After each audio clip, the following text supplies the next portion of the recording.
a los panelistas y bueno, Alejandro Izquierdo va a arrancar. Alejandro Izquierdo es subdirector del Departamento de Investigaciones del BID y va a arrancar hablando de eficiencia del gasto. Bueno, muchas gracias. Muchas gracias a Ditela por la invitación, Andy en particular. Un gusto compartir con ustedes.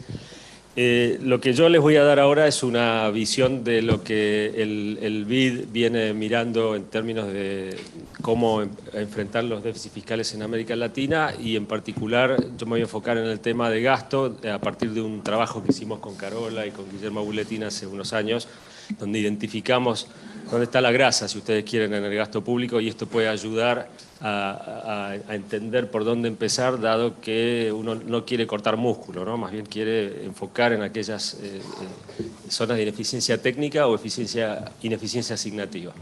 Entonces, lo que nosotros estamos planteando es que América Latina en este momento tiene un triple desafío, ¿no? Porque tiene una serie de problemas sociales, ¿no? El éxito de los 2000 de sacar gente de la pobreza llevó a nuevas clases medias que demandan más y mejores servicios y eso le pone presión a los gobiernos por un lado. Por el otro lado, la región prácticamente no crece o crece a tasas muy, muy bajas, ¿no? Menos de 2 puntos se espera este año. Y el tercer tema es que todos en distintos grados tienen situaciones fiscales más comprometidas, en particular después del COVID-2019 se tuvieron que llevar al límite las cuentas para atajar ese shock y ahora llega el momento de buscar la sostenibilidad, pero no solo es un tema de sostenibilidad, sino que también es un tema de generar más espacio fiscal, ¿no? Porque para hacer las reformas vamos a necesitar recursos, entonces para mí el esfuerzo es doble en ese sentido. Y la pregunta es de dónde sacamos esos recursos y entonces quiero mostrarles algunos temas de eficiencia técnica y asignativa que podríamos pensar para ver cómo ir adelante con eso. El punto también importante que quiero hacer es la región se fue en un viaje de gasto, ¿no? Con el boom de commodities. En promedio pasó de 18 a 25 puntos entre Valle y Pico, ¿no? En el gasto durante los 2010, la década de los 2010. Ahora, si yo actualizara este gráfico, estaríamos muy cerca de ese valor. Pero en países como la Argentina, ese viaje fue de como 18 puntos del producto, ¿no? Y entonces ahí es donde uno se pregunta ¿dónde fue eso o cómo uno ve la analogía en servicios, ¿no? La contraparte en servicios? Y eso claramente no está. Entonces,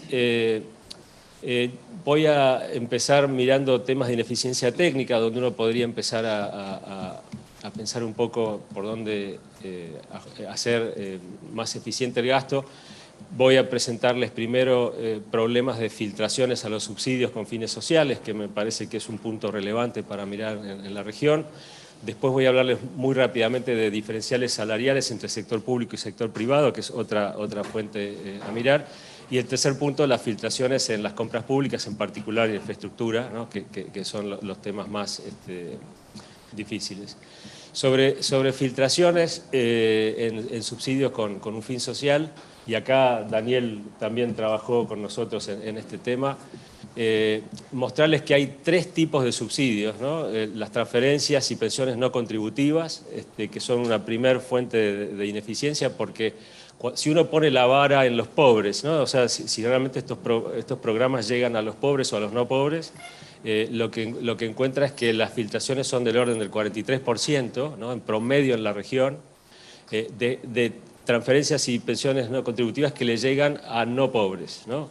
Si no les gusta esa vara y quieren poner a las clases medias bajas también, y entonces vemos qué le llega a los primeros 2 quintiles de ingreso versus los quintiles superiores, también las filtraciones son del orden del 32%. Los subsidios a la energía es donde está ya hay niveles de filtración ridículos, sobre todo porque las políticas son vía precios, ¿no? O sea, subsidios vía precio y no subsidios vía ingreso, y entonces ahí cuando vamos vía precio no podemos focalizar Y el tercer aspecto es el gasto tributario con propósito social. Imagínense el IVA alimentos, que tiene una reducción importante en la tasa, donde allí ya los niveles de filtraciones son del orden del 84%. Cuando uno suma todo eso, hay casi 2 puntos de producto, ¿no?, que manejar allí en promedio para la región. Y en el caso de Argentina es aún mayor. O sea, cuando uno suma esto en el caso argentino, estamos hablando de 4,5 puntos más o menos del PIB, que son realmente importantes para tener en cuenta. Como les decía, el otro tema son las brechas en las nóminas salariales. Con Carola hicimos un trabajo con ecuaciones de Mincer para ver cómo se compara para los iguales niveles de calificación el salario del sector público versus sector privado, y lo que vemos es que se paga en promedio en la región un 23% más para el sector público que el sector privado, y esto es un promedio. Si uno mira los niveles de calificación más bajos, el tema es aún más fuerte. Entonces, ¿cómo pensar, ¿no?, reformas de servicio civil que lleven a corregir esa situación? Y el tercer elemento que quería mostrarles de ineficiencia técnica, pensé, me saltó rápido acá, es el tema de los sobrecostos y retrasos en la infraestructura, ¿no? Y aquí lo que hicimos fue un ejercicio muy simple, que es mirar cuáles son los sobrecostos de los presupuestos de infraestructura en los gobiernos cuando no están presentes las multilaterales, y no quiero decir que nosotros hagamos las cosas del todo bien, pero lo hacemos un poco mejor, porque los sobrecostos, cuando uno mira obras del BID o del Banco Mundial, están más o menos en el orden del 20%. Y si uno fuera a tomar eso como una métrica, entonces ese diferencial es por lo menos 0,7 del PIB. Y si le agregamos los retrasos en la entrega de la infraestructura y le ponemos la carga financiera medio punto más, estamos en 1,2. Y eso es lo que lleva a este cuadro que nos hizo dar la vuelta al mundo, porque nos tomamos el trabajo de mirarlo para toda la región. Y lo que vemos es que en promedio, cuando uno suma estas ineficiencias, está hablando de 4,5 puntos casi del PBI. Y la Argentina siempre, bueno, primera, ¿no? Entonces ahí estamos ya en 7,2, lo cual habla del tamaño, ¿no?, de las ineficiencias posibles. Y ahora voy a saltar a otro tipo de ineficiencia, que es la ineficiencia asignativa, ¿no? O sea, esto nos la preguntamos mucho menos. ¿Cómo asignamos el gasto entre distintos componentes del gasto? Y acá quiero mostrarles un trabajo, que esto se lo debemos a Carola. Se tomó el trabajo de tomar programa por programa del sector público y ver a qué grupo etario iban esos recursos, ¿no? Y cuando uno mira la distribución del gasto por grupos de edad, ve que está muy fuerte el peso, ¿no?, del gasto en los adultos mayores relativo a lo que se gasta en los jóvenes. Esa relación es más o menos 4:1. En Argentina estaba más o menos por ahí, 4,5, y en Brasil fue célebre el 7:1, ¿no?, que les hizo acordar a ellos sobre el partido con Alemania, y eso generó mucho impacto cuando lo contábamos allí. Bueno, y el otro tema en el que sí me voy a meter un poco más en detalle, porque acá he hecho bastante más trabajo analítico, es en otra gran ineficiencia, que es la ineficiencia asignativa en el capital físico, porque cuando uno mira qué le ha pasado a la inversión pública en América Latina en los presupuestos, ve que sistemáticamente desde los 80, que tenemos acá en el gráfico, si miran el gráfico de la derecha, la línea roja que está ahí, yo no la puedo marcar, les indica cómo en los 80 la inversión pública pesaba más o menos 1/3 en el presupuesto primario, y eso ha venido cayendo sistemáticamente más de 10 puntos en América Latina. Y cuando uno mira en Argentina, el gobierno federal al menos, es de casi 10 puntos la caída porcentual. Uno no ve este efecto de manera tan importante en países desarrollados, a pesar de que uno esperaría que en el mundo desarrollado, que ya invirtió mucho más en infraestructura y que tiene una población más longeva, eso fuera, si quieren, más fuerte, pero está exactamente al revés. Y si lo medimos en sesgo, ¿no?, que es, o sea, cómo qué peso tiene hoy la inversión pública relativa a la que tenía en el 80. Vemos cómo sistemáticamente se viene cayendo, la línea roja, y es interesante que las crisis, ¿no? La crisis de la deuda del 80 y la crisis rusa del 98, son dos puntos en los que se cae fuertemente la inversión pública, que la usamos de variable de ajuste. Entonces, en trabajo que hicimos con Martín Ardanaz, a ver si quiere pasar. Ahí está. Lo que vemos es que en la región y en los países emergentes en general, el gasto corriente sube más de la cuenta en las buenas y se ajusta con el gasto de capital en las malas, y esa asimetría es la que hace que vaya cayendo el peso de la inversión pública. Y si yo tengo horizontes cortos en términos de que ya estoy cerca de las elecciones, eso se empeora, y si tengo malas instituciones, por supuesto, aún peor.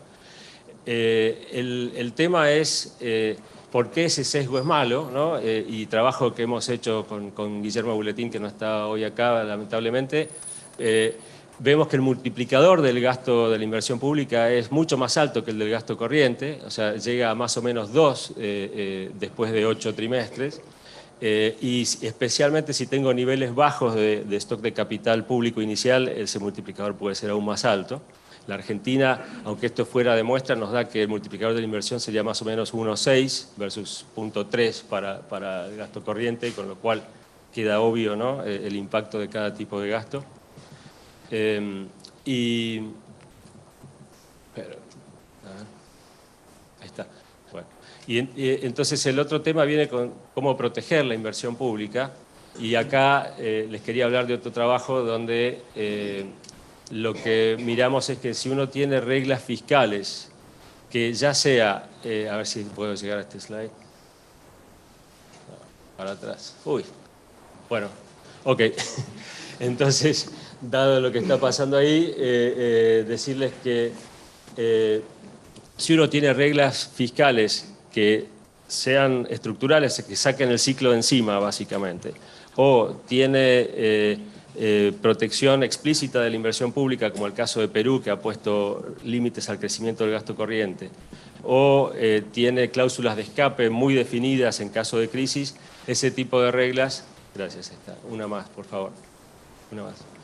Ahí. Entonces, cuando uno consolida fiscalmente, pasa por episodio de consolidación, con reglas de este estilo que les comenté, que las llamo flexibles, entonces allí no hay ningún impacto sobre la inversión pública, mientras que si no tengo una regla rígida o no tengo ninguna, el impacto es mucho más fuerte.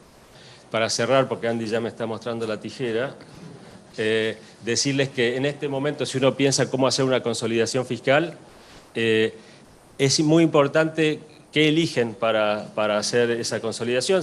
Como corolario de todo lo que les mostré recién, si uno hace ajustes donde la proporción del gasto de capital sobre el gasto corriente se mantiene o incluso sube con el ajuste porque le pega más al gasto corriente, no es recesivo, puede no ser recesivo ese ajuste y hasta puede ser expansivo en algunos casos según el trabajo que hemos hecho. Entonces, síntesis. A la hora de hacer consolidaciones, cortar donde está la ineficiencia técnica y no hacer recortes generalizados. A futuro pensar en mecanismos institucionales que eviten los problemas de eficiencia asignativa y técnica, y acá con Carol hemos empujado mucho los temas de tener unidades de calidad de gasto en el fisco que controlen estos temas de eficiencia técnica y asignativa, reglas fiscales flexibles, como ya les conté, y me parece interesante que aún en el mundo desarrollado, donde tienen mucho menos este problema, hayan hecho esta reflexión, ¿no?, saliendo o entrando en la pandemia, ¿no? Entonces, básicamente, la Comisión Europea dice, bueno, cuando se normalice la política fiscal, no cometer los errores del pasado, no hacer consolidación fiscal donde la inversión fue la primera víctima, ¿no? Entonces, bueno, con esto cierro y gracias.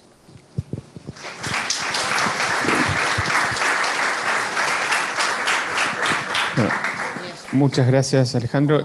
Quiero decirles, avisarles si quieren hacer alguna pregunta y la pueden hacer por escrito, por anticipación. Genial, para los últimos 10 minutos tratar de hacer algunas preguntas a los tres.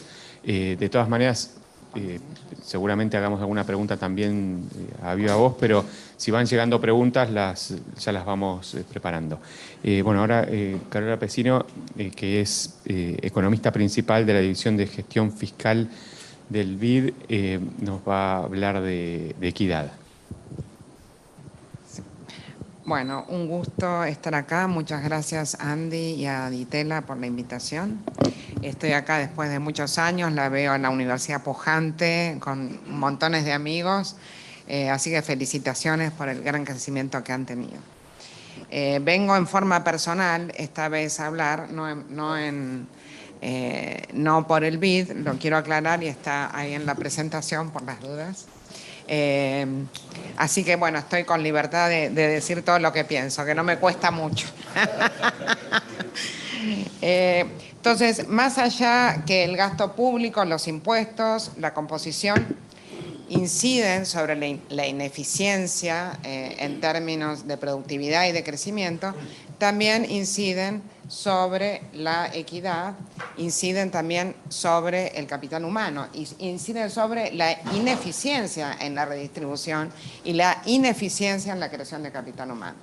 Y tenemos un trabajo, no lo voy a mostrar acá, con Altinoc y Chagall, donde mostramos que el capital humano es tan importante como la inversión en capital física para tener crecimiento en nuestros países. Y cuando comparamos con otros países más avanzados, el capital humano incluso es más importante que el capital físico, porque venimos muchísimo más atrasados. La inversión ha venido cayendo y es cero, pero la calidad del capital humano se ha venido deteriorando.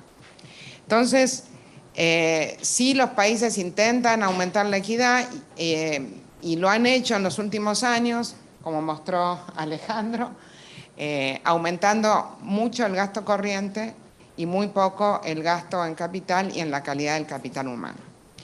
Entonces, lo hizo, digamos, ¿qué es lo que más hicieron? Fue aumentar transferencias. O sea, empezaron a aumentar transferencias y descuidaron asignativamente cuánto tienen que asignar a transferencias y cuánto tienen que asignar a capital humano para tener una composición óptima y poder de esa forma disminuir la pobreza estructural y tener, digamos, un mayor crecimiento y una mayor equidad. Entonces, primero vamos a mirar las transferencias, cómo son en América Latina, cómo disminuyen o no la desigualdad, y lo vamos a comparar con otros países en el mundo para ponerlo en perspectiva. Ahora, además de eso, de ver cómo disminuyen la desigualdad, también lo hacen con la pobreza, qué efectos causan estos en la población, porque, digamos, son muy buenas intenciones, pero tienen efectos colaterales que incluso van a tener efectos sobre la creación de capital humano, sobre la informalidad y muchas otras cosas que hacen que no sean una política sostenible, ni financieramente, aunque no es en algunos casos, en Argentina sí, tan insostenibles del lado fiscal, algunas de ellas, sí son insostenibles para la creación realmente de capital humano de calidad. Entonces, en el medio vamos a dar algunos mensajes de cómo mejorar, de qué políticas creemos que son las que van a hacer mejorar esta redistribución y crecimiento. Entonces, tenemos el desafío de la equidad, es que cuando comparamos la caída en los índices de Gini, en la desigualdad, después de impuestos directos y sobre todo de transferencias directas, las transferencias condicionadas y los programas de ayudas monetarias que tenemos, de transferencias monetarias condicionadas y no condicionadas, América Latina reduce la desigualdad casi en un 5% contra casi un 40% en los países avanzados, o sea, 8 veces menos. Cuando miramos, a ver si esto avanza. Ahí está, no sé, avanzó mucho. Ahí está. Bueno, acá hicimos lo actualizamos después del día, este gráfico. Los puntitos verdes muestran el ingreso prefiscal. Los países azules son los países desarrollados, los países naranjas son los países de América Latina. En el ingreso prefiscal, ¿no? Antes de la acción de las transferencias o de los impuestos directos, somos muy parecidos, con índices de Gini muy similares. Sin embargo, ese gap que hay entre las barras y los circulitos es la acción de la política fiscal, digamos, directa, de transferencias directas, y ahí es donde vemos que son mucho más efectivos en disminuir la desigualdad, y ahí se ven acá son 6 veces. No tanto porque algo mejoró América Latina, algunos países mejoraron, pero también la Unión Europea empeoró un poco en temas de disminución de la pobreza, pero igual siguen siendo sumamente efectivos comparados con nosotros. O sea, que no somos demasiado efectivos en ellos. ¿Cuál es esto? Para cómo se empeoró con el COVID, ¿no? O sea, estos números no los tenemos actualizados porque no hay buenos datos del COVID, pero han empeorado de manera sustancial. Entonces la pregunta es, ¿por qué pasa esto que redistribuimos tan poco? Lo voy a hacer, no tengo mucho tiempo para explicarlo, pero lo voy a hacer con estos dos gráficos. Uno es poniendo el gasto, comparando el gasto social o el gasto redistributivo en América Latina y los países avanzados. Nosotros estamos bien en la punta, excepto 3 países, que son justamente Argentina, Brasil y Uruguay, que tienen el mayor gasto social. Pero sin embargo, ustedes ven que ahí está la redistribución en el eje vertical, redistribuyen con un gasto parecido a muchos países, gasto social muy parecido a muchos países avanzados, redistribuyen mucho menos. O sea que no es solamente el tamaño del gasto, como creen muchos ministerios del gasto sociales, los llamados sociales, que hay que aumentar el gasto, sino que hay que aumentar la eficiencia de ese gasto para redistribuir mejor. Y a la derecha ven un índice de progresividad y la composición que tiene gran parte del gasto focalizado en América Latina. El 75% va a pensiones contributivas y subsidios energéticos que son básicamente pro-ricos. Esto es un precedente de los índices de Cacuani que muestran cuán progresivos son o no, digamos, las intervenciones. Las pensiones no contributivas y las transferencias condicionadas son pro-pobres, pero ahora vamos a ver los problemas que tienen. O sea, la pregunta es, ¿tendríamos que, digamos, aumentar las transferencias condicionadas, las pensiones no contributivas porque son pro-pobres y bajar los pro-ricos? Bueno, no me voy a meter hoy con las pensiones porque da para muy largo, es un tema muy sensible, pero voy a hablar de los subsidios y voy a hablar de por qué incrementar, como está hoy, el tema de pensiones no contributivas y sobre todo transferencias no condicionadas, es muy bueno para bajar la desigualdad, no tanto porque la baja a un costo muy grande comparado con países avanzados, pero tiene efectos colaterales muy importantes.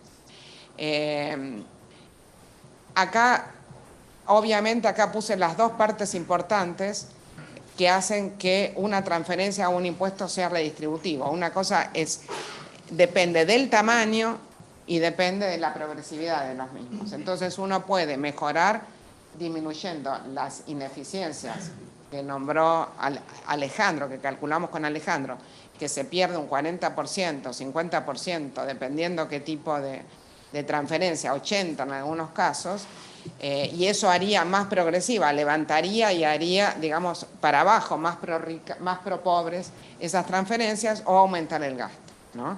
Que, digamos, ya vimos que aumentando el gasto no se ha hecho mucho en América Latina. Entonces acá les quiero mostrar un ejemplo de una política que la llamo Triple Win Policy, que es que todos sabemos que ya lo hizo Argentina, lo volvió a subir, que es la de bajar subsidios. Esto es con datos reales. Tenemos en determinado año subsidio a la electricidad que se lleva 0,68, casi 0,7 puntos de la recaudación, donde el subsidio, cuando uno mira en los datos, va solamente 30% a los pobres 70% va al resto de los no pobres. Entonces hay 4 posibilidades que evaluamos. Una es jaque mate, no sé, que es elimino todos los subsidios, ¿no? Que es una locura, obviamente eso mantiene la recaudación, o sea, hace aumentar la recaudación, lo que me costaban los subsidios, pero aumenta la desigualdad en 0,49 puntos de Gini, ¿no? Entonces vamos a una solución menos agresiva y disminuimos los subsidios en un 50%. Eso obviamente la recaudación también baja en un 50%, o sea, sube en un 50%, porque antes no se recaudaba esto, o sea, tengo un ahorro, y la desigualdad por lo menos no aumenta tanto, el índice de Gini. Ahora, si podemos focalizar los subsidios, que hay países que lo pueden hacer y hay países que lamentablemente no tienen los datos suficientes para hacerlo. En Argentina sí existen esos datos, sí se ha podido hacer, y acá les muestro la diferencia que hace poder focalizar. Si acá focalizamos y dejamos los subsidios, una tarifa social, se lo dejamos al 30% más pobre, ¿no? Y se lo sacamos al 70% más rico, la desigualdad básicamente no cambia y mi recaudación aumenta en 0,5%. Si voy a otra cosa que estamos, digamos, yo por lo menos he asesorado a varios países en estos temas y les hemos dicho, no, se va a levantar, tenemos una clase vulnerable muy alta en América Latina, son los que se levantan, hay que hacer una política que va de a poco, hay que compensarlos. Entonces empecemos por bajar solamente al 50% más rico. Y eso es lo que tenemos en la derecha. La recaudación baja un poco, no es tanto, porque ellos no gastan tanto, los que más gastan. Estoy bajando a los más ricos, entonces son los que más gastan y la recaudación, recupera un montón de la recaudación y baja la desigualdad. O sea, triple win, ¿por qué? Porque aumenta la recaudación, disminuye la desigualdad y elimino, digamos, subsidios a las emisiones de carbono, con lo cual tengo, digamos, una triple win policy que no entiendo por qué no la aplican. Entonces vamos a una... Sí, se puede. En Argentina se hizo, nosotros calculamos, se hizo en una semana, se hizo con el Sintis. Nosotros ahora estamos promoviendo sistemas así en América Latina, que los llamamos ecosistemas fiscales inteligentes. Se hizo en un día porque teníamos datos de terceros para poder, digamos, focalizar. Entonces sabíamos quién tenía automóviles, quién tenía propiedades de mayor. Entonces, si bien no teníamos un valor de pobreza exacto, porque los censos de pobreza son malísimos, desactualizados, no sirven para hacerlo, cuando se hizo la focalización, se permitió a la gente decir, yo estuve mal focalizado, quiero que me lo vuelvan. Se los revisó, hubo una tasa de error del 2%, o sea, no hubo quejas casi, básicamente, porque la focalización fue espectacular. Bueno, asignación universal por hijo, usamos este caso porque, bueno, nos resultó sencillo, lo hicimos un trabajo con Verónica Laimo y Santiago Garganta, que había trabajado con Leo Gasparini, para ver el efecto de la asignación universal por hijo con la informalidad. Nosotros lo que hicimos fue utilizar sus resultados para hacer una microsimulación y evaluar cuánto realmente, porque yo mostré con la disminución de la desigualdad, también hay una disminución en la pobreza, el efecto de primer orden, pero no puse los cambios en comportamiento que provoca una transferencia condicionada. Y les quiero decir que las transferencias condicionadas o las no condicionadas en los países más desarrollados provoca un cambio en la participación laboral.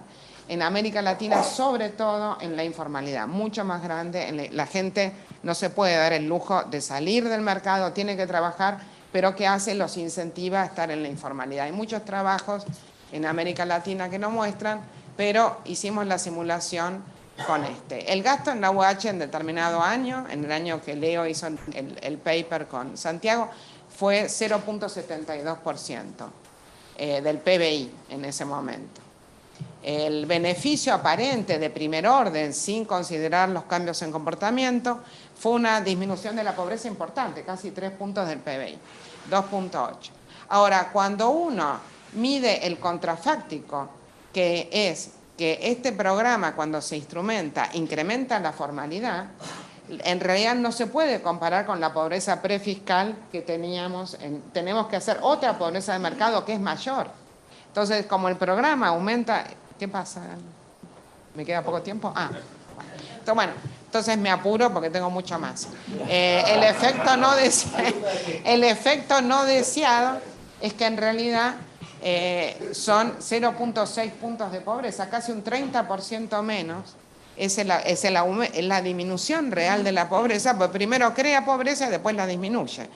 Dicho de otra manera, la transferencia de 200 pesos no es de 200, es de 120, porque, digamos, gran parte se la come el aumento de la informalidad y de la pobreza. Bueno, entonces, estos efectos, y la informalidad es pervasiva en América Latina, casi 58% en promedio, lo cual, digamos, incentivarlo tiene montones de problemas además para toda la política fiscal.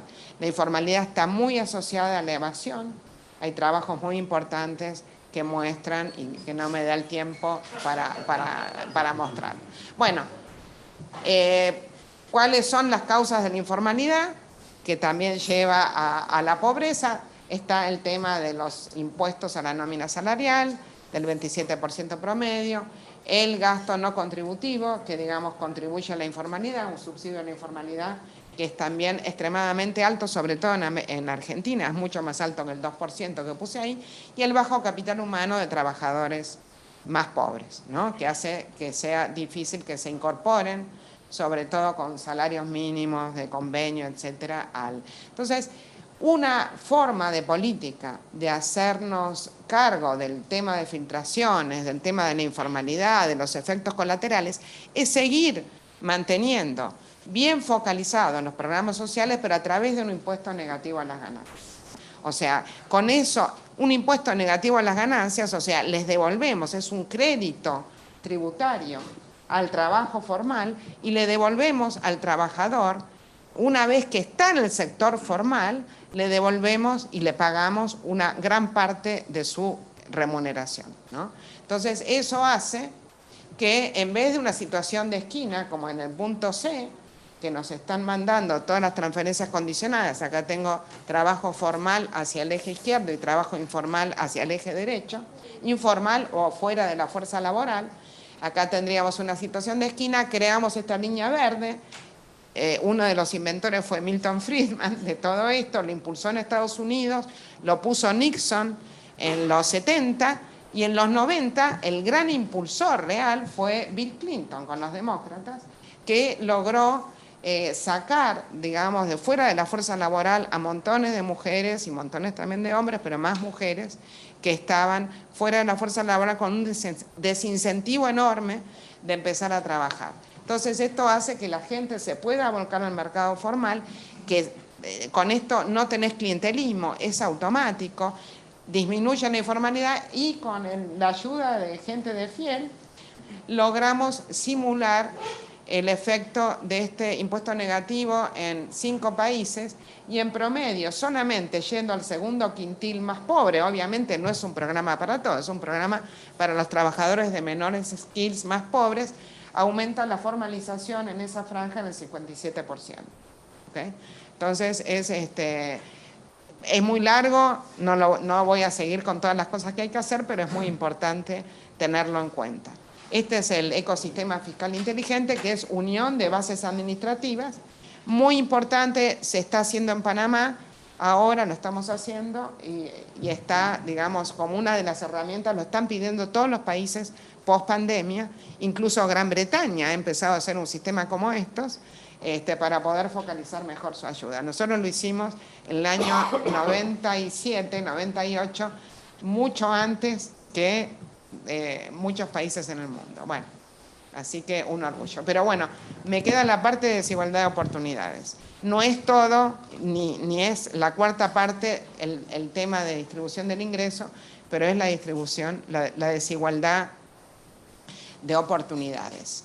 Hemos mejorado muchísimo la desigualdad en el acceso a la educación, a la salud, pero no ha mejorado para nada la calidad y los resultados de la misma. O sea, seguimos con la misma calidad, por lo tanto, ya terminó, Andy.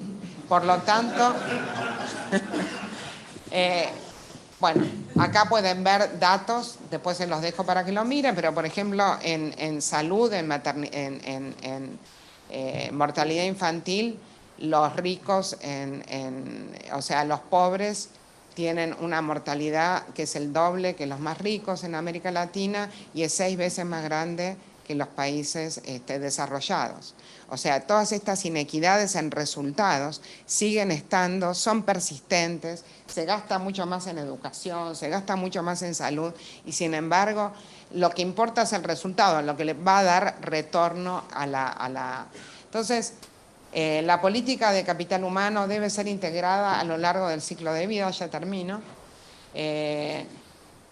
Acá... este es un gráfico, Heckman fue uno de los asesores nuestros en el día. Este gráfico de la izquierda es de Heckman, donde muestra que la tasa de retorno de los chicos con más ventajas, cuando la educación es en los primeros años, es mucho más alta que de los chicos, digamos, más adinerados, que es la que es más flat, ¿no? Entonces, si uno invierte y pone subsidios a la educación terciaria para los chicos más pobres, la tasa de retorno, lo estimamos esto con Rodrigo Cerda, la tasa de retorno que se ve hacia la derecha, que son los más pobres, la tasa de retorno a la educación terciaria básicamente es 0 o negativa. Esto lo hicimos para Perú y Chile con una econometría bastante sofisticada, y se sigue insistiendo en eso, y sin embargo es bajísima o nula en las edades tempranas. Los que van a la escuela, y lo mostramos además en gasto, los que van a preescolar, los incentivos que se dan son, básicamente son los niños ricos que van, digamos, y los pobres a los cuales debería ir esta política no funcionan. Entonces tenemos un ciclo de vida, tenemos que aplicar, digamos, políticas de capital humano donde es más rentable en cada momento del tiempo, ¿no? Empezar con los niños, cuando vas a la escuela, competencia en escuelas, mentoría, becas, se necesita muchísimo más gasto en los niños más pobres para compensar la falta, digamos, de lo que le pudieron dar las familias de capital humano, etcétera. Crédito fiscal al trabajo formal y un resultado, un capital humano mucho más grande. Bueno, muchas gracias. Sí, perdón. Ahora, ¿Puedo hacer una pregunta? Sí, hacemos las preguntas cuando terminen los tres, así Bueno, ahí nos quedan unos minutos. Sí, no, sí va a quedar tiempo, tenemos tiempo. Bueno, sí, entonces Daniel Artana nos va a contar la parte más del lado impositivo. Daniel es economista jefe de Fiel. Adelante. Gracias Andy por invitarme. Voy a tratar de hacer algunos comentarios así generales sobre algunos puntos del sistema tributario argentino, medio rápido antes que me pase la tijera acá, Andy. La primera cuestión es qué nos dicen, le tenía que haber puesto un impuesto yo a ella. La primera cuestión es qué nos dicen los números si uno compara presión tributaria. Bueno, uno podría argumentar si la verdadera presión tributaria es el gasto a PBI, pero bueno, para entrar en las mediciones tradicionales de presión tributaria, Argentina tiene una presión tributaria más alta que el promedio de Latinoamérica, un poco por debajo de los países desarrollados, pero lo que más llama la atención, por lo menos a mí, es que uno tiene una barrita roja que es bastante más alta que el resto de impuestos que en general, como vemos, los países desarrollados no cobran. En particular impuestos en cascada, que en la Argentina están relacionados al impuesto al cheque, impuestos subnacionales a los ingresos brutos y tasas municipales. Entonces, el otro dato que es medio, o sea, uno ponía el primer gráfico de Alejandro y ponía Argentina hizo lo que hizo Latinoamérica mucho más en términos de suba de gasto. Tenemos una presión tributaria relativamente alta y aún así no alcanza y por lo tanto Argentina en un fisco que no tiene financiamiento genuino recurre al impuesto inflacionario para cerrar las cuentas, ¿no? Otra característica de Argentina que esos datos de presión tributaria esconden es que tiene más evasión e informalidad. Esto es bastante característico de América Latina. Después voy a mostrar algún número.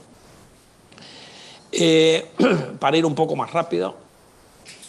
Tenemos una recaudación, si uno quiere, de impuestos sobre ingresos de las personas menor o bastante menor que los países desarrollados y eso se compensa con impuestos en cascada. ¿Por qué no se sacan los impuestos en cascada? Después voy a volver después, pero una razón es que son una parte muy importante de los ingresos de los gobiernos subnacionales. Representan alrededor del 70% de los ingresos propios de las provincias, 40% de los ingresos propios de los municipios y 10% de los ingresos propios del gobierno nacional. ¿Para dónde hay que apuntar que no corre esto?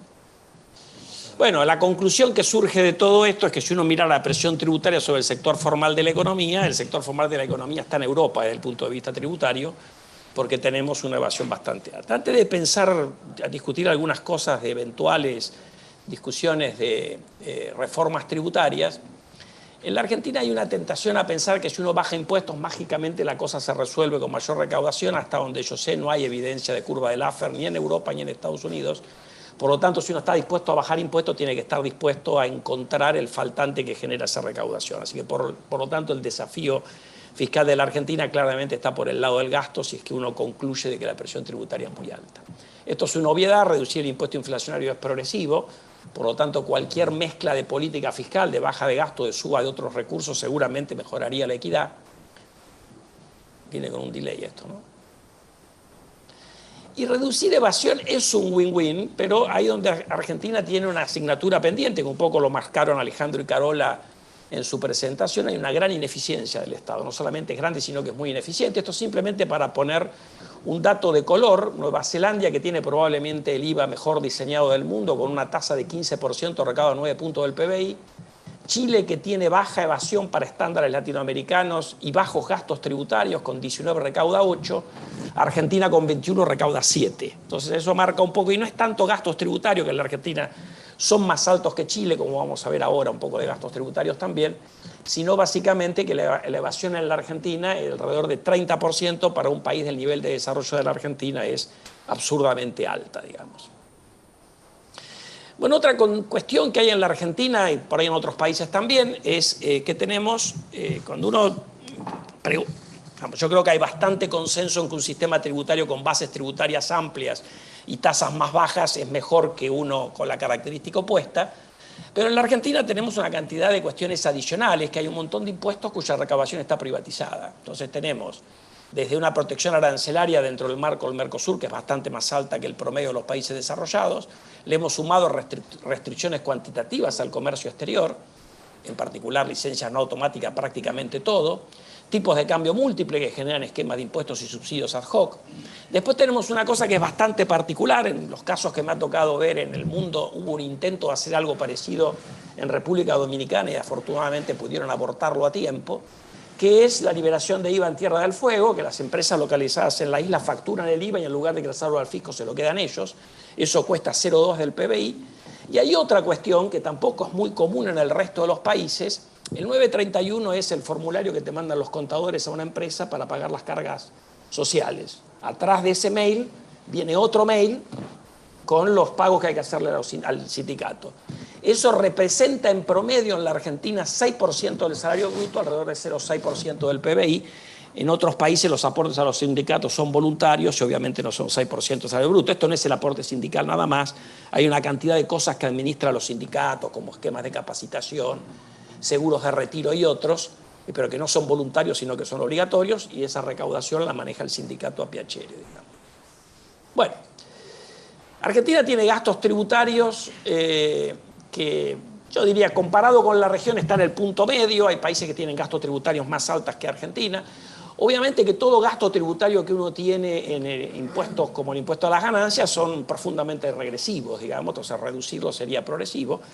Pero en el IVA hay gastos tributarios con la tasa reducida que cuestan alrededor de 0,6 del PBI. Y siempre el argumento tradicional para defender esto es la eventual regresividad. Eso está muy metido en el ADN de la política argentina y probablemente de los votantes. Más allá de que Alejandro en su exposición y Carola también mencionaron que esto no necesariamente es así. Pero yo voy a tratar de argumentar de que en general uno tiene algún problema. Nosotros hicimos un trabajo hace unos años atrás que está publicado por el BID en alguna parte, donde revisamos cómo era el tratamiento en ingresos brutos en la etapa final en las 24 provincias de la Argentina y miramos en los bienes que tienen tasa reducida en el IVA si se replicaba esto a nivel provincial. En ese momento había una sola jurisdicción que tenía tasas más reducidas de ingresos brutos en los bienes que tenían 10,5 en el IVA, que era la Ciudad de Buenos Aires. En el resto no. Y esto lo que marca es que hay algo de visibilidad. Si el ingreso bruto es un impuesto que está escondido, nadie sabe cuánto se paga. El IVA es más visible. En la Argentina hay mucha gente que se ha dedicado a estudiar esto desde el punto de vista del federalismo. Es como que el mismo legislador que no te puso un tratamiento especial a nivel subnacional, te lo pone a nivel nacional. Entonces, la cuestión es porque esto creen que es progresivo o simplemente porque hay un tema de visibilidad. Entonces, hay un tema de political economy bastante interesante, me parece a mí. Después hay una segunda cuestión, desde los trabajos de Pierre Bayas, que es un economista del Banco Mundial, y sus colegas, aparece el argumento, lo veo allá, no te preocupes, todavía veo. Allá está el reloj. Voy a terminar antes, no te preocupes. El argumento de Bayas es revisar un poco esta conclusión de que el IVA es regresivo, más allá de que si uno mira la cuestión intertemporal es proporcional, pero independientemente de esta discusión, si ustedes quieren conceptual, el argumento de Bayas es un argumento práctico, que en realidad lo hizo gente antes que Bayas, Glenn Jenkins y otros, que es que la gente no compra en los mismos negocios. Y si la gente de menores recursos compra en negocios que evaden el IVA, y ese resulta en un menor precio al consumidor, se te cambia toda la medición tradicional de incidencia del IVA, que uno hace suponiendo que la gente compra todos en negocios que cumplen puntualmente con el ingreso del gobierno.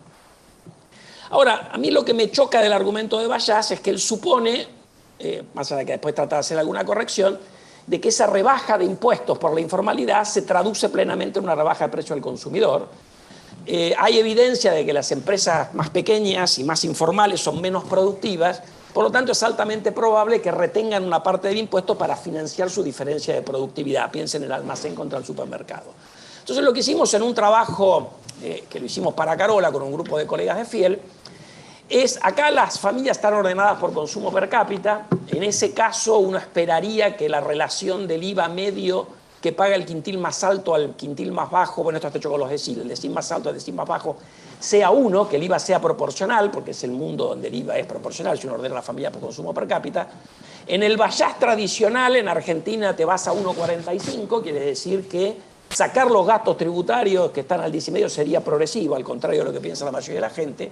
Si uno supone este 50-50, te sigue dando en línea con Bayas, pero bastante más acotado. Eso en general se replica en el resto de Latinoamérica, ¿no? Así que acá hay un punto que es difícil de convencer a la política, pero que es un punto relevante. Bueno, voy a ir más rápido, que me quedan 2 minutos.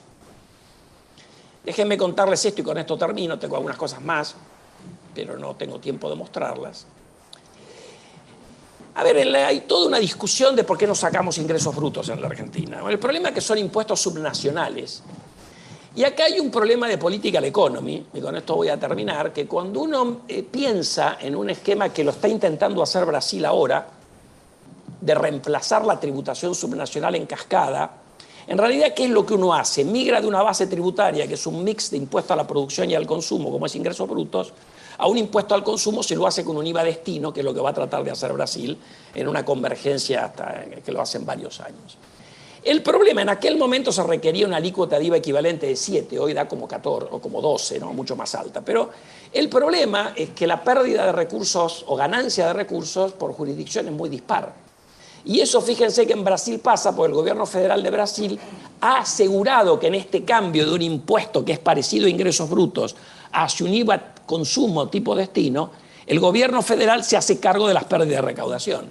Bueno, en la Argentina eso el gobierno nacional no tiene la plata y por lo tanto es muy difícil sortear este problema de political economy, de que tengo provincias que pierden mucho y otras que ganan mucho si cambio de un impuesto en cascada a un impuesto al consumo, que claramente sería mejor montado sobre un IVA nacional que un impuesto a los ingresos brutos. Para que Andy no me tire con el vaso, voy a cortar acá, tenía 3 o 4 diapositivas más, pero quedarán para que las vean después ustedes. Gracias por su atención.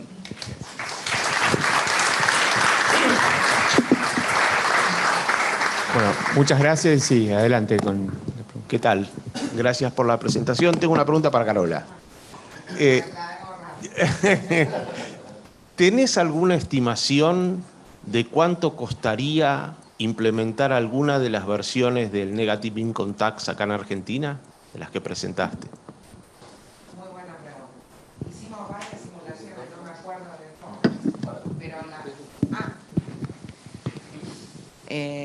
primero saldría mucho más barato que el UBI, ¿no? Que el ingreso décimas, porque es darle a todo el mundo, que se hizo una propuesta muy popular en muchas partes.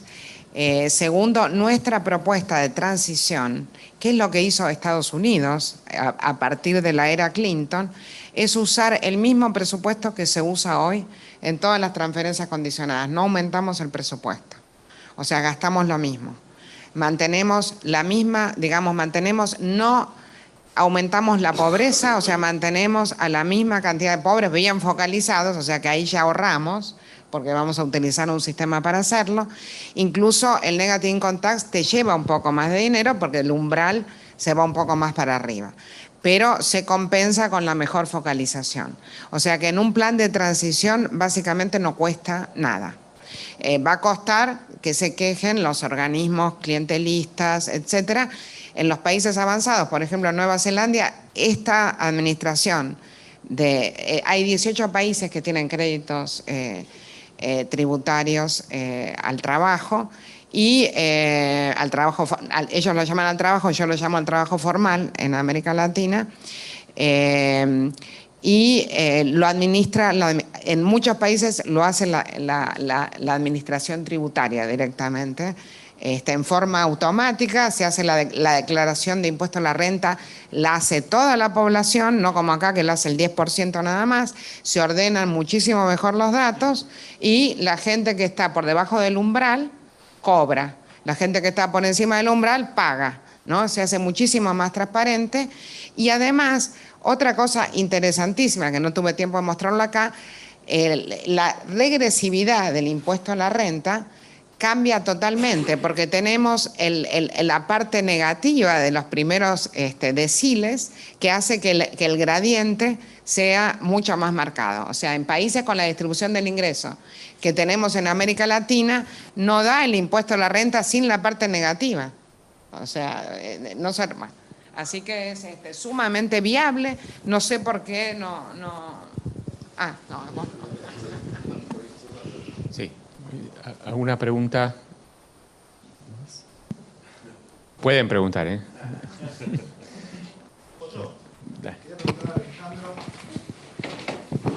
Si nos puede explicar un poquito más la diferencia entre la regla fiscal flexible versus la más rígida, porque parece importar mucho en los resultados. En un minuto.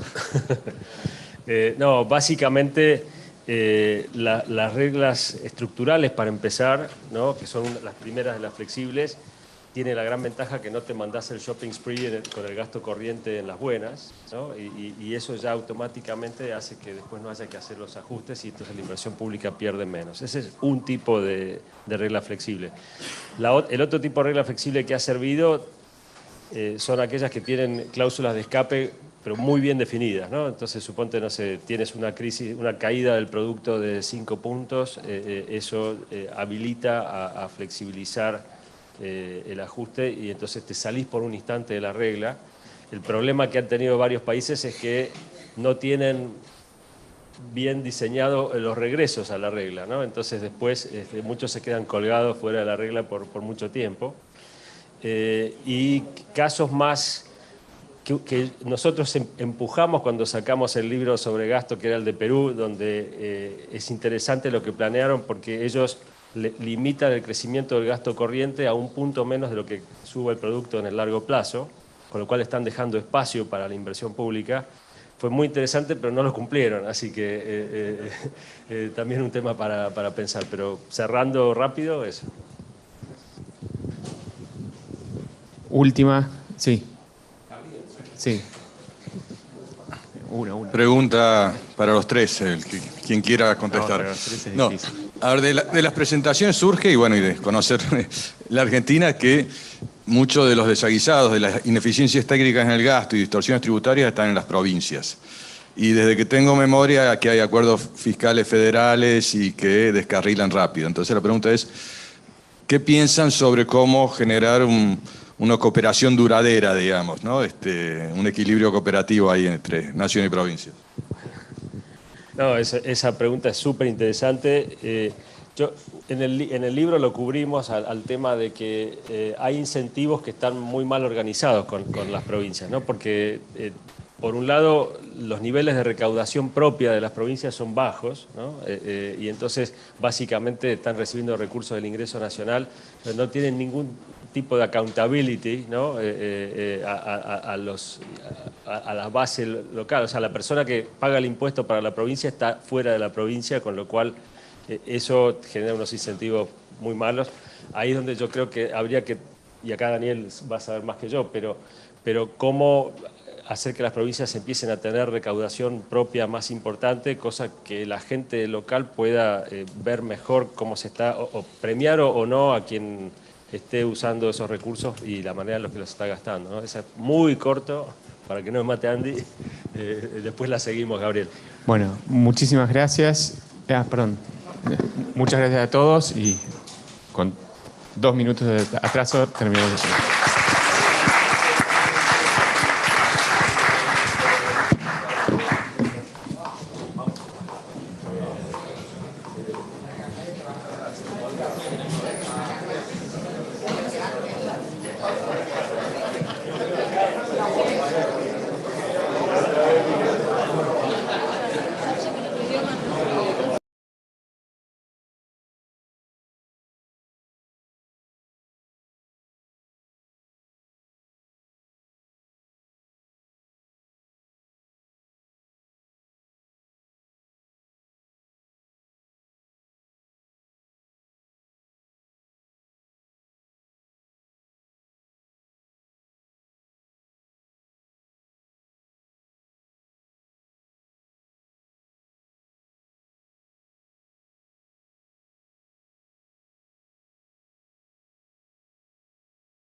try and go through 3 questions, and then take it to the floor halfway through.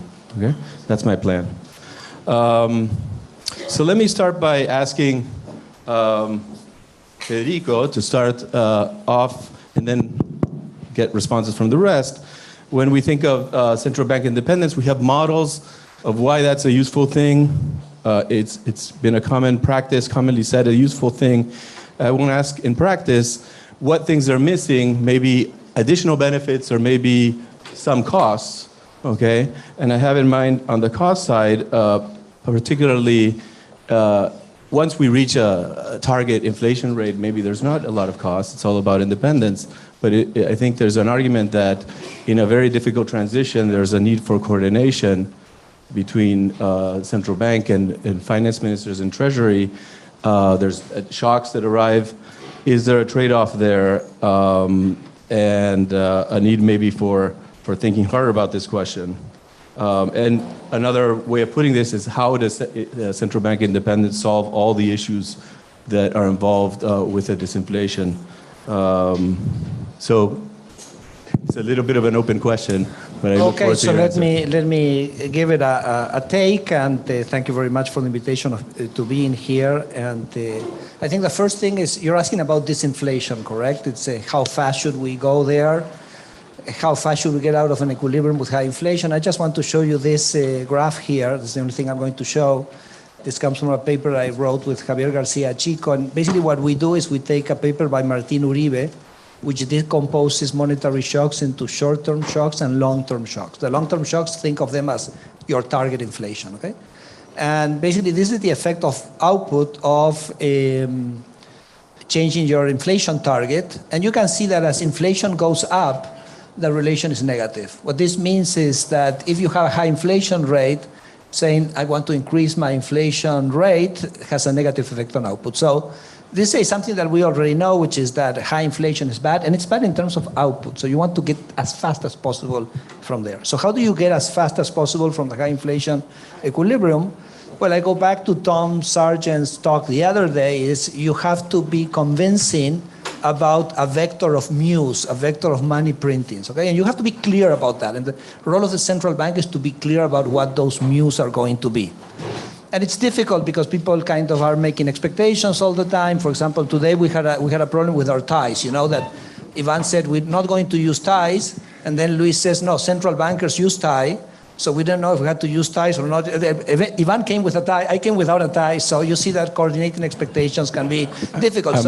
I'm a forward-looking future central banker. So I think that fundamental role of the central bank is to be very, very clear about the mu's, is to be very, very clear about what that future path of money printing is going to be. If you think, for example, one of the most successful stabilization programs in Argentina, which was the convertibility, was absolutely cold turkey, okay? So from one day to the next, they said no more inflation, which they kind of signaled by fixing the exchange rate, kind of at a stable rate, and independence of the central bank, okay? So very strong, very powerful signals, and that helps to coordinate.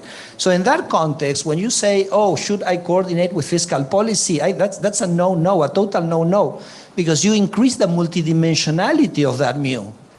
Once you say, well, fiscal policy will have to say something about monetary policy, nobody understands anymore what monetary policy is going to be. So you have to be obsessed about the mu's. The central bank has to be obsessed about the mu, care only about that. And in the transition is the most important moment when you do not have to coordinate with, I think, with fiscal policy. I think once you go that way, you're in trouble. You know, it's for example, today in Argentina, we had a central bank which is very coordinated with the finance ministry, okay? So, for example, the finance ministry says, oh, print money. And the central bank says, oh, fine, I'll print money. Or the finance ministry says, oh, today devalue 20%. And the central bank says, oh, fine. That's perfect coordination, correct? It's not going to taking us anywhere. It's not taking us to a nice place, okay? And in this dimension, let me just finish, Ivan, with one personal experience. When we did our disinflation in 2015, 16, and 17, The government had inherited a very large fiscal deficit. And the government said, oh, we're going to be slow in adjusting the fiscal deficit. Okay, fine. The fiscal deficit is a fiscal deficit. I mean, it's fiscal policy, monetary policy is monetary policy. They don't have to be related necessarily. I mean, the gold standard for 60 years, people had a monetary regime, and then fiscal policy did its stuff. I mean, the Greece can have a debt crisis, and it doesn't mean you have to change the monetary regime, etc. So, but we decided at that point that because the deficit was very high and it was going to come down slowly, that it made sense to finance part of it with seigniorage, with inflation tax in the transition. So we decided, okay, we're going to provide some inflation tax in a decreasing format.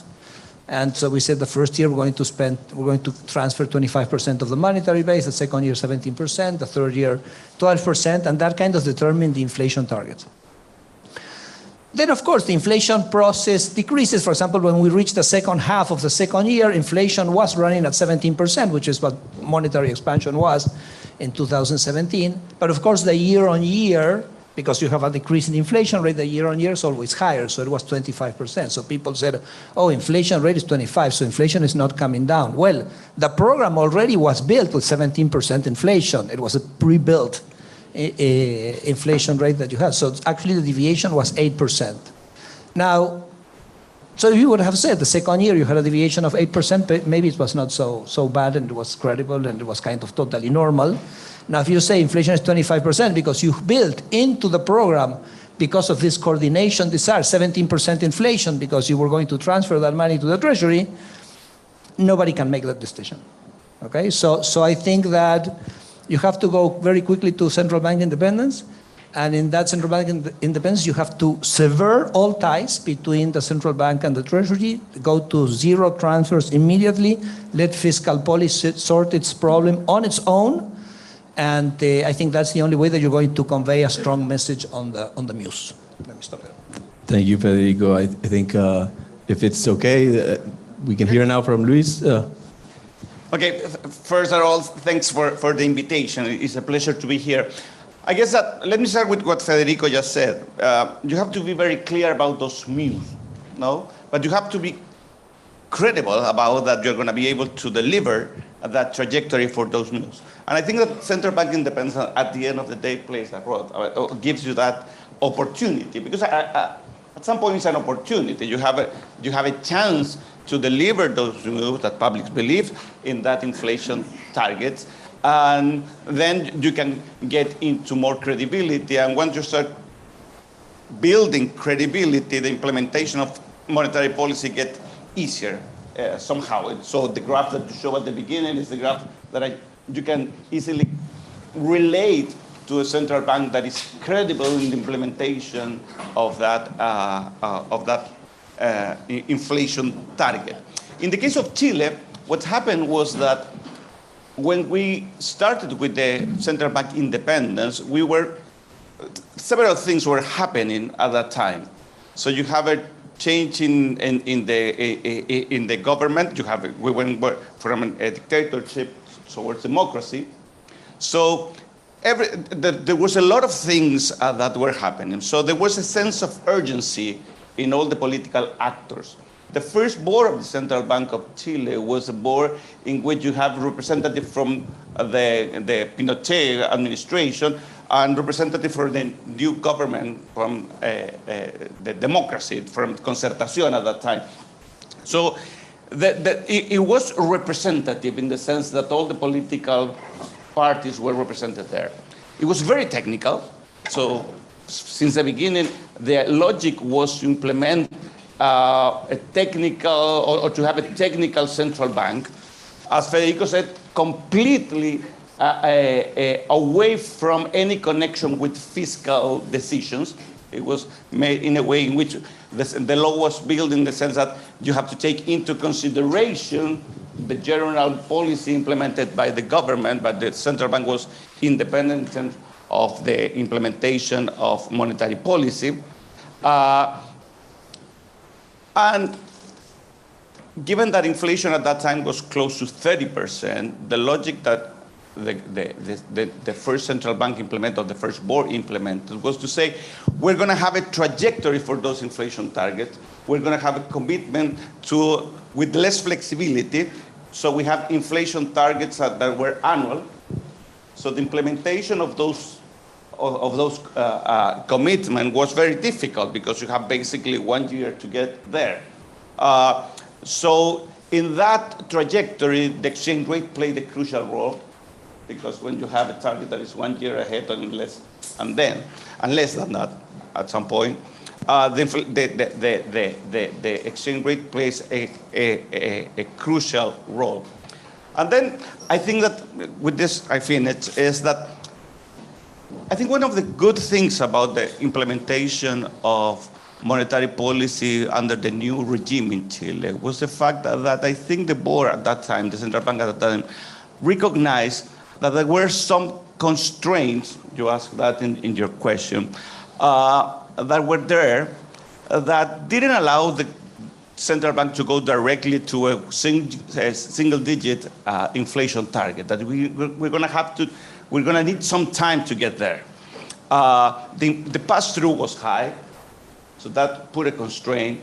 There were a lot of inertia. Indexation in the Chilean economy was high. So I think that the initial implementation of monetary policy was less flexible, in the sense that it has to be significant credibility. And I think that our story was good in the sense that we have good shocks. Productivity growth at that time was growing at 2.5%. So it is also related to the fact that you need to have other ingredients. So for me, it's not just a story in which central bank independence is going to solve the problem. You need to have a commitment from all the political system, for example, for the implementation of sound fiscal policy. You need to have also a discussion regarding what is going to happen with growth. If you want to decrease inflation, the first measure of the central bank in 1990 was to increase interest rate by 200 basis points. It's very different if you increase interest rate 200 basis points when the economy is growing 7%, or the potential output in your economy is 6%, when potential output is 1%. The story is completely different. So I think that you also have to take into consideration that it's not only central bank independence, it's a crucial commitment, it's a crucial element, but there are other elements that you have to take into consideration. Thank you. Carlos? Thanks for the invitation. It's a pleasure to be here and participate in the panel about this topic. I'll make a few comments, trying to echo the points and thinking about Brazil as a case in mind. So one is the issue of whether independence is needed. Let's say it's a necessary condition for you to be able to disinflate, and also whether fiscal consolidation is a necessary condition also.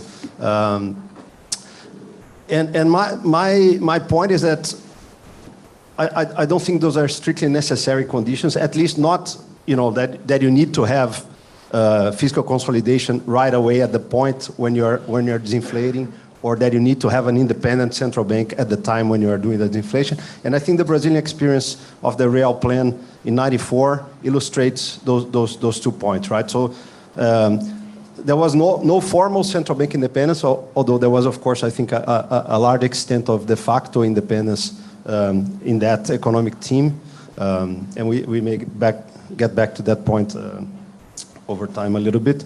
And the other thing, and here's a bit challenging to come to a very stark conclusion, because the data are really bad in Brazil about this, the fiscal statistics and the history and what really happened. But my best account is that we didn't really have significant fiscal consolidation around the time of the Real Plan and the big disinflation, right? So fiscal issues, they remained, and eventually they culminated with a large crisis and a depreciation of the real in '99. Okay, so prior to the the Argentinian crisis that happened a couple of years later. But for a few years, it was possible to disinflate and sort of delay a little bit the fiscal consolidation effort, which I think was needed, right? So it's not, my take is that it's kind of necessary to deliver it at some point. People are forward-looking, and so you have some time to do it if you manage to, issue that, and people see that you are moving in the right direction, and that at some point you're going to get the required fiscal consolidation and the path for monetary expansion. So the mules that we were talking about here, that are consistent with stabilization, but it's not like you really need to have those right from the start. Of course, having like an upfront fiscal consolidation may be the thing that gives you the credibility right away. Whereas if you say, look, I'm going to do it, we're going there, we're going to go a bit more slowly because of costs of a very abrupt adjustment. In the meantime, we're going to issue debt, and we have markets that will finance this sort of a smoother path for fiscal consolidation. I think the Brazilian episode shows that that's possible. That's my reading of what was done. But I think we had de facto independence during most of the period. I can talk about times when I think we didn't really have full independence, and the fiscal consolidation really only came much later after a crisis, right? So over time, what happened was that the government kept deferring, the fiscal effort, the fiscal consolidation, imbalances kept building. That kept growing up. The currency became overappreciated at some point. And then after, a series of crises in other countries, starting with the Asian crisis in 97, then Russian crisis in 98. Eventually, Brazil was also subject to a speculative attack and a run on the currency and a big depreciation. And I think in the background, the fiscal concerns were very clear at that point, right? People say, look, fiscal policy is unsustainable. The government hasn't done anything until now, and so eventually we had a small bout of inflation, but which was then conquered with the adoption of inflation targeting. So I'll stop here. Okay, thank you. Great discussion, and I'll try and take off from some of the comments that were made. So how does independence really deliver is a question I'm interested in. Basically independence is just a delegation. So if the central banker has the same preferences is one issue, and the other is the time horizon. So do you think it's mainly central bankers are going to be wired to not care about output, or that politicians have the wrong model and central bankers have the right model, or is it about term limits? Term limits in Argentina are very important, I think, because presidents have very short ones. But that also poses a question, how do we build central bank independence in Argentina when everyone expects the next government to change the central bank president? And Federico was okay changing the central bank president when he assumed. So I think we have to take as given that we don't have that independence in the sense of term limits. And how do we get there? Basically, does it take time? Do we need success? Or should we put up with, let's say, current central bank presidents or the whole board? You mentioned that the board had board members from the Pinochet era, so that's a relationship here. So who wants to go first in this case? I guess Luis, maybe, or you, Carlos? I can start. I have the mic, and I can talk a little bit about what's happening in Brazil now, which I think relates to that point, right? So the Brazilian Central Bank, very, very brief history. So it was created as an independent central bank, but that didn't last very long. So the first time that there was a bit of attrition, and the story people tell is that the then governor came to the president of the country. We were in a military dictatorship at the time, and said, no, but this was created in those terms for important reasons, and the central bank is the guardian of the currency. And then the president allegedly said, no, I'm the guardian of the currency. So that's it, no more independence. And then we only approved formal central bank autonomy or independence. Of course, there's that debate 2 years ago, so in 2021, right? So hyperinflation happened without an independent central bank, and there was monetary financing of the deficit big time during the 80s. At some point, that was tackled, but fiscal policy, as I mentioned, was not sustainable. We kept piling up debt. At some point, I think we addressed the issues a little bit better. We managed to disinflate big time in '94, adopted inflation target at some point, but formal independence was only approved in 2021, which means that during all of this period, whenever there was a change of administration, the central bank governor would also be changed, and and most of the board members, except the ones that were career public servants, and they usually could stay, across, let's say, administrations.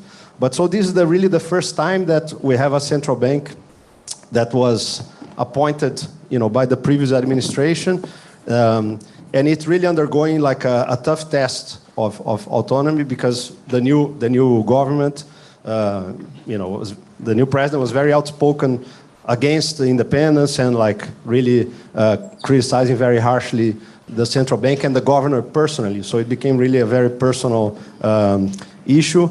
But institutions issued signs that this was something that was approved by Congress, so it has legitimacy. It's something we have to learn to live with. So we are sort of undergoing the first experience when a new administration comes in and has to live with the central bank appointed by the previous government. There was a lot of tension in this first semester of the year, which the new administration started in January, and now, perhaps not coincidentally, because interest rates started to be lowered, the degree of tension has clearly diminished somewhat. I think it's still an issue that will come back over time, but it's the first time that we're undergoing this situation. Maybe we can discuss, if there's time, whether that's good, whether the new administration should have had the right to change and do whatever policy it wanted. But just a brief description of what's going on now. Thank you. So I take it to mean you say it's a bit of time and luck. Right. Maybe I continue, Ivan? Yes, please. Okay, excellent. So just to be clear, it's not that we're against fiscal consolidation. We are not 100% for fiscal consolidation. We're 150% for fiscal consolidation. The point is that I don't think fiscal consolidation is neither a necessary or a sufficient condition for monetary stabilization. We can talk, Ivan, if you want later, a bit more about that. Now, on the question of how you build a central bank independence, is it a kind of a legal thing, or is it kind of more like a de facto thing? I think that's a very interesting question. In the case of Argentina, as I mentioned before, convertibility had imposed an independent central bank. I think the success of convertibility had much more to do with independence of the central bank than with the fact that it fixed the exchange rate. But then, when the Kirchneristas came back, they changed the law. Okay, so you say, here in Argentina you have a law, you make the central bank independent, then comes another government, they make the central bank not independent. So the law is not enough. So I had that very much in mind when we came to government in 2015, and we also had the experience of Margaret Thatcher. Margaret Thatcher had fought inflation in the 1980s. It's well described in a paper by Tom many years ago. And the Bank of England was not legally independent during the Thatcher years. So she fought, she brought down inflation, and then the person who actually granted independence of the central bank was Tony Blair, because when there was a change to the labor government, said, okay, this is an achievement that the English society has managed to reduce inflation. We have to take care of this. I'm going to make the Central Bank of England independent. So with that view in mind, when we came to government, Macri says, Federico, we send a law to the Congress to make the central bank independent. And I said, no. Look, I believe in the independence of the central bank, but I said, you want to bring down inflation? Yes. I want to bring down inflation? Yes. Okay, let's bring down inflation, and then when there's a future change of government, they will institute the legal thing. So I remember a few weeks later, or a few months later, I tell this story to Agustín Carstens. Agustín Carstens was at the time the president of the Central Bank of Mexico, and I tell the story, and then he kind of, it's like frozen, okay?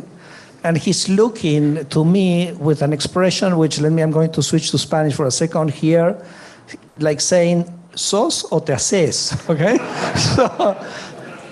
And then he tells me a story. And the story he tells me is, look, I was president of the Central Bank of Mexico. I was an independent president of the Central Bank of Mexico.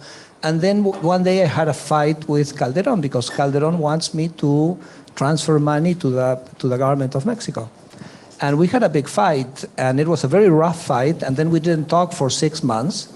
And I managed to hold the ground because legally he could not remove me. And he called me a year later, and he told me Agustín Carsten had saved his presidency. Okay, that was the reflection of Calderon 1 year later. So he said, now you trust the government, you trust the executive, you think you have the same preferences, but at some point this is going to change. And it's not like a big thing like this regime or this other regime. Sometimes it's on the margin, It's small decisions that you build the credibility over time, and you're going to be on a much stronger ground to hold the independence of the central bank if you are legally independent. So I would say it's there, Ivan. I think this de jure and de facto building of credibility. I think they're complements. They're complements. They're not substitutes. They're complements. I mean, you have to do it. You have to do it very fast. That's going to help. Then, of course, you kind of have to move along, and then you have to sustain that independence in de facto in the real world. But I think you have a much higher chance of being successful in that endeavor if the central bank has the legal backing which allows it to stand its ground when those tensions occur, which they will inevitably occur. Thank you, Federico. Just to translate what he said is, are you stupid or playing stupid? Okay, so sorry, Luis. Yeah, so I think that it's one of the things that is very important that Federico just said is that at the end of the day, you don't care about independence by itself. It's because you want to implement sound monetary policy. So you will need you want to be credible in the implementation of monetary policy. Can you hold your mic? In order to reduce the cost of your policy actions. So if you're more credible, then the output, as Federico showed, potential output losses associated to this inflation process are going to be lower. So I think that building credibility is the goal. And I think that if you sort of build credibility, what is going to happen is that independence at the end of the day is going to be stronger. We have a constitutional debate in Chile last year. One of the institutions that was discussed by the Constitutional Committee was the central bank independence. And when you see what happened, the discussion that happened there was very much into the direction of recognizing that the implementation of monetary policy, that the central bank independence was good for the country. And it was all over the political different views in the country. So I think that was, because the central bank was able during the last 20, 30 years to build a reputation in terms of delivering low and stable inflation. So I think that at the end of the day, you have an institutional arrangement and you have the capacity at the central bank, and you basically, if you're building more capacity, then you are able also to sustain the degrees of independence that you need to have in order to be effective. So they go together. I think at independence, at the end of the day, you have to be very opportunistic. If you are in a difficult situation in terms of inflation, I think that independence, legal independence, is crucial to give that first step. I think it's something. So I think that it's a critical issue. So the starting point is very.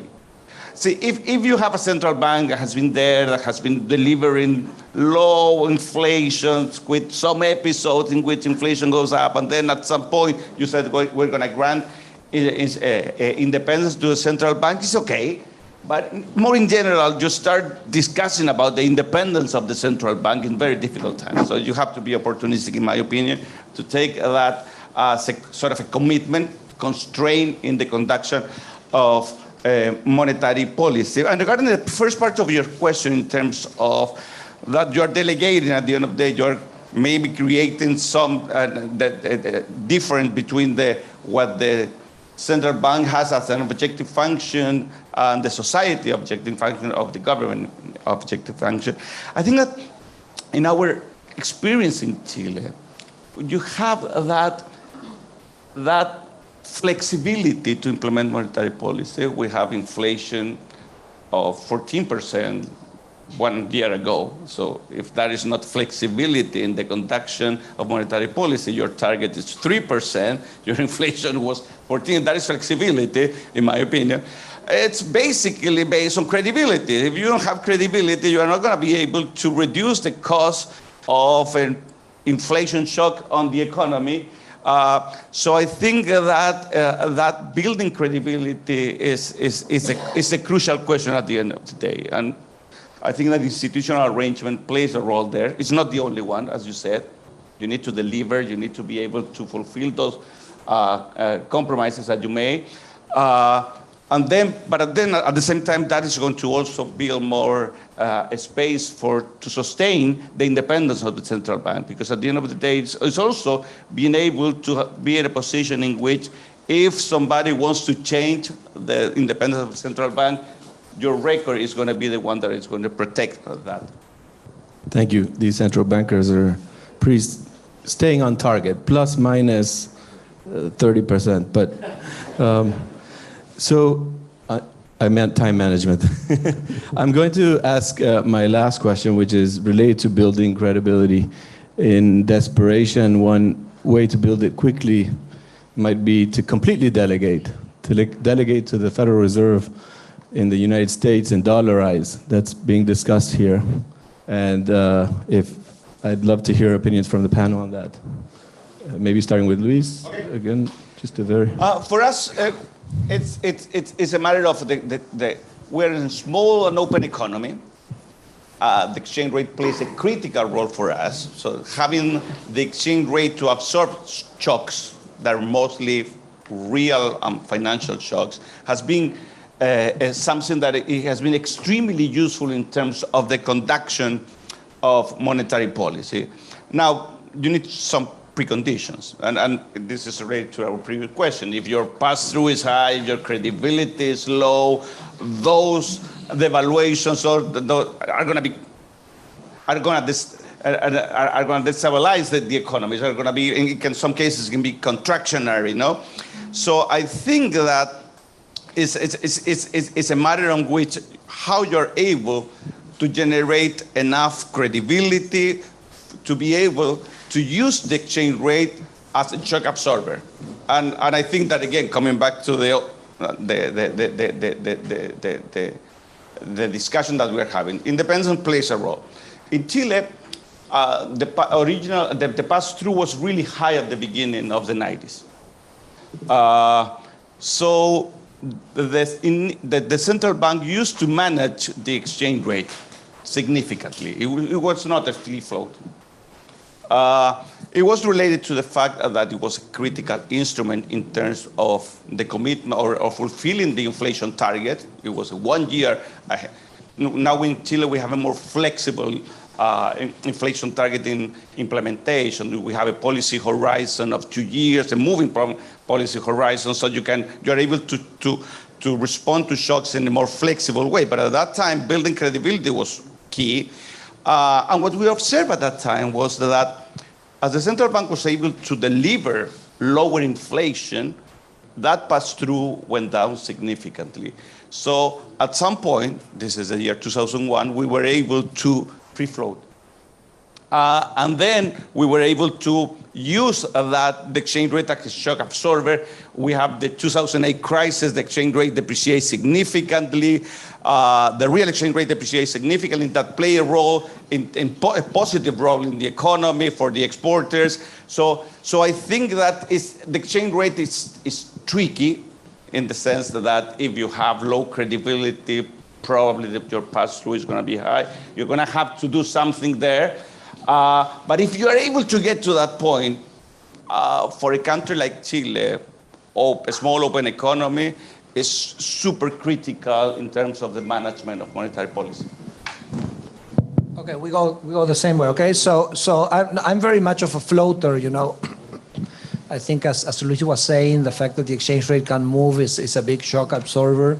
Macri had a big shock in 2018, unemployment didn't go up very much. De la Rúa had a big shock in 2001, unemployment went up to 25%. So I think this is kind of works. I also think pegging to the dollar has its problems, because when you have a global financial crisis, the dollar strengthens, and that's the moment when you need your currency to depreciate. So even if we think about taking another country's currency, well, I don't know if I would choose the dollar as maybe I would take the Chilean peso, and or the Brazilian real. I think it's kind of a more reasonable in terms of how it adjusts to the shocks that we have. And then, of course, you have the issue of seniorage. Now, having said that, which is the cost, no, of buying the seniorage. Now, having said that, I think it's absolutely clear that Argentina has to do something. And I think the strength of the dollarization debate is because it's a strong message that something has to be done with inflation, okay? So the question is, you were asking, how do you build? Dollarization is one option to try to build that credibility. I would say the law of independence of the central bank would be another one, a constitutional change would be another one, and a common currency with other countries could be another one. I mean, those are different options to build that, okay? And I think I mentioned the law of independence of the central bank is not a very strong thing in Argentina because governments change it at will, but it's something that doesn't hurt, so just do it, okay? So there's not much there. I think it would be much more interesting to do a constitutional change, like you call for a constitutional change only to change the independence of the central bank, because you can do that. You can call a constitutional change just to change one specific item, and the Constitutional Assembly has to abide by that. So, for example, the Chileans did that, the Colombians put the independence of the central bank in the constitution, and that kind of, well, takes it out from the grip of each government. So I think that's kind of, that I think would be an interesting thing. And the common currency, like, for example, imagine, don't throw water to me, okay? So, but for example, if we were to do a common currency with Brazil, I don't know why they would want to do it, okay? But anyway, I'm clear about this, okay? But if we could do it, it's strange because the politicians, for example, here they default the debt all the time, but they don't default to the IMF.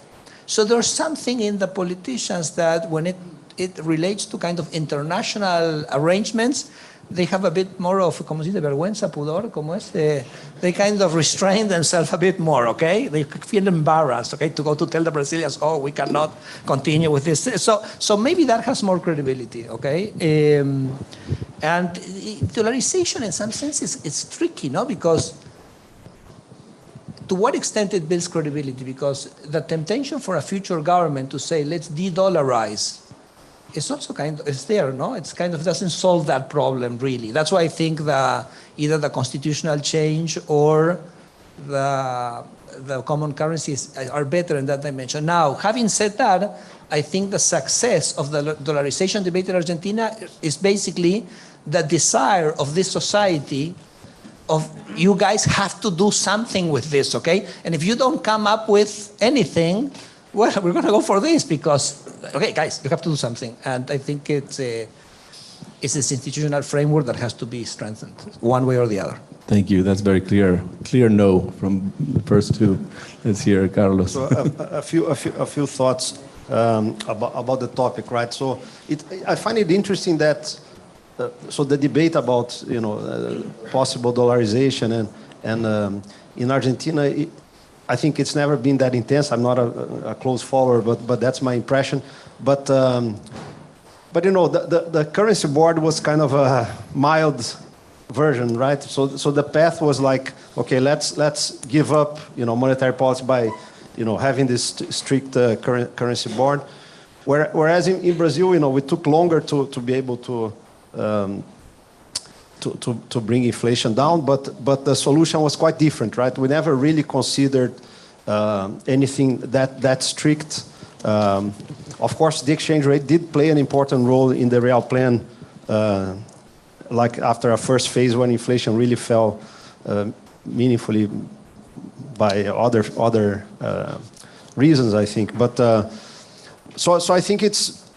For Brazil, I think it makes no sense whatsoever to think about that. Like the floating exchange rate regime has been working well. Pass-through really decreased by a lot after, inflation targeting gained some credibility. And we've had a few experiences by now with very sizable, depreciations, including at the beginning of the system, 1999, then 2002, the first election of Lula, then the global financial crisis, 2008, then the impeachment of Dilma Rousseff, 2015, 2016, and pass-through has been low, the real exchange rate fluctuates and sort of, does its job, so I think it sort of makes no sense. Now, try to think about the Argentina situation, and again, from somebody who doesn't really follow it closely, I'm here eager to learn and hear your views.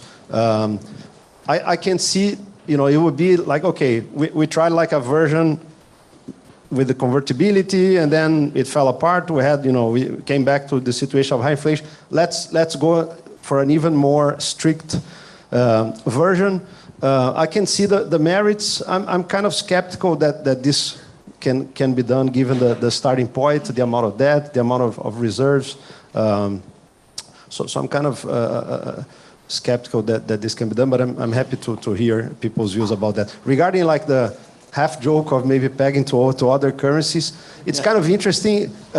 My first reaction would be, okay, this is certainly not good for us. I'm trying to think to what extent it would be good for Argentina. I think that there's an argument that, maybe like there's more co-movement in the shocks. So regarding if you look at trade and like real considerations, maybe it's important. But I think the demand, when you're in a situation like that and people talk about dollarization, the demand is really for like a very safe, stable currency that really doesn't have risk premia and so forth. And I don't think the real would meet those conditions, right? I mean, at times we have, our own big concerns about whether stabilization will persist and so forth, and risk premium move up. So I'm not sure we're a good pegger. But one question I had, and I haven't given thought to this. Okay, okay, the scales are different. I can see that, but which is the following, right? We usually think of dollarization. And we talk about the dollar, right? And in that case, we don't really even think about the implications of dollarization for the US, right? Okay, the US is huge. Some small countries is considering adopting the dollar. So we always think about the implications for the adopter, right? But in a situation like this, if you were to peg to a country that's not, the US and as big and so forth, what would be the implications for that other country? Something I haven't given thought. My first reaction is to think they would not be good for the other country, but that's something to think more about. All right, thank you for the thoughts, and I think it's time to open up to the floor. Carola first. Can we wait for the microphone? Yes. Yes. Sí. Excellent panel. I learned a lot. I will disrupt this and say the central banks are very important, the fiscal, but with the fiscal situation out of hand, why don't we talk about fiscal independence instead of central bank independence? Chile, Colombia, I've been to 20 countries in Latin America, working a lot with them. And we are advocating fiscal independence, not only in the macro, but in the micro. The quality, the unit of expenditure quality, and also of taxes is more under the control of the Minister of the Economy. It's very important to have also an intertemporal budget constraint, because you have people that in the countries that is well respected, Brazil also created a good, I've been with there too, created a good fiscal institution, and they are, the people are chosen for longer terms and they are respected, no? So with fiscal dominance and the fiscal problems, I think that is an avenue that is not this. I will discuss this before discussing dollarization, for example. But thank you. Thank you. Could you pass the microphone to Saki? Yes. So I wanted your thought on the following idea, that it's very hard to build any form of credibility with high government debt. And the reason is that if you put laws or you try to implicitly signal people also have the expectation that in the future you will undo those laws. We can bring Ivan with his nice tie to show credibility as a central banker, but if you have high debt and he raises rates to try to signal that he wants to combat inflation, he's also provoking higher problems on debt if you increase the cost of refinancing. So for me, the big hurdle is high debt. I think that next, Fernando, we're collecting questions, and then for lack of time, I think this is better. Let's take. Yeah, just I wonder if you could give a sort of more of the insider comment on the. So if you think of just hypothetical, a country that has kind of high inflation and is thinking that want to reduce it, and then in the spectrum between kind of more fixed and more flexible exchange rate regimes, how do you think about the fact that it's probably, or maybe where you think or not, that it's important or not to have like a fast reduction of inflation for the political sustainability of this? Or maybe this is something that doesn't really play a role? Yes, so a question for Luis. So even well-known floaters like Chile have shown that they need to intervene sometimes. You've written papers that rationalize this. How has been your experience more from the policymaker's perspective on these interventions? Do they complicate communicating the message? What have been your experience? Following up on Saki, in Paraguay, the central bank is independent in the constitution, and at some point they had a conflict with the treasury because they wanted a bailout for some debt, and they didn't give it, and the government defaulted on the banks. So now imagine a country that is disinflating and there's backward-looking indexation on pensions, and the fiscal deficit goes up because of a fast disinflation. So with a truly independent central bank, you are going to force, in this case, it's a restructuring of the public debt, or you're going to tell the treasury, if you have that problem, fix the law, don't change the monetary policy. So when you think about central bank independence and it could provoke a restructuring of the public debt, how do you think about the trade-offs? Let's take one more brief question and then get answers from the panel. Yeah. Do you make some difference between instruments independence and targets independence? Because maybe the central bank can use all the instruments freely, but maybe the target come from the government or something like that. You think that it's important to have also targets independence? Okay, thank you. What I suggest, so many questions. Not every panelist doesn't answer all the questions, but instead maybe picks, and then the next doesn't answer the same question, maybe, if that works. Who wants to start? Carlos? Or? Okay, so let me, I'll take like the reverse order. So I think that is an important point about the, like the targets and operational or like about broader independence. I'm in the camp that, because of legitimacy, democratic considerations, I like the model when society sort of chooses the objectives and defines the mandate, and then the central bank has the freedom to pursue it. I think that has one other value that maybe is not as emphasized as it should be in my view, because we talk about transparency and accountability always in this debate, but thinking about, the central bank is not elected, it's given a mandate, it pursues, and then it has to be accountable for the outcomes, explain itself, needs to be transparent and so forth. And that's all true, and I think it's important. But I think there's also another issue, which is it forces the government or society to be explicit about what they want, right? And that's maybe one value that's not emphasized enough. Imagine like, the central bank, the governor could, or society could say, look, now I want to change the mandate I gave to you, and you're going to have to, finance this fiscal policy, or implicitly, I want you to pursue much higher inflation than I told you before.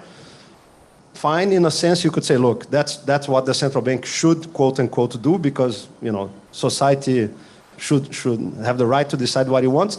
But I think the fact that this arrangement forces it to be explicit about that, I think has a lot of value, right? Because if you don't have this operational autonomy or independence, I think you could change the mandate that you're giving to the central bank, really, but doing it in a disguised fashion and without transparency. So I think there's kind of an extra value of having this, the separation. You define what you want the central bank to pursue and let it pursue. If you want to change, now I want to do this crazy fiscal policy and I want the central bank to come along, you could argue that, that's legitimate, but making it explicit, I think, has this extra value, because I think it will help, the government trying to pursue better policies. Okay, in my case, I also go in reverse. I think it's important the central bank manages the targets, because again, if not the muse, you don't know where they are, the muse. In terms of how important it is to have an initial success in terms of building the credibility. Well, if you look at inflation targeting stabilizations since the 90s, you have those which have done it with floating exchange rates, and those that have implemented it with, say, some sort of exchange rate band and typically what you find is that those that were with flexible exchange rate were much faster in terms of the disinflation. And the reason for that is pretty obvious, that is the exchange rate helps you kind of bring down. For example, Indonesia started with a rupee at 14,000. 6 months later, the rupee was at 7,000. Inflation was at 0 6 months later, and then they went on. So I would say if you think that's an important component, I mean, the others also were successful, so I don't know how important it is, but if you think that's an important component, the floating provides kind of, I think, more room. But I think the most important question has to do with this relationship with fiscal policy, the trade-off, because you say, okay, fiscal policy is independent, so you have to kind of eventually, well, if fiscal policy doesn't discipline itself, from knowing that they cannot resort to the inflation tax is not enough when they're going to have trouble, correct? And I tend to think that the inflation tax is among the worst taxes that you can have. I think that I cannot think of many bad things happening in the economy which are worse than having the inflation tax. But let me just give you an example. When Greece was having its problem with a lot of debt, correct? Here, with a lot of debt, the question on the debt, okay? The question on the debt. So Greece had a big problem with its debt, and they had a finance minister which was called Varoufakis, and he said, okay, we want to use the inflation tax, we want to leave the euro, we want to dramatize again the economy. So Spiras, which was the government says, okay, go to talk to the German chancellor and say that we're going to leave the euro if you don't kind of give us the money. So he goes to talk to the central German chancellor and says, okay, we're going to, look, you have to support us, because if not, we have this big debt issue. If not, we're going to leave the euro. And the German says, be my guest. Okay? So Varoufakis calls, in a total excitement, he calls Spiras and says, I'm taking the flight back to Athens. Tomorrow we're announcing that we're leaving the euro. And Spiras says, no, man, it was a bluff. We were bluffing, okay? I'm not going to be the prime minister that gets Greece out of the Eurozone, okay? So he was saying, okay, we're going to have to restructure the debt. We're going to have to do something, but I'm not willing to kind of compromise the monetary regime. That's why I say that it's not necessary. The fiscal adjustment is not necessary. Let me just say why it's not sufficient. Just to complete, okay? I said it's not necessary condition, it's not sufficient condition. If you look at the two big spikes, barring this last one, okay? Undefinable. This last one thing is I wouldn't kind of be able to describe, okay, what's happening now. But if you look at the two previous spikes in inflation in Argentina, one was between 2003 and 2009, inflation went from 3% to something like 25%. And it was at a moment where the fiscal government had a surplus. And it was a moment where the government did not ask anything from the central bank. No money, zero. What happened? What happened was that the central bank bought $50 billion of reserves with unsterilized monetary purchases. So basically, of course, you buy reserves with inflation tax, okay? And then you brought the inflation tax up, okay? No relationship with the fiscal policy. And then if you think about 18, why did in 2018 the inflation rate went, say, from 20% to 50%? Exactly the same thing.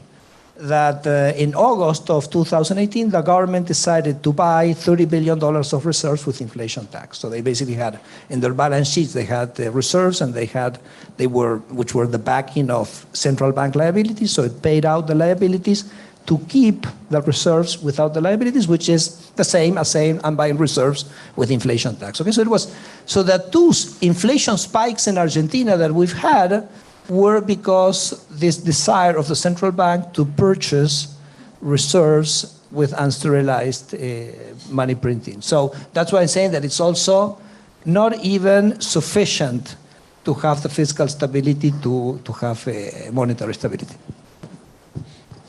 I think that on the fiscal side, I think, Carola, I agree with the view that it's very important in terms of the macro management to have a sound fiscal policy, period. No? I think that my view is that fiscal policy at the end of the day is going to be determined in a political economy equilibrium. So it's something that it's, in the case of the central banks, I think it's different. So I think that to have those rules is super critical. But now, let's come back to the case in which you have an economy that has significant inflation, high fiscal deficit. You are financing that fiscal deficit with money printing. I guess it will be. Who knows what that country is? It will be difficult to separate the discussion, because I think that otherwise it would be. I think you would say, well, central bank, you can do your policy, you're going to bring down inflation. But if you're not going to the source of the problem, I think it will be super tricky, to say the least. So I think that, again, you come back, there's no one trajectory. You can have several trajectories. But I think that the one that in this hypothetical case of this country is, I think that you say is you have to take into account what is the source. In general, we think in terms of central bank independence under two reasons. No? We say, well, you want to cut the financing of the government, and second, time inconsistency. You say, well, I'm going to gain credibility, reduce those costs, reduce inflation bias, and all that. So in our case, in the case of Chile, was more of the second one. Inflation was 30% at the time in which the central bank was granted credibility, but the fiscal deficit was basically zero. You have the first 5 years of the Central Bank of Chile, the structural fiscal deficit was 0.5%. No? So it's, but I guess that it will be difficult to translate that experience in other hypothetical cases. So I think that you have to take that into consideration. And now, the other thing that I consider important is that at the end of the day, I think Saki has a good point. No? If you are getting yourself in a very difficult situation in terms of debt, at some point you're going to have a discussion regarding. So I think that's a tricky part. But then you say, well, maybe what is going to happen is that you have a flexible exchange rate regime, you have a monetary policy that is going to do whatever it has to do in order to fulfill their target. The probability that you follow that path on the fiscal side is lower. I tend to believe in that type of stories. Okay, thank you. In honor of Saki's question, this is how most of you know me. And there's many more questions, I'm sure, and all these questions were great and not all answered for lack of time, so do approach the panelists over coffee, that's what I suggest, and keep the conversation going. Thank you.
Okay.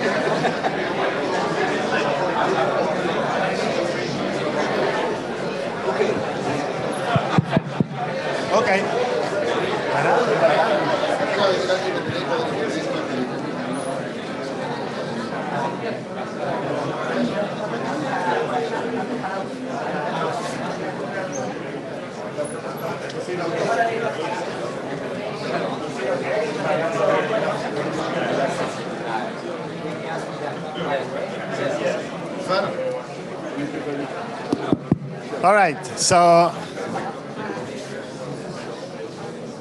all right, so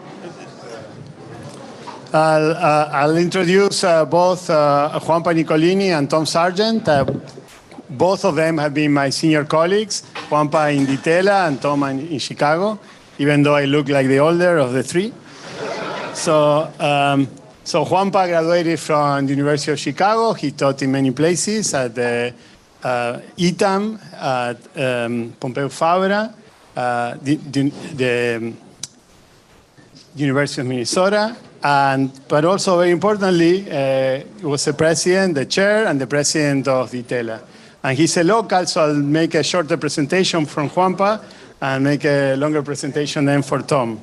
Tom Sargent graduated from, went to grad school at Harvard, taught in many of the most distinguished institutions. We could change them. Carnegie Tech, that's correct, right, Tom? Not Carnegie Mellon, Carnegie Tech. Carnegie Tech, Penn, the University of Chicago, Stanford, Minnesota, I was going to say, Minnesota, and now he's a professor at NYU. Tom is the author of, it's a countable, a very large number of articles. I think it's on the order of more than 250 articles, more than 12 books. These are not your typical divulgation books. These are all different topics, path-breaking, very deep. Same with the articles. He works in many areas, macroeconomics, economic history, applied time series, I would say economic theory also. He has really groundbreaking work in many areas that are many of them very important from the topics that we're talking right now. In fact, I want to refer to, well, there are many papers, but the end of the big inflations, The Conquest of American Inflation. That's such a fantastic book, and the papers related to it, the conquest of Latin American inflation, the Thatcher and Poincaré. We could go forever. I think he's the only economist that kind of surpassed Friedman. I could get fired for this, but it's true. In terms of both his deep analysis of economic history and also of economic theory and linking them, which is something that Friedman didn't do. He's a fantastic book with Anna Schwartz, but Tom really surpassed that in terms of also his work. His economic theory is related to his deep understanding of history and of econometrics. All together, it's really like the complete package. And I would like to, all of us, I would say many of us know his Nobel lecture, which is fantastic. It's not unrelated to the topic that Daniel Artana talked, but I would like to read not his Nobel lecture, but actually a few words that Tom gave when he accepted the Nobel Prize in the dinner. It also, they give you a picture of Tom. First of all, how he addressed the public, and also very important lessons. So let me just read it. So it says, "Your Majesties, Your Royal Highness, Your Excellencies, ladies and gentlemen, my teachers, my students, and my students who have become my teachers." This is a typical Tom first. And then he goes on to, "I state 7 practical lessons taught by my beautiful subject, which investigate the consequence of time and chance and cooperation and competition on foresight and incentives." And here now the 7 lessons. "Many things are desirable. Many things that are desirable are not feasible." This is the only one that has an attribution to Caroline. You should ask Tom the attribution. 2, there are trade-offs between equality and efficiency. 3, other people have more information about their ability, their efforts, and their preferences than you do. 4, everyone responds to incentives, including people you want to help. That is why social safety nets don't always work as intended. 5, when government spends, its citizens eventually pay, either today or tomorrow, either through explicit taxes or implicit ones like inflation and defaults on debts. 6, it is feasible for one generation to shift costs to subsequent ones. National government debt and the US social security systems do that.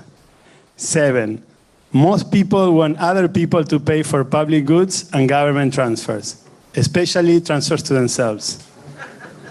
And then he thanks the king, I think. Okay, so with that presentation, I'd like to first, turn to Tom, that is going to talk to relate to the end, and after that, Juan Pablo, and then we'll have plenty of time for questions. So Tom, the floor is yours.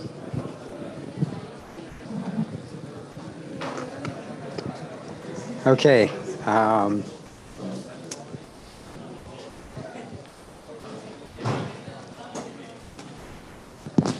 Okay, none of that stuff's true.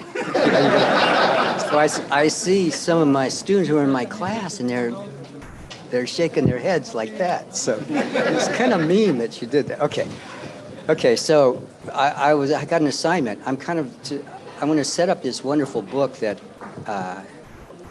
Wampa and Tim wrote. I'm going to give you the history of that. Kind of all I'm good for these days is to talk about history, because to me it's virtually today. So there's this paper I wrote called The Ends of Four Big Inflations. It's almost all in words. There might be one equation, and there's page numbers. Those are the only numbers. Tom, can you hold it closer? Yeah, basically. Okay, I was asked, I did not want to write that paper. I was asked to write a paper. Bob Hall asked me, I want you to write a paper all in words that describes some of the implications of those difference equations and equilibrium concepts. And I don't want to do it. You do it. Okay, so then I had to do it. And I had no idea what to do. Okay, but I was reading Newsweek columns. Okay, and in those days, there was a big inflation in the U.S. We thought it was a big inflation. It was like 8, 10, 12%. It was 1980, summer of 1980. Newsweek column by Paul Samuelson. Samuelson and Solo used to write Newsweek columns. They were wonderful. Read them if you can. So Samuelson has this column, and he talks about the problem in ending inflation in the U.S. And there were people who had things like, they called it the sacrifice ratio. And there were calculations at 10% inflation, back of the envelope, Oken curve, Phillips curve calculation. If you were going to bring inflation down suddenly in the U.S. to zero, suddenly, you'd have to bring GDP down to a quarter of what its level. Sacrifice, really big. So Samuelson talks about these numbers, and he says, and therefore, you shouldn't try to think about bringing down inflation fast. If you want to bring it down, you got to bring it down gradually, or you're going to have these terrible costs. And he says this is a received view, which it was, and he kind of described why. Because of momentum, buildup of expectations that are going to be really hard to break. And then he says, this is Paul Samuelson,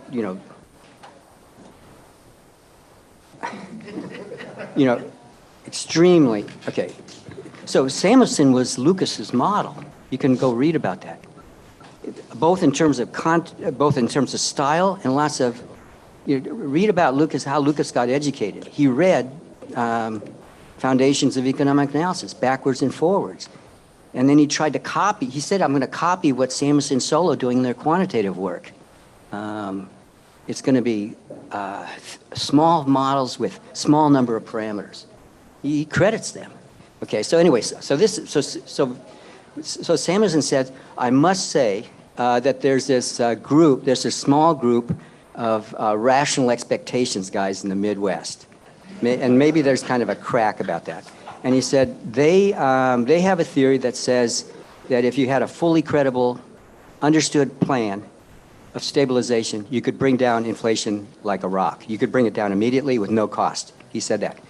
And then his next line is, neither theory nor history should supports them. Neither good theory nor history supports them. So I read that thing and I said, I got an idea for a paper. So, okay, so you guys know University of Minnesota, so like I'm wandering around, so I have kind of an idea. I don't know if you know how ideas come. I don't know how they come to you. Like to me, Bob Lucas told me this, you're in a fog. You have no idea what you're gonna do next. And you think the last paper that you wrote is your last paper. Seriously. And then, and it's the fog. It's not COVID fog, it's just fog. Okay, so anyway, this idea is there. So I wander around and go to the University of Minnesota Library. I'm wandering around, and I have no idea what I'm doing, but I have some vague idea. And there is a God. I'm wandering around the library, which I didn't spend a lot of time in the library.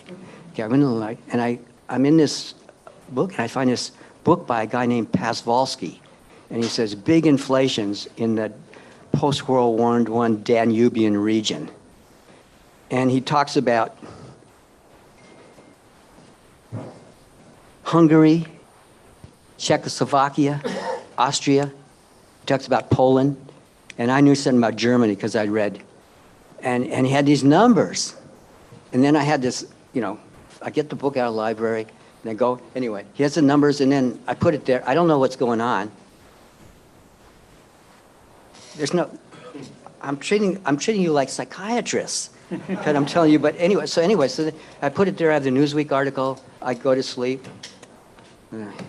Other things happen, my wife kicks me out, seriously, and I have a lot more time on my hands, So I start writing this article, and I write this ends of 4 big inflations. And all it is, it's taking those graphs, it's taking and drawing graphs. And this isn't high tech. I draw graphs of, I get 4 where there's the hyperinflations and 1 where there's not, Czechoslovakia. I draw the graphs. I know how to take logs and I know how to plot. So here's what happens. So in each of these countries, it's a log scale. The price level is going up like that, and it stops like a rock. Germany, Austria first, Hungary, Poland, and then Czechoslovakia. That no inflation, very little. And okay, so then kind of ask why, and how did they do that? And for each one of them, you just read, and it's a drastic. At this moment, okay, lots of times. By the way, lots of times, mu kept going up afterwards. Actually, it went up afterwards. What stopped was in each one of them there was a fiscal reform, a drastic fiscal reform, and there's stories behind each one of them. You can look up the stories. I got the stories in each one of them. The hyperinflation stopped. Each one of these countries lost World War I, and they were running big deficits. There's interesting stories about the deficits. There's a new paper by Brunemeyer and colleagues about the German hyperinflation, which I knew about. It wasn't that they were. It's related to the talk that I thought Ivan was going to give about heterogeneity, because there was money, and the central bank, it wasn't just buying government bonds, it was buying, it was making loans to cronies, just like, by the way, Biden and Trump are doing for the U.S. government, making loans denominated in Reichsmark, and they were buying stuff, and there was huge redistribution through inflation, private redistribution. So that stopped. It stopped because of some interesting things in every country. So that's my paper, and I wrote that paper. I wrote it, and I gave it. Okay, so then I have some quote unquote friends at the Minneapolis Fed. In the fall of 1980, after I wrote that paper, there's a conference at the Minneapolis Fed, and Art Rolnick, who has a big mouth. Okay, so at this conference, there's all sorts of people at the conference. It's one of Neil's conference about monetary economics. Samuelson's there, think a whole bunch of guys were there. Tobin was there, and Neil was preaching about how to do monetary economics. And Samuelson got up and kind of gave a talk about how you boys are nice doing rational expectations, but you're so unrealistic. And then Art Rolnick goes and he says, oh, that's what you, he's 30 years old and he goes up to Paul Samuelson. That's what you think? Look at this paper. Could I see the, I didn't know that he did that. I get a letter. Okay, and I just want to read the letter. And actually, progress isn't, I just want to say, I'm going to read this letter for you because I can't see that. But if I find this. Maybe you make it a little bigger. I'm going to read this letter to you. Okay, this is a letter to, and this is a day, because I'm on a campaign to say that there were things that were better in 1980 than today. There were no cell phones. So when you went to class, you were occasionally listening. Okay, and people wrote letters back and forth. So I get this letter from Samuelson, who I'd met a couple times. Okay, so I just want to read a couple things about the letter because somebody said yesterday, about the value of criticism, that it's helpful. So there's a lot of criticism. I got about 5 papers from these letters. So that's my message. So here's what Samuelson says. One of your colleagues gave me your August paper on the four inflations. I read it with interest, even though my previous understanding of the German and Austrian cases had already been along the lines of your description. Samuelson was a tough guy and a wise guy. She says, okay, now, and so you learn a lot about great men in a whole bunch of ways. That he took the time to write this letter to this kid, and even to read the paper. Just think about that, and how much respect that conveyed, and to tell me he thought. You'll see what he thought. So then you'll kind of see the tone of what he did. And then Solo wrote me another letter. I'll tell you a little bit about that letter, because I'm going to set this up. Okay, so here's the reason. Unlike you, I find these samples of experiences to be low in power for resolving the present policy issue. The Los Alamos experience, that's the APOM, the first atomic bomb, was a useful addition to the science of explosion, even though that experience has low power to improve the craft of the coal mining dynamiter. On the basis of your survey of the data, I would alter my Bayesian probabilities a little on the improving of current Israeli and Peruvian inflation. They are quite big.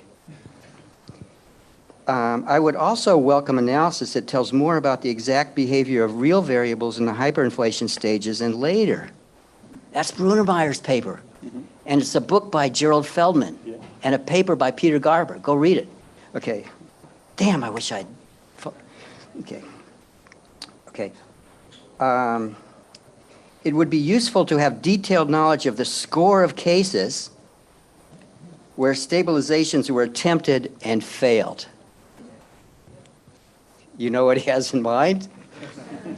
This is knowledge worthwhile for its own sake, even though it would not help Thatcher's advisors.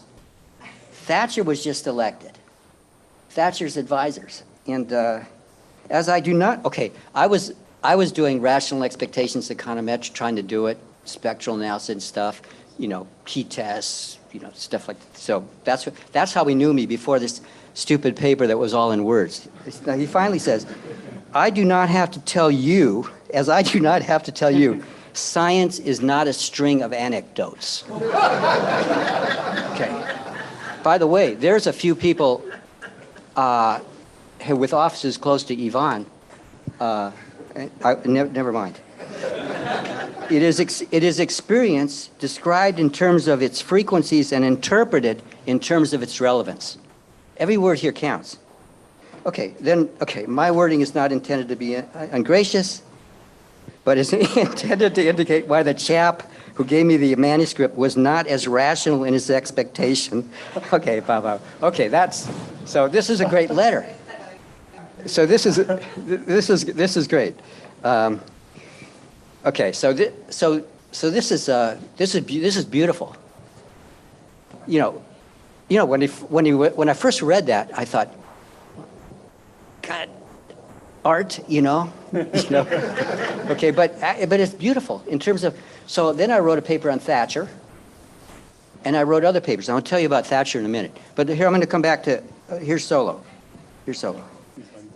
Okay, this is it okay that I do this? This is great. Because I'm just setting you up in a way. Okay, because this is Robert Solo. I got a copy of your paper of the post-war hyperinflation that's from Stan Fisher, and have just finished reading it. So all this stuff about salt water, fresh water, it's so wrong. I hate it. I mean, Stan's, it's just look at the tools Lucas is using. Calculus of variation. Where did he get that from? He got it from Samuelson. Okay, so anyway. He says, fascinating. I'm thinking of assigning it in my intermediate macro class. The tone of Samuelson's is, no way would I, maybe I'll use this in my garbage can. And then he says some nice things. Okay, so look what he says. Okay, now I'm not going to read everything, but every paragraph, I'm going to get a paper out of it, or a research paper, or other people are. Maybe Wampai is. My first reaction was like the common one you report at the end. Why should one think that such extreme situations tell us anything about a humdrum world? Why does Germany in 1923 tell us anything about the U.S.? By the way, Volcker read that paper. That's another story. Go read Silber's book, Bill Silber's book. I guess I would be more cautious than you in extrapolating, but okay, machine learners, that's all they do. But I don't think it is right just to dismiss your story as irrelevant.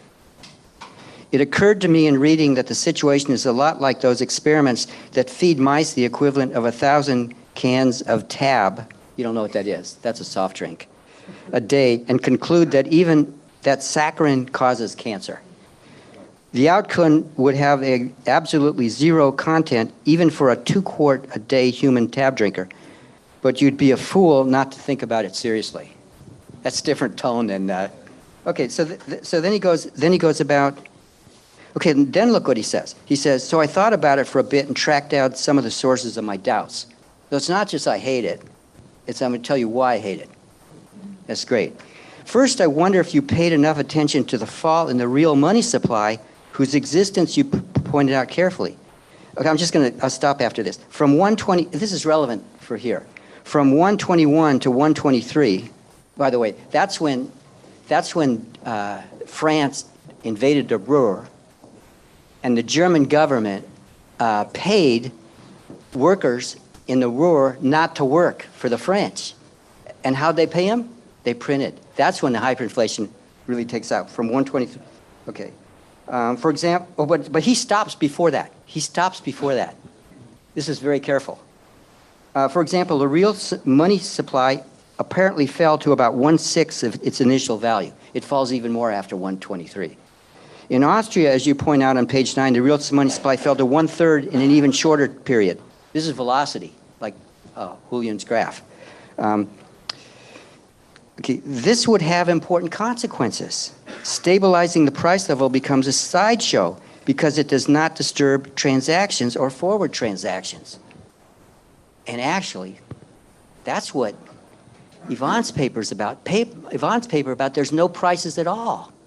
There's just one-for-one changes. There's goods A over goods B. There's no relative prices.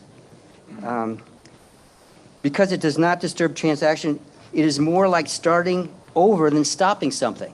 Okay, so Beatrice Paul has a great paper about that. About that line, the Hungarian communists knew all about that. Anyway, so the rest of this talks about momentum. He talks about a whole bunch of stuff. Look at the third. The possibility that the hyperinflation had so demolished the real economy that there was little harm left to be done. See, he's struggling with the fact that there didn't seem to be there wasn't a big slowdown because they'd killed it. Anyway, so what I'm going out. So finally, I get more papers about this. So he mentions Thatcher.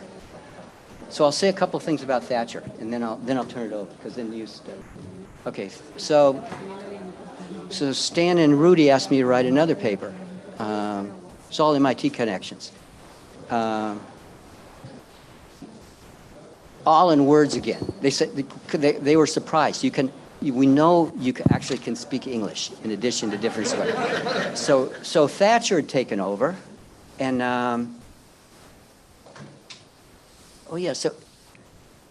so I met Bob Lucas's best friend at Leonard Rapping, who they had a falling out, not because Rapping became a Marxist, heavily Marxist, and then they had trouble talking to each other.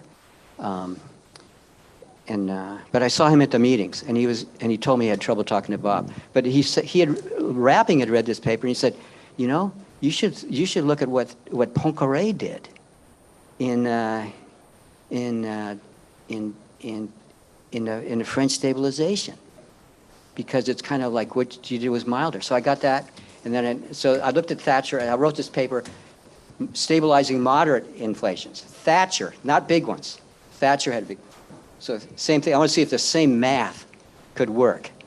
So then I went and read about Poincaré, and then there's something called the Poincaré miracle. So you could read about it. There's a big inflation after the war, not as big as Germany, but I'll just give you an example. The French, like the Germans, they printed a lot of bonds during the war, and their assumption was they were going to be paid by the dates matter.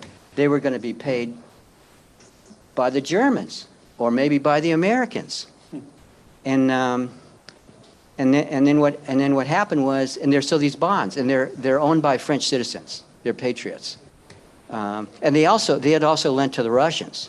And there was a regime. Talk about regime change. There was a regime change. Okay, in 1970, they weren't going to pay. Okay, so you look at their balance sheet. Okay, so there's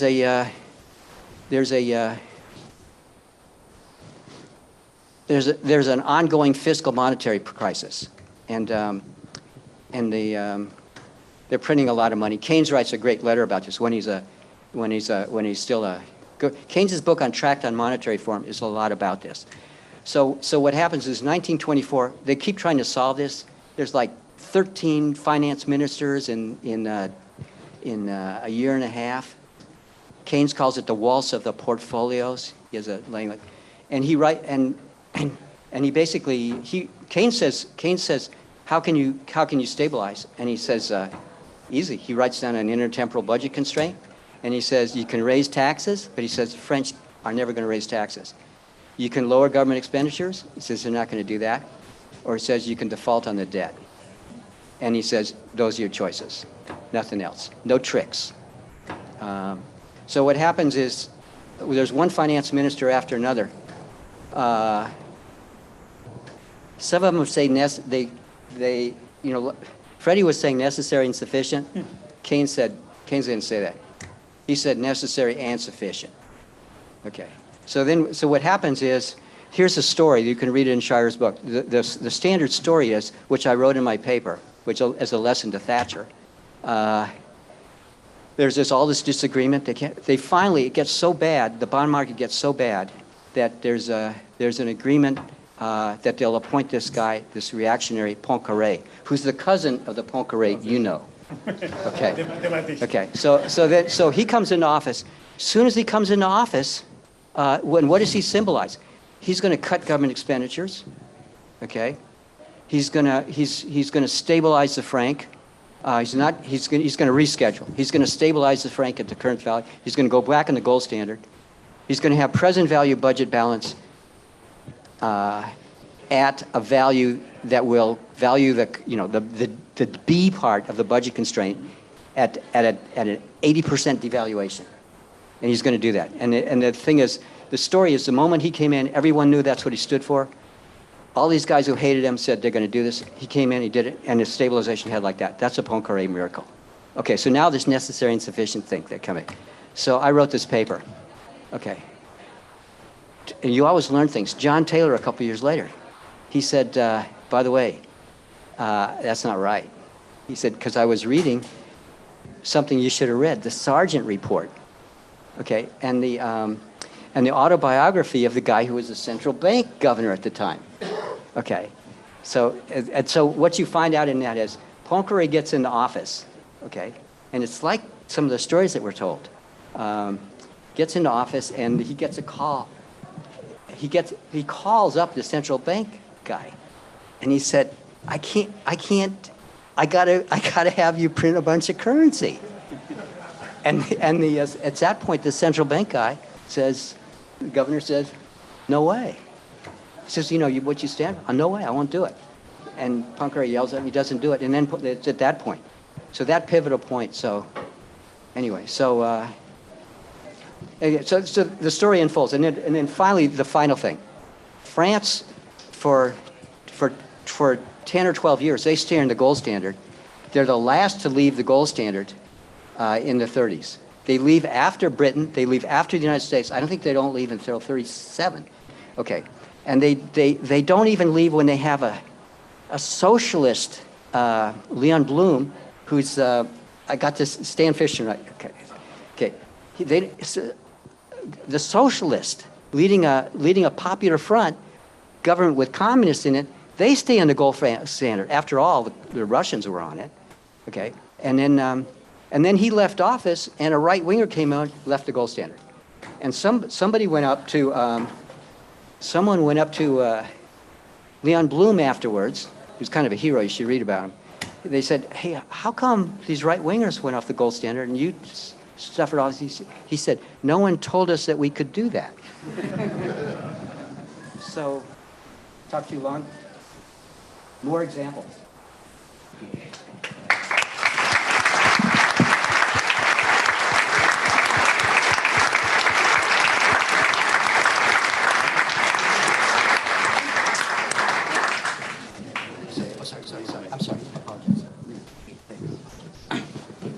Okay, thanks, Tom. It's a great privilege for me to be here. I cannot speak when I'm sitting down, so I'm going to stand.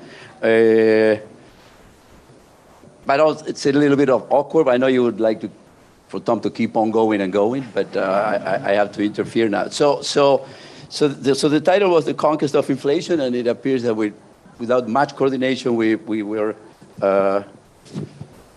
going to achieve something here, I think. So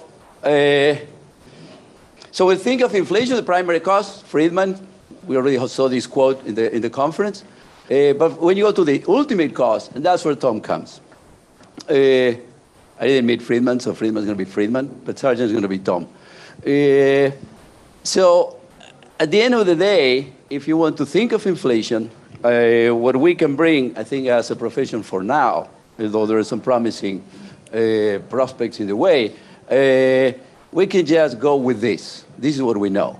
So sometimes in a paper Bob wrote, if he had to go to Washington for something else than just watching the cherry blossoms, he would just bring the monetary history of the United States. I think that Friedman and Tom are all you need in order to think of what the profession can offer, again, for now, in terms of inflation. So, I passed two? No. Okay, so so let me just go then very, very, very briefly, because then I want to go to data. So the way I'm going to be thinking about what the profession knows is basically the quantity theory. I'm going to be thinking of a neoclassical economy without frictions.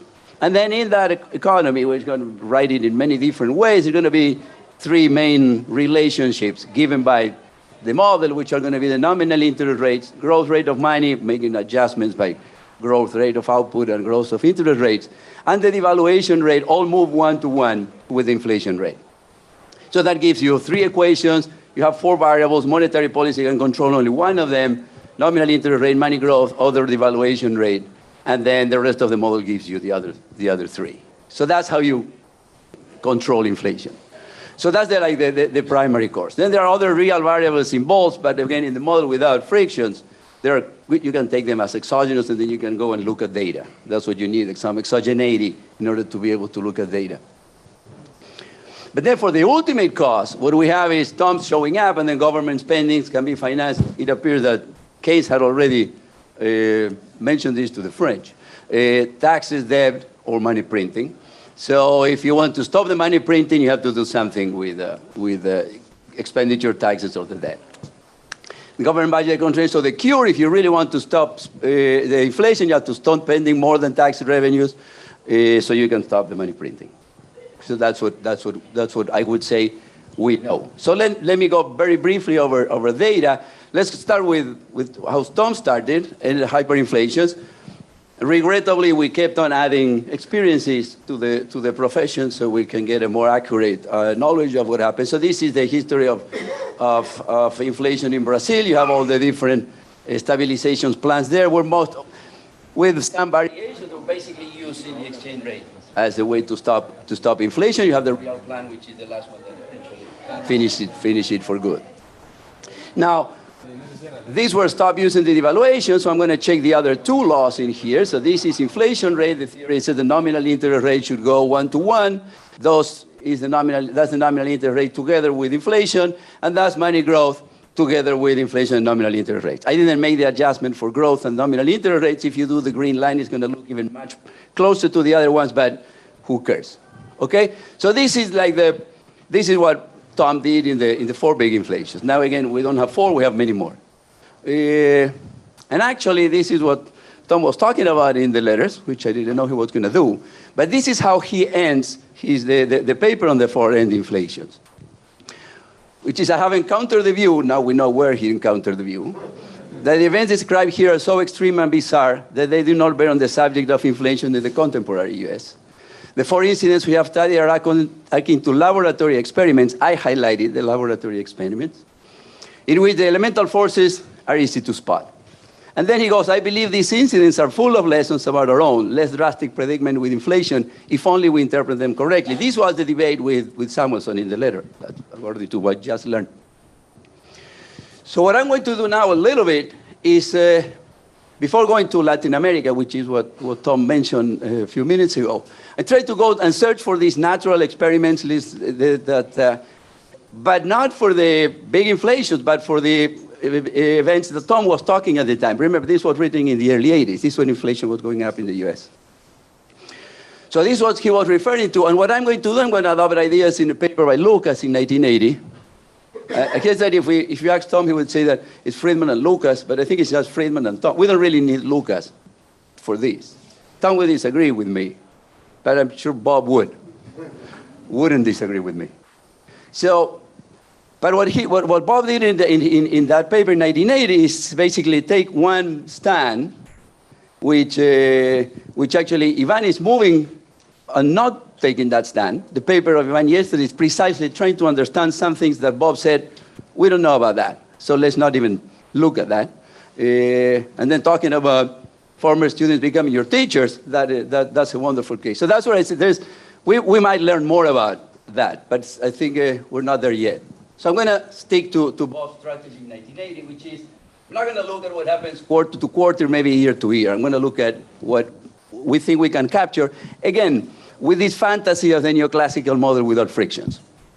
Okay? Then we see how far can we get. I'm going to try to quantify a little bit what I mean by this. So I'm basically going to use, it's going too fast. I'm going to use a filter, basically separate the data between short run and long run, has a single parameter, and I'm going to tell you how I'll pick that one. Okay? So the hope is that frictions in the markets, or exactly how we see it, that when we write the model with the money demand, and when we say, okay, what happens if you increase M? Well, I can show you that if you increase M by 20%, and if I increase P by 30% in the same equation, all the system fits together. But then the question that Ivan is after, and Martin Beraja was also worried, how that happens? Well, we don't know. I don't know. So I'm going to just assume, try to think that all these things, that how that happens, I'm going to go away from that. I'm going to check whether that happens.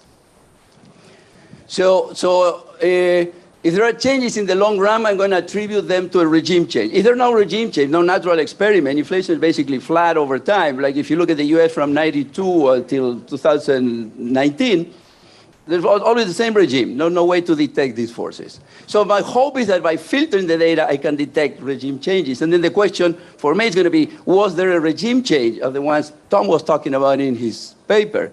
But when I look at the inflation in the US and other OECD countries. So that's the way I'm going to think about it. So I need to separate the data between short run and long run. And the way I'm going to do it is and there's a single parameter, so I have to pick a number in order to do that. And what I'm going to do, I'm going to use the narrative of monetary policy. Whoops, I forgot to say nothing. I said represent the view of the Federal Reserve Bank of Minneapolis, the Federal Reserve System. So I'm going to, there's a moment in your presentation you said, oh, gee, I should have said that. So I'm going to use a narrative of the monetary policy in the U.S. Okay, the Fed, what we do when inflation goes up, we increase rates, so it goes down, and then when it goes down, we lower it. So that's what we do it. And we do it because there are precisely these frictions that allows us to improve the real side of the economy. So what I want to do is to choose the filter such that when I look at the nominal interest rate, I remove these tightening cycles. That's going to be my definition of short run. Whatever I do to the filter to remove the tightening cycle. So this is the policy rate in the US. So you see these big spikes. And actually, if I tell you the Volcker tightening cycle, you immediately know what I'm talking about. And if I told you the Greenspan conundrum, or maybe you don't because it's not that famous, but if you've been following the Fed, you also know what I'm talking about. So those are the I want to remove. Oh, this is not working? How about this? Okay, so that's going to be my choice of short run and long run. That's the only choice I'm going to make. And then I'm going to look at data for a bunch of countries once I made that choice. So this is how it works.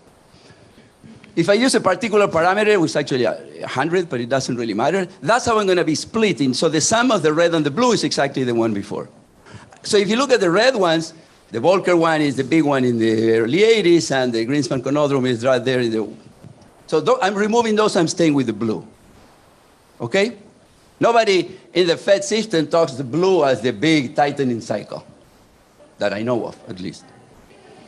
Okay, so that's what that's it. Now I already chose the value for the filter. I have my hands tied, and I'm going to go and look at the US and a bunch of other OECD countries to see whether I detect something like that, these monetary forces in the US and these other countries. None of these countries really use the exchange rate, so I'm just going to be focusing on the money growth and the nominal interest rate relationship.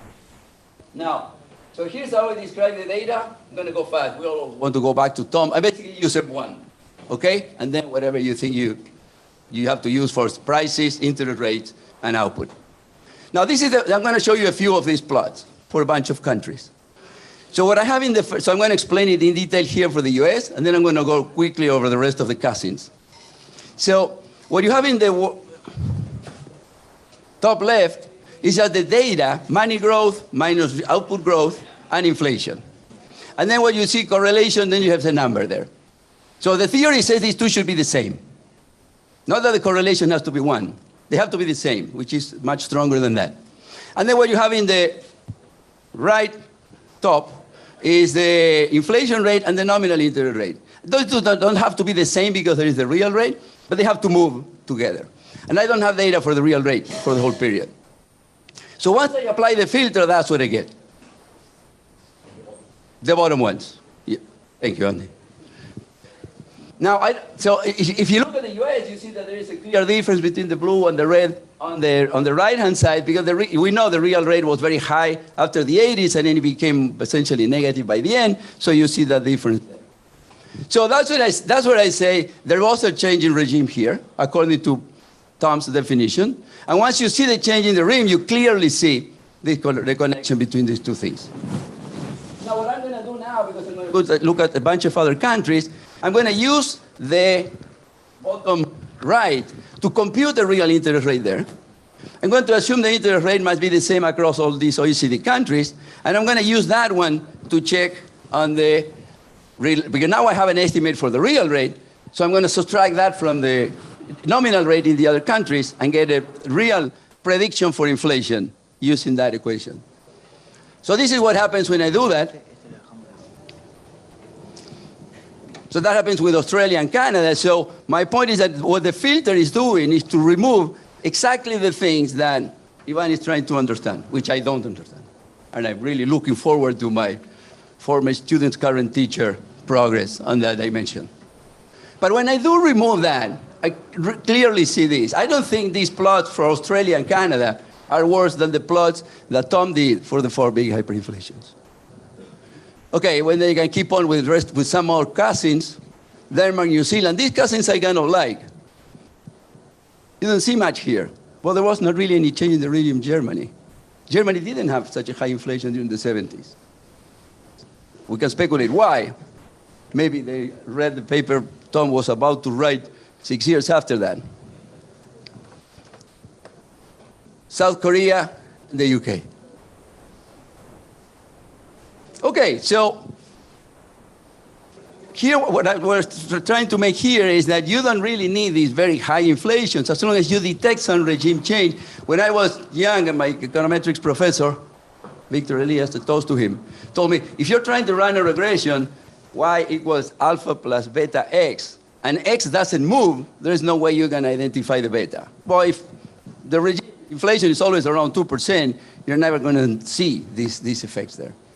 Now, what happens if we go back to the region? This is just a very brief summary of what we found in that book we wrote on the monetary fiscal history of Latin America. And actually, Tom was the academic leader on this. We were following his papers, and actually he followed us with Tim while we were working on this project.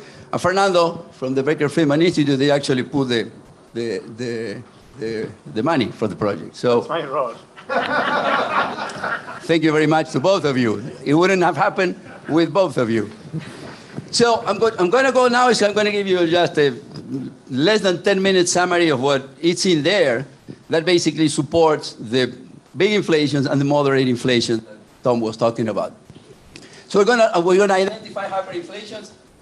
No, many of you say we already know there were 5. And then I'm going to talk to the moderate inflations and how they were stabilized. And I'm going to only be talking in this particular presentation, but the evidence is in the book, on the stabilizations that were successful. So I'm going to, then for each case, I'm going to set the date 0 at the peak of the inflation, and I'm going to show you what happened. And then I'm going to give you a list of what was the instrument used in each particular case. So, whoops, this went too fast. So these are the 5. And the reason I'm going to put this is because there is a lot of variation. Things are not as clear-cut as you would think in terms of what you have to do. So these are the hyperinflation stabilizations. We have many, but I'm just only talking about the last one when they successfully stabilized. Argentina, Brazil, Peru, Bolivia, and Chile. There you have the numbers. And that's what happened. Here I'm putting the monthly inflation rate so you can actually see a little bit the scales. So the monthly inflation rate that was equivalent to the yearly one. So pretty abrupt. Inflation came down pretty fast. If you look at what happened to the deficit, they were clearly bigger before than after, but they were not 0. In many of these. Look at the green one. The green one is Brazil. Carlos was talking about this. This is actually interesting. If you look, deficits went up a little bit after, but they were surpluses the 4 years before. So the question is why they were having hyperinflation with surpluses. And if you do the accounting, they were actually removing the debt. They were paying the domestic debt. So part of what happens when they stabilize is that they have the domestic market to keep on putting that. Again, then the thing didn't work out very well, and then the adjustment was made in the late 90s. But that's what the numbers show us. What happened? So essentially 3 of these, they were stopped with exchange rate regimes, 2 of them managing the monetary aggregates. Shocks of gradualism, basically the shocks were the ones with the exchange rate. The ones with money were more gradual, Bolivia and Peru. So that's all the...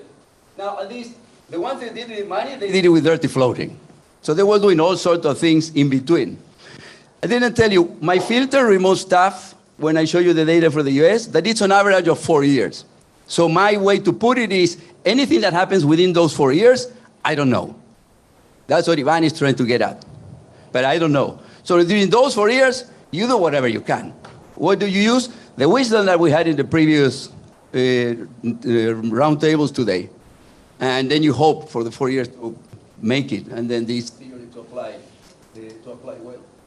But again, controlling M, and then they were controlling the exchange rates and doing, well, you do whatever you can. And actually, if you look at the experience of Chile, which is extremely successful in the 90s, they did whatever they had to do. The interest rate went up the roof, and sometimes you're in the storm. You do whatever.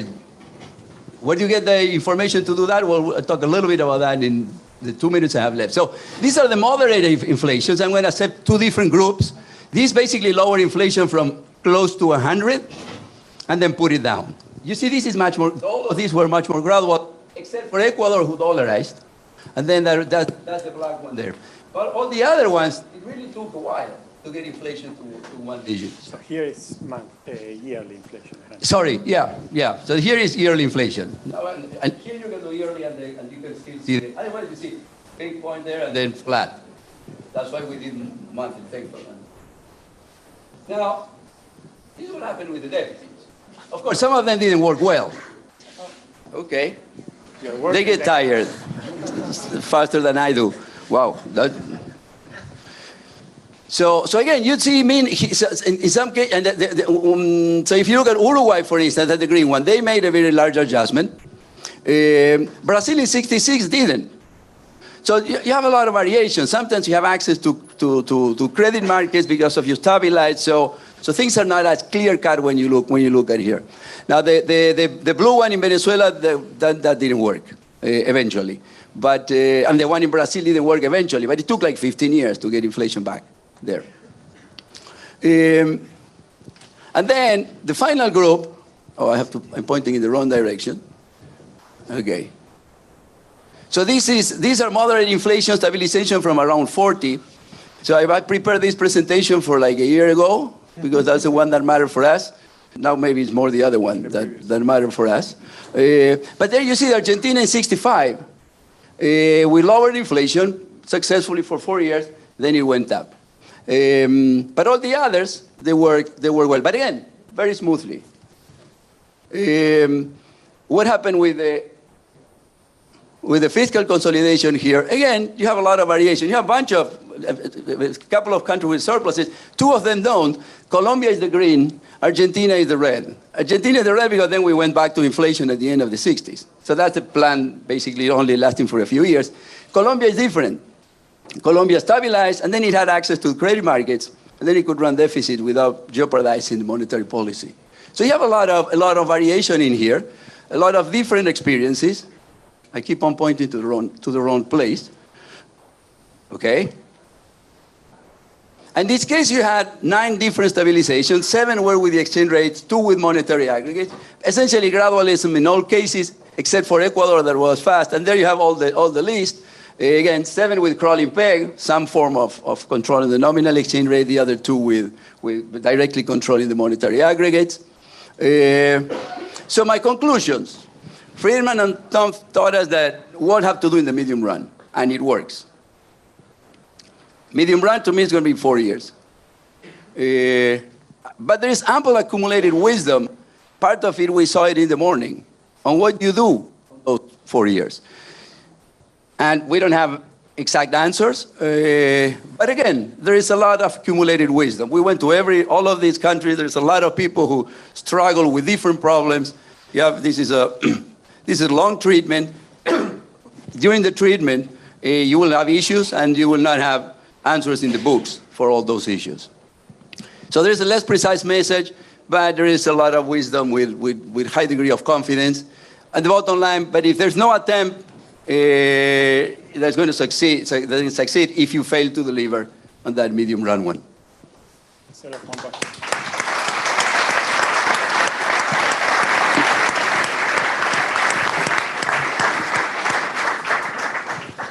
So we have some time for questions. Maybe we will pick few and then we could do another round. Hi. Fantastic presentations from both of you, and just because I was mentioned, clarify once again, everything I'm doing is consistent with this view for high inflations, fiscal policy and seigniorage and money printing clearly relevant. And instead what I'm doing is thinking of the mechanism, how that transmits, how that gets there. But also coming back to the short run, in the short run, it's important, and in Argentina, we have, to show some success, or everything may get aborted. So I do think thinking of the short run and not filtering out is important. And there, for Tom, you got 2 letters, but I also think Rudy Dornbusch wrote a number of papers, some of them with Freddie, giving a different interpretation of some moderate inflations. And that would be one question I have. The other is, for Juanpa, Bob would not believe money is irrelevant in the short run and thinks the Great Depression with Friedman was caused by money. So you can have some very important, France, to go back to Tom's comment, left the gold standard later, and there's many important research on the Great Depression suggesting that those who left the gold standard sooner did better. So these are a number of comments, but I think the question is obvious, is how do we think of the short run, and can we get it out of the picture? And thank you. So maybe not a whole lot, but we could pick few and then we could do another round. So if there's any other. I have one, if I could abuse my privilege. So maybe also for Tom, if you could comment on maybe other cases of the big inflations. I sort of learned that one country was dropped from your paper. That may be also an interesting one. You know the one that I'm thinking about Russia. Yeah. But let me just see if there is any other questions. If not, we'll go. So it's a question regarding how to build credibility. So in the Poincaré episode that you described, there is this attempt at doing a coalition government and involving previous prime ministers. And I wondered if there are other methods that you have encountered of building credibility. For example, being very aggressive with reforms and having being an agenda setter, and if you had encountered episodes such as that. So maybe we could go back to Tom. Okay, let me then answer very quickly, so then I leave it to Tom to do it. To Ivan. No, I fully agree. I didn't mean to ignore. You don't get to the long run until you do many short runs. And what I was trying to do is to separate what evidence tells, at least me, and what it doesn't. And I completely agree with the view that the short run is complicated. And even this notion that you can only control one thing is something that the data suggests to us is okay after 4 years. So that's it. You do whatever you have in your hands. In the storm, you just sail the boat. And I was just basically saying, don't look at me for lessons, except for the ones that I learned from all the policymakers I talked to during these years reading the book. But certainly, you will not get to the 4 years until you do the first month, and then the second, and then the third. Just saying that I don't have like a very precise message there. Yeah. So, like Hugo saying, so look, this short run, long run distinction, that's from the 50s and 60s before Lucas and Mortensen clarified things. They wrote down, one of Lucas's early papers is Adjustment Costs and the Theory of Supply. It completely straightened out short run cost curve and long run cost. You get them simultaneously. Neil said a time series of time series. You got to get it simultaneously. And so, and Lucas did it in like 66 or 67. Maybe it's in the IER. It's a great paper. But, a Chinese, follower of Confucius said it 3,000 years ago. Unless you have a policy for the long run, you can't talk about anything else, period. That's it. So I disagree with that. And this stuff about short run, long run, that's why I could never understand. That's why I was a bad student, a failure at Harvard. Okay, so that. The question about, your question about how do you acquire credibility? Okay, so I'm going to say that it's a great question. Maybe it's a great question. Okay, so Moses never got to Israel. And he saw lots of things that he wanted, and like Lucas thought this was a classy problem. He's never going to see the. So it's a very hard problem. How you, and there's people here who are giving talks in the seminar, like Ivan, Ali, who are armed with a Brew Pearson Stichetti in their blood, Hugo.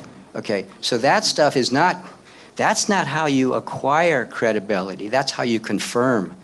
That's how you live up or you live down to a bad reputation. And 30 years ago, a really good game theorist, David Krebs, co-author, Inku Cho, he and I tried to write a paper on that. I think it's a failure. And lots of people have written about that, your thing. But that's a 21st or 22nd century problem for academics. All an academic says, I don't know. I can give you historical examples that aren't very nice, but they don't translate into a model that Hugo's, going to respect. So I learned this stuff from Hugo, but there's people who've written about this in words who are really elegant. Hayek wrote about this. It's like the fatal conceit. The whole book is about. He hates mechanism design. He doesn't like you, Hugo. He hates mechanism design. He helps his credibility. He's all into evolution. He hates Hurwitz. It's all into evolution. He thinks that somehow I'm going to come back to that. Okay. He thinks institutions evolve, and somehow when they evolve, they're robust in some way. And he said, when you try to break them and redesign them, he's very skeptical about that. So he has some adaptive. He says some really great things about it. He doesn't mathematize it. It's not clear. He doesn't know how. But so you can read Hayek, but you're not going to get an answer to your question. You're in Argentina, live down to your reputation and get used to it. That's what you're going to get. So I don't know what you. So I got a bunch of notes on good problems to work on that are good for Ali and Hugo, but like I'm just going to butt my head against. They're hard problems. And actually, one thing I was talking to some people at the break remind me. Last chapter of Cournot's 1838 book. Read that. That's a giant. He talks about economics is good for some stuff, not for others. There's a bunch of problems he has no idea how to attack. They're really great problems. So I could tell you, one of the papers I wrote after, those Samuelson Sol said, go get some others. I wrote a paper about the French Revolution. It's great. It's a laboratory for unpleasant arithmetic. It's a laboratory for unpleasant arithmetic, legal restrictions, and financial repression. You want financial repression? Don't screw around. You know what the guillotine was used for? To support price controls and to support restrictions on portfolios. And if you violated the price controls, the punishment was you lost your head. And I think a couple dozen guys lost their head. Sorry. We'll edit this part.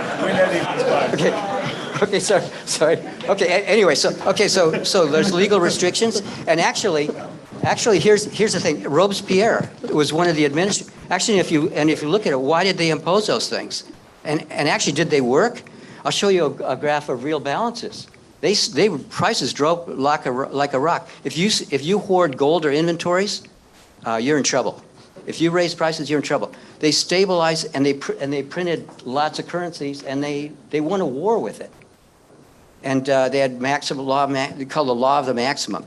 It was enforced. The political constituency was all in favor of that until France started winning the war.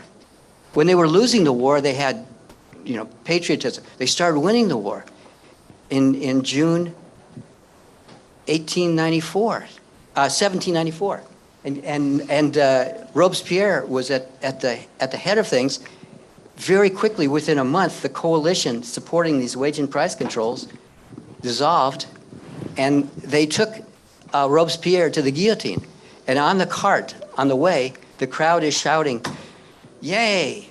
wage and price controls are over. It's true. And then it ended. So guess what? And then guess what? Then prices really took off. And until that day, they were servicing the government debt. They were servicing the government debt until that day. And then a few months later, they said, it's all over. We're going to default on 2/3 of it. And now, so they're fiscal. And then finally, so they still struggle for about 3 years, 4 years, and now they have a regime change. Napoleon Bonaparte. And he knows how to enforce things. And he knows how to finance things. How does he finance things? So the Germans are going to pay, and the Italians, and lots of that art that you see they didn't pay for that stuff. And the Russians, hopefully the Russians will pay. They decided not to pay. But they didn't have any inflation. They ran a balance. Anyway, but that's just historical things. You can't get any lessons from them, And the evolution thing is hard because there are models.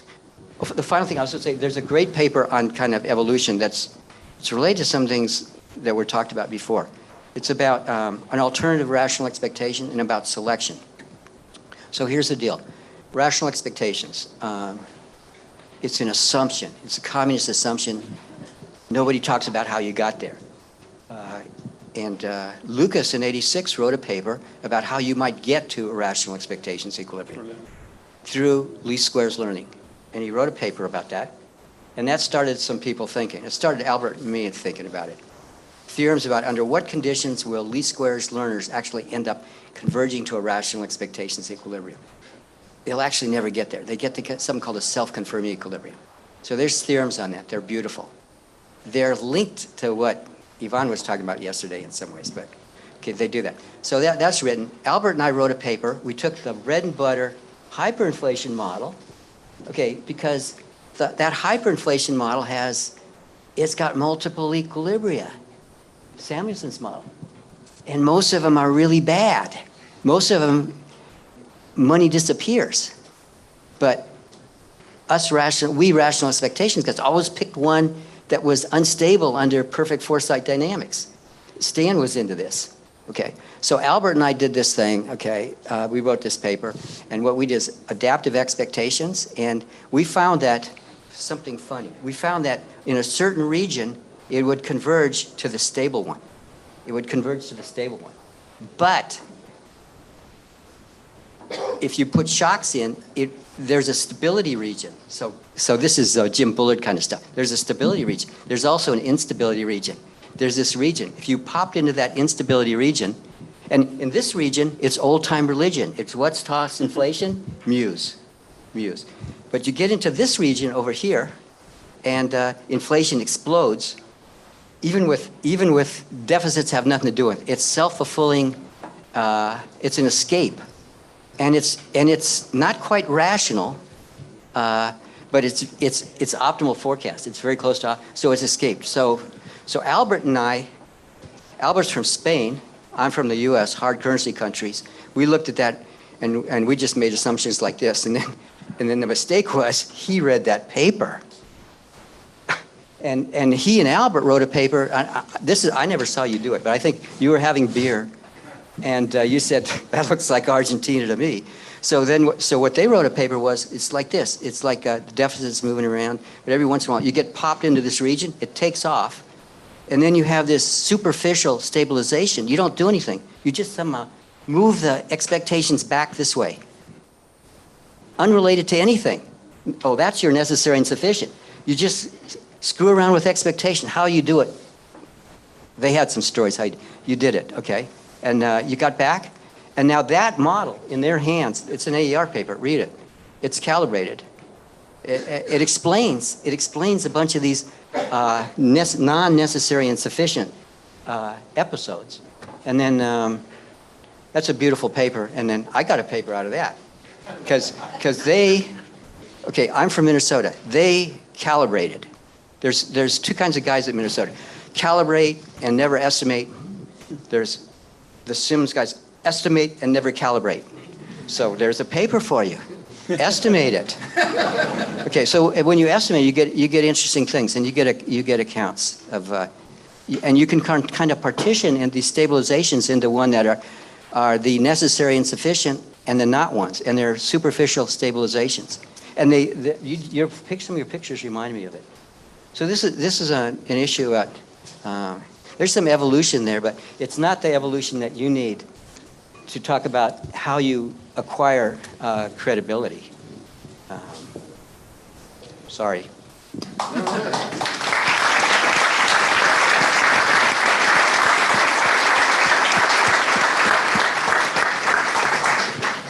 So we have a little bit more of time if there are more questions. I can see it here from, I think from the. I think I see a hand, but I can't see the. Hello, thank you for your presentation. Sorry for my English. I want to ask Tom, yesterday, on Monday, you talked about interaction between theory and evidence and how the importance of theory. And I want to ask you, what should happen to make you think that rational expectations are not like this, that the economy doesn't work like your theory that you do? I don't know if I explain myself. Just that, thank you.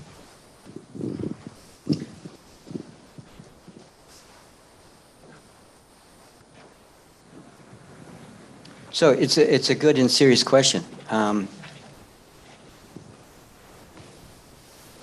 So my answer is I don't know. But it's a question that I'll tell you why I don't know. So,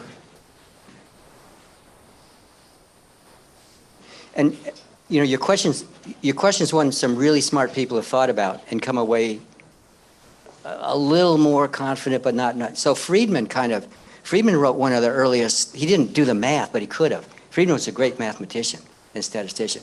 So first one is, Friedman had this argument about evolution and survival of the fittest, kind of evolution. And he said, if you had a model where guys had different beliefs, eventually you let it run long enough, the guys who have the best beliefs, they're going to clean up on the other guys. The other guy's going to misprice things. And then Bloom and Easley proved that in a beautiful econometric paper. They did that, about how they have an argument that you eventually get to rational expectations. Now, the way I'd start thinking about your problem is go to that paper and say, well, wait a minute, they made some assumptions. People live forever there. There's some rates. And what happens? You could kill that. Overlapping generations, you could kill that. And you can get persistence of multiple beliefs. And actually with Bloom and Easley, we have a paper about this, about with multiple beliefs. Actually, with multiple beliefs, should you have complete markets or incomplete markets? You know, when you go away from rational expectations, all hell breaks loose. And that's either good or, you know, all sorts of questions come up, research questions, which you may not want. You know, in any relationship, there's some questions you don't want to come up. You mentioned, you know, there's kind of an agreement, you know what I mean? Anyway, so then another thing is, okay, who's one of the smartest guys who built the foundations of rationalism is David Krebs. So he wrote a paper. He wrote a paper in 1978 with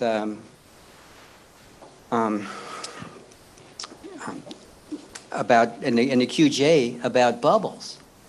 Okay, Mike Harrison and Krebs, and they had done beautiful. They put the foundations. They have the foundations of asset pricing. Their stuff is just beautiful.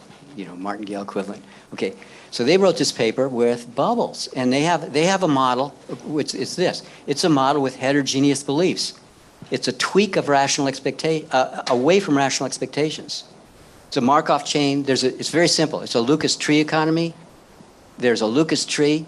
There's two guys, and there's dividends. They're either high or low, good state and bad state. Two guys. There's a Markov chain. Rational expectations. It's a first-year macro exercise at NYU. I don't know what it is at MIT. Okay, but there it is, and you can just compute it. Okay, so now how do they change it? It's very clever. There's a Markov chain, and there's two types, A and B, and they have slightly different beliefs, and they don't know God. They have disagreement about the Markov chain. That's all. So one guy is optimistic. He's relatively optimistic in one state relative to the other guy. It is your relative thing. The other guy is relatively optimistic in the other state. That's all. And they trade. There's incomplete markets. They trade the Lucas tree.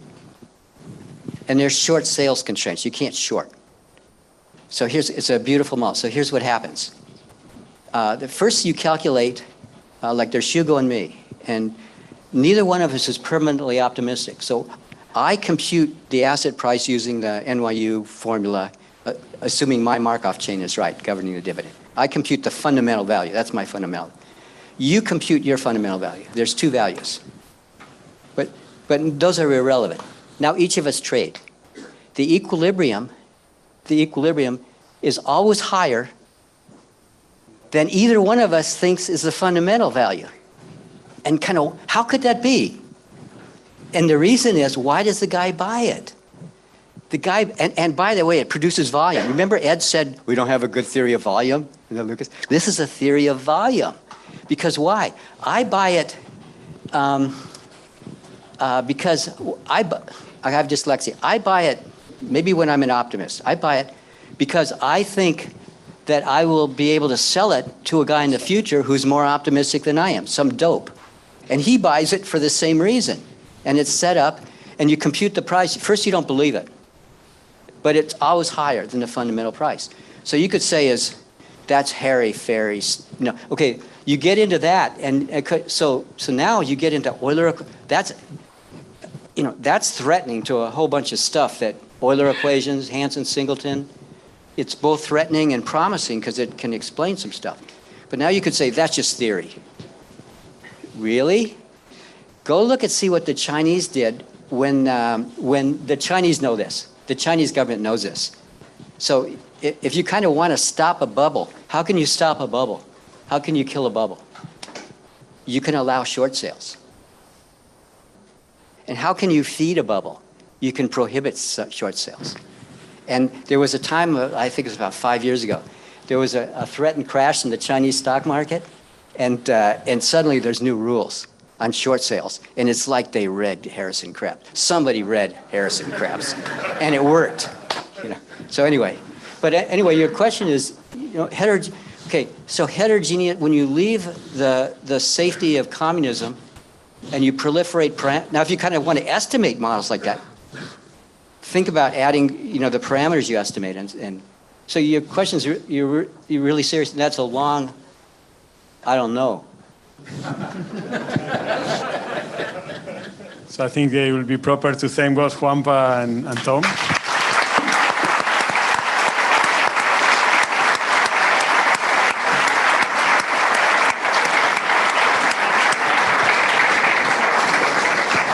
It's a great talk, Tom. I'm sorry, Fernando. That was fantastic. Hola, ahora invitamos a Gabriel Rubinstein y a Luciano Laspina a seguir con la conversación. Sí, lo hacemos actual. Yeah. That was beautiful.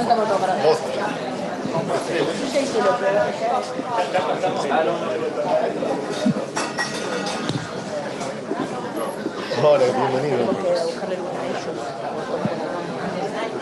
Bienvenido. Acá, o ahí. Por eso, acá, bueno, ¿cómo va? Bien. Bien, acá andamos. Pasando micrófonos. Bueno,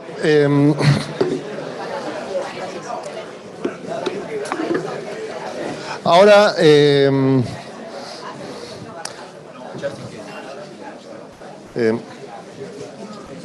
una pregunta, ¿tienen slides? ¿Vos tenés slides? ¿Tenés slides? No hace falta. Ok, entonces ahora vamos a seguir con un panel que trata de entender qué es lo que Argentina debería hacer, al menos en los próximos 4 años, que es exactamente el periodo del cual Juanpa dijo, no sé nada, y que Iván dijo, bueno, pero para llegar a los 4 años tenemos que ir haciendo cosas todos los días con lo que tenemos, y ese es el desafío que también Juanpa dijo, que hay mucha experiencia de la gente que está en la trinchera y piensa todos los días en cómo ir para adelante.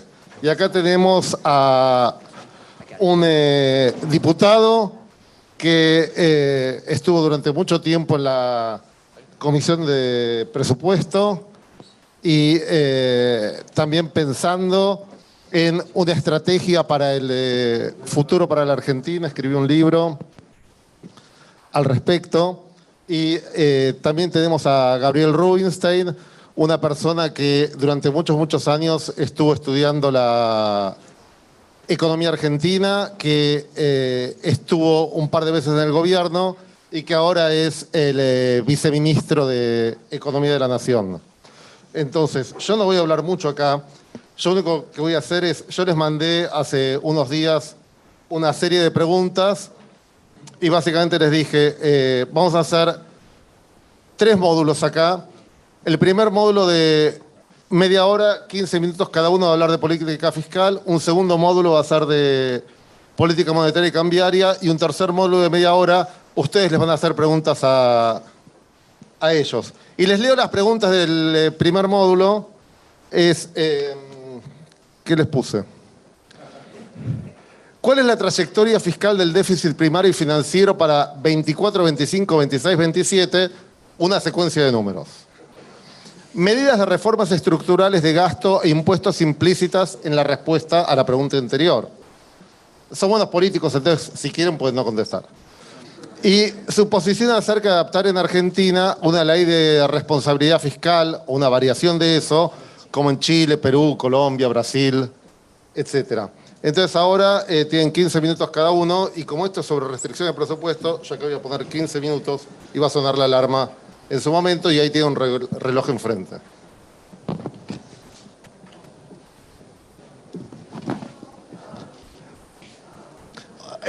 Una cosita más que me olvidé de decir.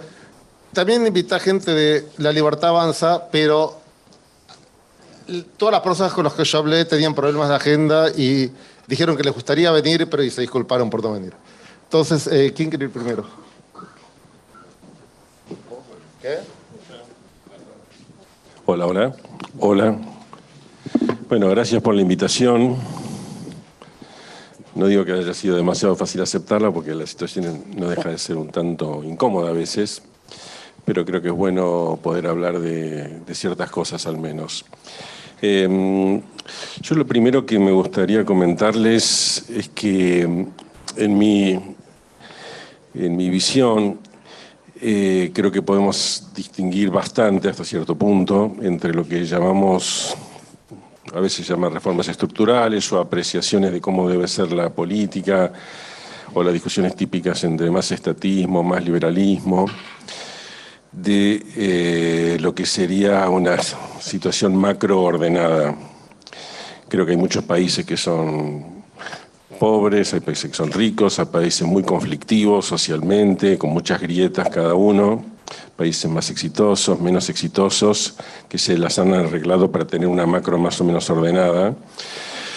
Y creo que conviene hacer esa distinción. Yo creo que tuvimos 2 periodos en Argentina relativamente exitosos en materia macro y fiscal. La de la convertibilidad duró muy poco, el orden fiscal, 1992, 1993, después se fue diluyendo fuertemente.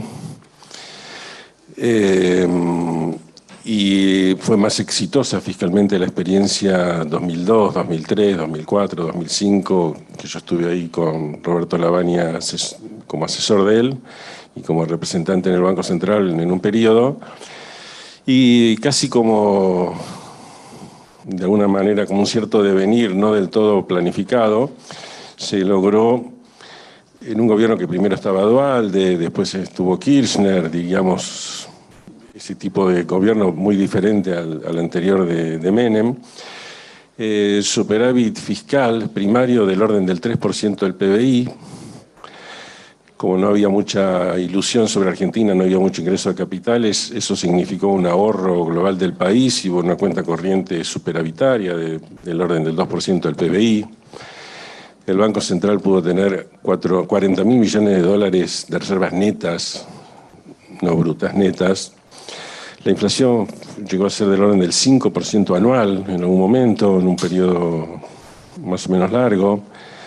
El tipo de cambio se mantuvo estable, incluso nominalmente estable, declinante. Un único tipo de cambio, no había brechas, no había controles de precios ni de salarios. La restricción para comprar dólares individuales era de 2 millones de dólares por mes de persona física, 2 millones contra los 200 de ahora, con lo cual no había restricciones, había más bien alguna idea de cierta restricción al ingreso de capitales, pero es otra cosa. Y fue una economía macroeconómicamente ordenada. Para mí no había ninguna necesidad de romperla. Pero bueno, la cuestión es que por distintas razones que se pueden conversar, y esas ínfulas y ansiedades argentinas, más allá de otras cosas, hubo intentos de hacer cosas grandiosas y terminamos bastante mal, ¿no? Entonces, y fue simple. Yo creo que la idea en ese momento de tener superávit fiscal y al mismo tiempo un mercado único de cambios estable, nominalmente estable, cuando hubo una corrida actuamos en ese momento con mucha decisión. Se acuerdan que había salido una orden de redolarización de los depósitos especificados que creó muchísimo estrés. Se pudo afrontar, hubo que vender 400 millones de dólares en un día cuando estaba a 3.90. Después durante mucho tiempo bajó el dólar hacia la zona de 3 o menos. 3,90, no 3,90, 3,90. De 1, de la convertibilidad, había saltado casi 4. Hubo días decisivos de ventas de dólares que ayudaron, como creo que muchos pensamos, que cuando hay pánico lo único que sirve es vender dólares. Entonces, en esos días de pánico se logró, digamos, convencer al mercado de que iba a persistir la política. Se arregló después el estofado de la Corte Suprema y bueno, y la economía siguió su cauce. Y nuevamente hubo que después resistir presiones a la apreciación. En el momento la tasa del ELIC era 3% anual, la que era LEVAC, 3% anual, que la llevamos a 6% anual. Fíjese la dimensión de cosas que estábamos hablando. Entonces yo diría, cualquiera que creo que analice ese periodo sin mayores cuestiones ideológicas, diría, che, esa es una macroordenada. Y se logró durante un gobierno con Néstor Kirchner presidente. Es cierto que después, yo entiendo que después hubo una cantidad de decisiones de Néstor, Cristina, etcétera, que complicaron la situación, pero quiero decir que no fue tan difícil para Argentina. En un momento fue todo, digámosle así, el cambio fuerte de la convertibilidad en un gobierno de reformas de corte, llamémosle liberal. En otras fue un gobierno con ideas más estatistas, pero que básicamente durante un tiempo relativamente largo para la experiencia argentina se mantuvo ordenado. De hecho, yo estaba trabajando en la creación de un fondo anticíclico para ver qué hacíamos con todos los dólares que sobraban, y tipo Noruega y demás. Y aparte al gobierno le iba bien electoralmente, no es que la gente decía, no puede ser, ¿cómo van a usar los dólares para hacer fondos anticíclicos? ¿Cómo no avanzan? No había ganaban las elecciones con facilidad, de hecho. Así que yo creo que es una oportunidad que nos da bastantes enseñanzas y que está en el seno del gobierno, por lo menos en parte de la coalición de gobierno, como idea rectora hacia dónde hay que ir. Después está la realidad que tiene demasiadas idas y vueltas y frustraciones en el camino hacia ahí. Y ahora estamos en un momento realmente difícil. ha habido distintos shocks, desde el shock político inicial cuando asumió Massa y me convocó a colaborar con él, hasta la sequía que partió por dos, un poco ese estilo, esa un poco política más bien gradualista. Yo podía tener una idea más de shock que no se pudo llevar adelante, pero bueno, el gradualismo tenía igual un cierto sentido positivo. El déficit en un momento iba hacia la zona del 4 y pico por ciento, computando esas cosas medio contables, creativas de los intereses primarios, de las emisiones primarias. Lo llevamos a 2,5, comparativamente era un 2,8 contra un 4,3, por ejemplo, y después lo intentamos llevar a 1,9 en época electoral, y lo tratamos de mantener en esos niveles, aún con la sequía, que creo que en general acá en Buenos Aires lo vemos como una cosa más bien lejana, un poco exótica, como si nos dijera que se está derritiendo el Ártico, qué sé yo. Pero en realidad para Argentina ha sido un shock tremendo y alteró un poco todas las situaciones. Además provocó shocks de oferta por el cambio del ciclo ganadero, de fortísimos momentos de carne, antes de las heladas por el tema de la fruta, la verdura, etcétera. Bueno, en fin, todo eso desacomodó el sendero ese gradualista que se había planteado, o esa política, y alteró la cantidad de dólares, la cantidad de las restricciones que se querían ir aflojando del cepo, alteró los ingresos fiscales y nuevamente shocks así idiosincráticos de precios. Ahora, bueno, después hace poco hubo esta especie de shock, llamémosle electoral, que el lunes amanecimos con el blue disparado, más de 20%, los bonos cayendo, que obligaron a anticipar un poco una devaluación que estaba ahí acordada con el Fondo Monetario, con lo cual también las cosas no salieron, se puede decir, como podían haber salido. Ahora, hacia el horizonte, ustedes saben que a nivel fiscal, bueno, está planteado el 0,9 de déficit para el año que viene.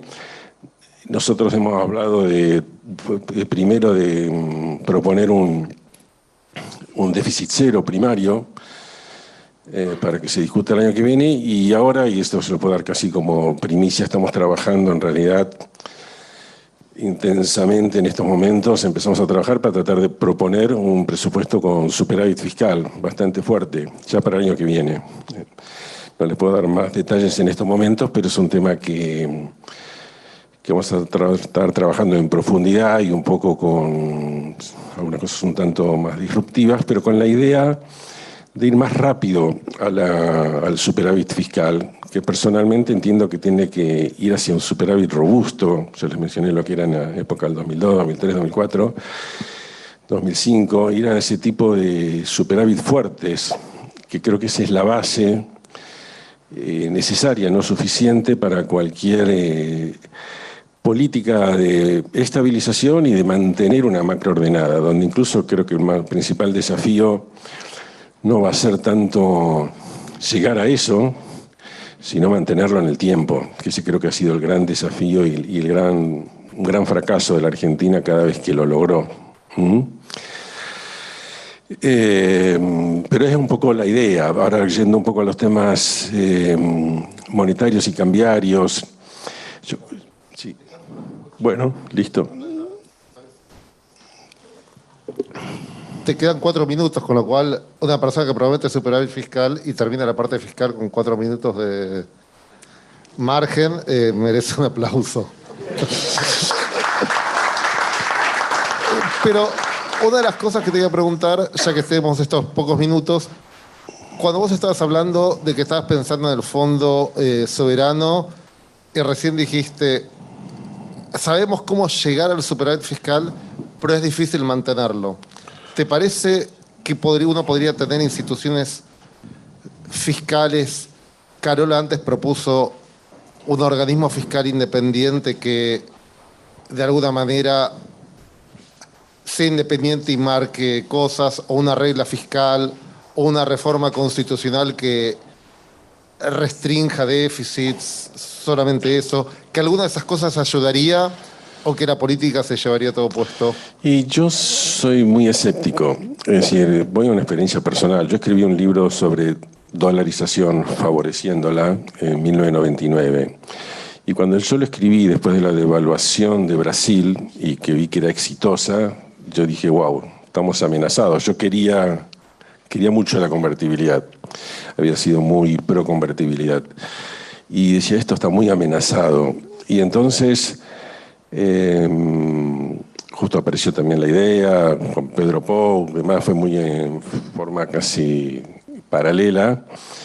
Y entonces me largué a escribir un libro, hacía rapidísimo, y tratando de prevenir, creo que en buena parte, el descalabro que después ocurrió institucional en Argentina.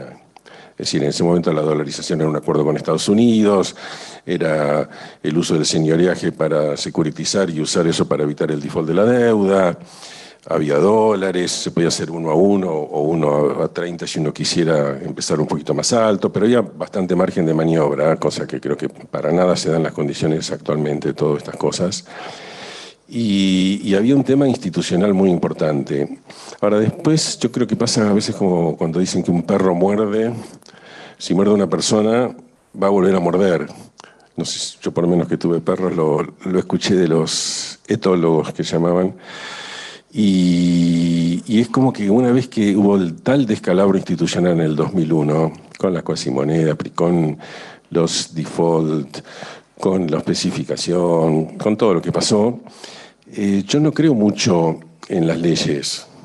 Es decir, uno de los convenientes que tendría un conveniente institucional que tendría una dolarización, por ejemplo, sería el grado de reversión que tendría. Yo creo que cualquier gobernador puesto entre la espada y la pared para pagar salarios inventa en 48 horas una cuasimoneda. Y así todos, y se empieza a diluir. Yo creo que en esa idea mismo que a veces expresan, lo he escuchado mismo de Javier Milei, decir, bueno, el common law y demás, es la costumbre de hacer las cosas bien, que más va a llevar a hacer las cosas bien. No es una ley, que son fácilmente reversibles. En Argentina, creo que mucho más que en cualquier otro país, fácilmente reversible. Entonces yo no creo mucho, se pueden hacer cosas que ayuden, no digo que hay leyes, presupuestos, instituciones, se pueden hacer, podemos tener una ley de responsabilidad fiscal que diga, bueno, qué sé yo, el superávit tiende al 2%, si la economía crece más de 3%, podría ser 3, el superávit, si hay recesión puede ir a 0. Ok, se pueden hacer esas cosas y tratar de moldearlas, pero nada reemplaza la conciencia de la dirigencia. Voy a un ejemplo pequeño. Con Cavallo, yo lo entrevisté en 1994 cuando era yo el manager de una calificadora de riesgo internacional. Y le preguntamos, ¿por qué Argentina está perdiendo el superávit fiscal que tanto costó? Me daba vueltas, no sé si él recuerda eso, daba vueltas por aquí, por allá, por esto que el otro. Insistíamos, y en un momento dijo, ¿saben qué pasa? Yo, cuando vi que había superávit, empiezo a bajar impuestos. Porque si yo no bajo impuestos, el Parlamento me sube gastos. Y todos nos miramos, claro, es razonable lo que está diciendo, pero no le aumentamos la calificación argentina, como quería el gobierno. Porque era como un síntoma claro de una falta de responsabilidad, más tomando en cuenta que la convertibilidad exigía, era una rigidez que ameritaba tener realmente una situación fiscal muy sólida. Entonces quiero decir con esto que nada reemplaza la experiencia colectiva de aprender y de mejorar sobre las prácticas logradas. Entonces, yo entiendo que se pueden hacer reglas, pero soy bastante escéptico en cuanto a que eso nos va a salvar. Ok. Entonces nos volvemos a lo que tú me estás diciendo de Hugo y de Ali, que lo que es creíble es lo que los próximos van a querer elegir independiente de las cosas que digan ahora. Y sin más que eso, ahora le paso el micrófono, o Gaby, se lo pasas vos, a Luciano, y tenés 15 minutos. Bueno, muchas gracias a todos, gracias Andy por la invitación. Explícame, hay algo que no entendí, tenemos 15 minutos para hablar de la parte fiscal y después vamos a hablar de lo monetario o algo así. Bueno, déjame alterar un poquito ese orden para llegar a lo fiscal. ¿Cuánto tiempo tengo, perdón? ¿Cuánto tiempo tengo? 15, ok, no me alcanza. porque creo que es interesante esta discusión de las reglas, y es algo que vamos a tener que discutir los argentinos en breve, porque obviamente estamos ante un final de ciclo, de una transición que es sumamente compleja, y creo que es compleja por dos razones. Se está dando una combinación bastante inusual, que es la combinación de dos fuerzas políticas que por distintas motivaciones y con distintos instrumentos quieren matar el peso.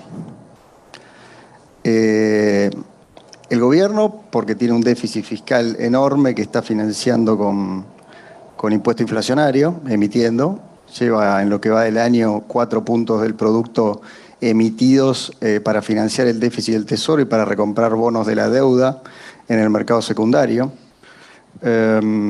Acumula una asistencia al Tesoro en los últimos 3 años y medio de 17 puntos del PBI de emisión monetaria para el Tesoro. Tiene 10 puntos del PBI de deuda remunerada del Banco Central a una tasa de interés del 200% anual. Hagan la cuenta de cuánto implica eso en términos de pesos. Hoy, la carga de intereses de la deuda cuasi fiscal, del déficit cuasi fiscal del Banco Central o de la deuda remunerada del Banco Central, equivale a aumentar 27% la base monetaria cada mes. Cada mes. La base monetaria, que era 8 puntos del PBI allá por el 2015-16, hoy es 4 puntos del PBI. Y obviamente, como se imaginarán, esto se parece mucho a los 80s en términos de lo que está pasando con la dinámica fiscal y cuasi fiscal y la tasa de inflación, digamos que ya está en 2 dígitos para este mes. Del otro lado, se da también la combinación fatal de que hay una fuerza opositora que además acaba de ganar las elecciones, que quiere matar el peso, o sea, quiere cerrar el Banco Central. Como lo ha explicado Iván en un paper hace poquito, digamos, analizando las consecuencias de lo que es la crónica de una dolarización anunciada, yo lo voy a explicar, ya que hay muchos alumnos, de una forma muy clara. Cuando vos tenés una empresa funcionando, que tiene un flujo de actividades y por tanto de rentabilidad de sus productos, tiene pasivos que tienen un valor equivalente al valor presente descontado de sus ganancias futuras. Entonces esos pasivos tienen algún valor. Pero si en un momento el dueño de la empresa dice, me cansé, me voy a retirar, en 2 años o en 1 año, o mañana, para hacerlo bien simple, cierro la empresa, ¿cuánto valen esos pasivos? Básicamente, lo que tenga en sus activos. En este caso tenemos un gobierno que está ganando las elecciones, avisando que va a cerrar el Banco Central, o sea, va a cerrar esa empresa, cuya producto es precisamente brindar servicios transaccionales y por tanto hay una demanda. En este caso el producto es el pasivo, con lo cual les pido un esfuerzo de abstracción en eso. Con lo cual, si cierra la empresa, el que tiene los pasivos, o sea, los tenedores de pesos y del ELIX o lo que quieran, van a buscar los activos de esa empresa, que son 0. 0, no hay reservas, 0 reservas, líquidas no hay. Hay otras cosas, hay unos bonos del Tesoro que son de CDS, hay un poco de oro que es difícil de vender. Con lo cual ese pasivo de esa empresa vale 0.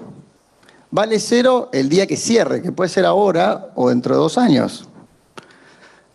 Por lo tanto, la combinación de una expansión monetaria muy grande con el anticipo de un cierre de esta empresa es básicamente el preludio de una hiperinflación. Argentina, por razones fiscales y cuasi fiscales, más ahora políticas, está coqueteando con la hiperinflación.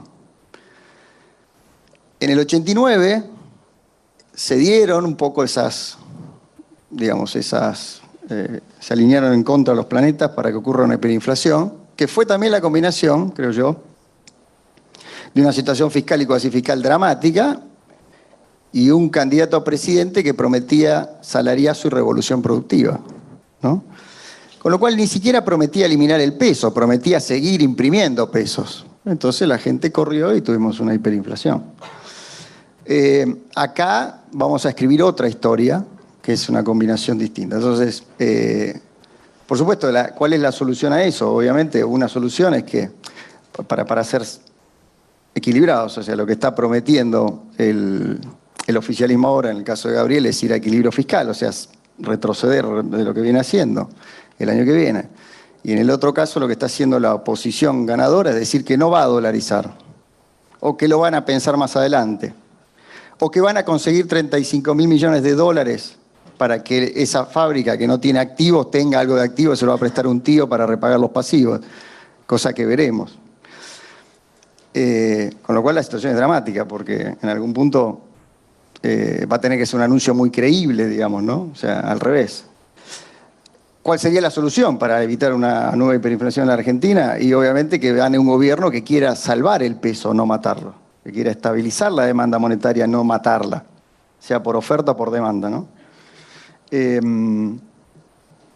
Y obviamente ahí empieza el desafío de la estabilización, digamos, ¿no? Y ahí voy a rápidamente saltar más que nada lo fiscal, como decía Tom y como decía Juanpa y como lo dice Juanpa en su libro, es muy claro, digamos, la correlación que hay entre los déficits fiscales y la inflación en el largo plazo, porque como dice Tom Sanger, en el largo plazo es siempre, en todo lugar, un fenómeno fiscal, inflaciones sostenidas, ¿no? Es el impuesto inflacionario, es un problema de finanzas públicas, con lo cual plantearnos una estabilización sin un cambio del régimen fiscal es muy complicado. Ahora, hacerlo en Argentina es doblemente complicado, porque en Argentina, en general, las leyes no se cumplen y muchas veces se modifican, porque ley posterior mata ley anterior. Yo por eso en el año 2019, después de haber perdido las elecciones y haciendo un balance de mi paso por los 4 años de la presidencia de la Comisión de Presupuesto del Congreso, escribí un artículo en Clarín, que lo pueden googlear, que se llama Reglas Fiscales Constitucionales.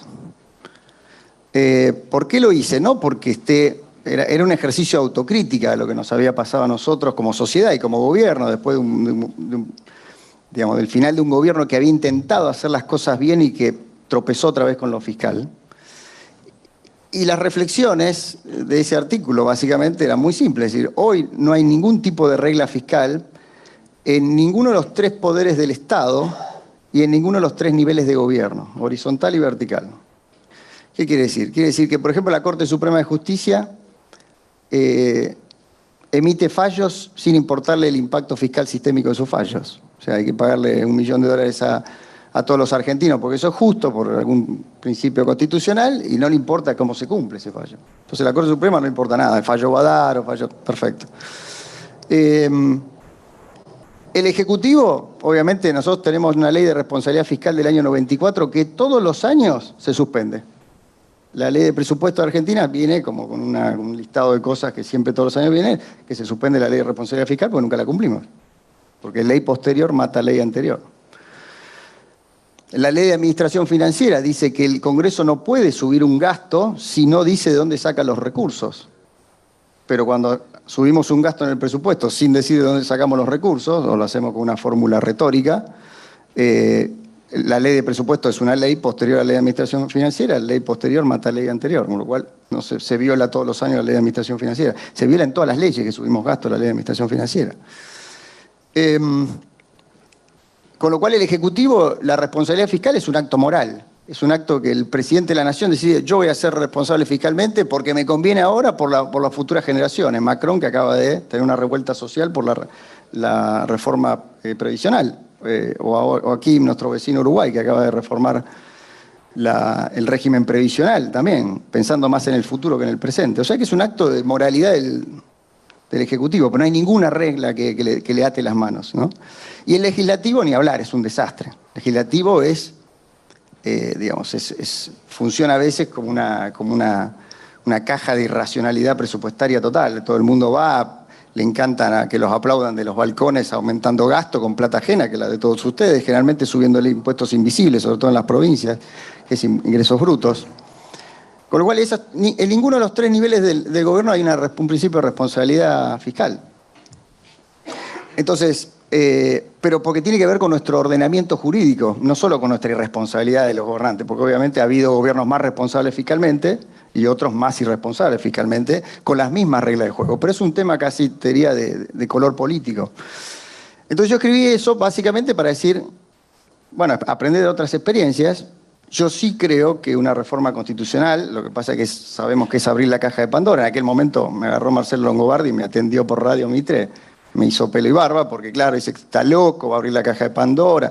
Obviamente yo no estaba planteando un ejercicio teórico, en términos de que un gobierno o una mayoría circunstancial, digamos, de una alianza política con mayorías para implementar una reforma constitucional en esta dirección, la hiciera. No la debemos hacer con el Chino Navarro, con Grabois. La reforma constitucional la debemos hacer en el momento que vos tengas una mayoría. Por ejemplo, ahora, si tuviéramos una mayoría con los liberales o los libertarios.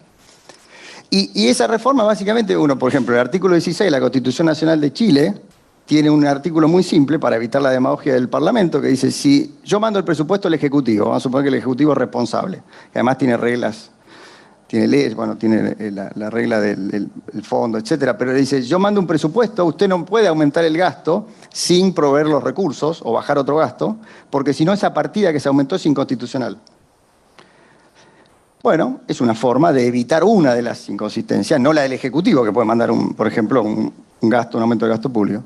Si tuviésemos la regla fiscal de Brasil, no hubiese existido el kirchnerismo, que duplicó el gasto público en 20 años. En 10 años lo duplicó. O sea, ese populismo exacerbado de un tipo que agarró un boom de precio de commodity y se lo gastó todo, y después cayó la commodity, hace 10 años que la Argentina no crece, eso no hubiese existido. Hubiese existido otra forma de populismo, pero no esa. Si hubiese tenido la regla constitucional de Brasil. Entonces yo creo que, sí creo en las reglas, creo que esas reglas no pueden ser las que ha utilizado la Argentina, que es prohibir la ley de gravedad. O sea, vos no podés fijar por ley un precio. No podés decir, no, se prohíbe la ley de gravedad, yo tiro esta virome, me cae, por más que diga una ley. Lo que vos podés es dar en esas normas, y esto también es la experiencia de muchos países, son principios de funcionamiento que no pueden ser violados. Voy a dar un ejemplo. En el caso de la política fiscal, por ejemplo, un tope al gasto público, no un déficit cero, porque el déficit cero sabemos que Alemania tiene una regla constitucional de déficit cero cíclicamente ajustado, súper sofisticada, bueno, puede funcionar, pero es más difícil de implementar. Pero en general, digamos, el déficit es endógeno, digamos, o sea, no es una variable exógena que maneja el gobierno, sí el nivel de gasto. Lo mismo con las reglas monetarias. Las reglas monetarias, yo sí creo que una reforma de la Carta Orgánica del Banco Central es importante para cualquier plan de estabilización, que es lo que hizo toda Latinoamérica cuando pasó de regímenes de alta inflación a desinflación, digamos, ¿no? Que es cambiar las reglas de emisión del Banco Central.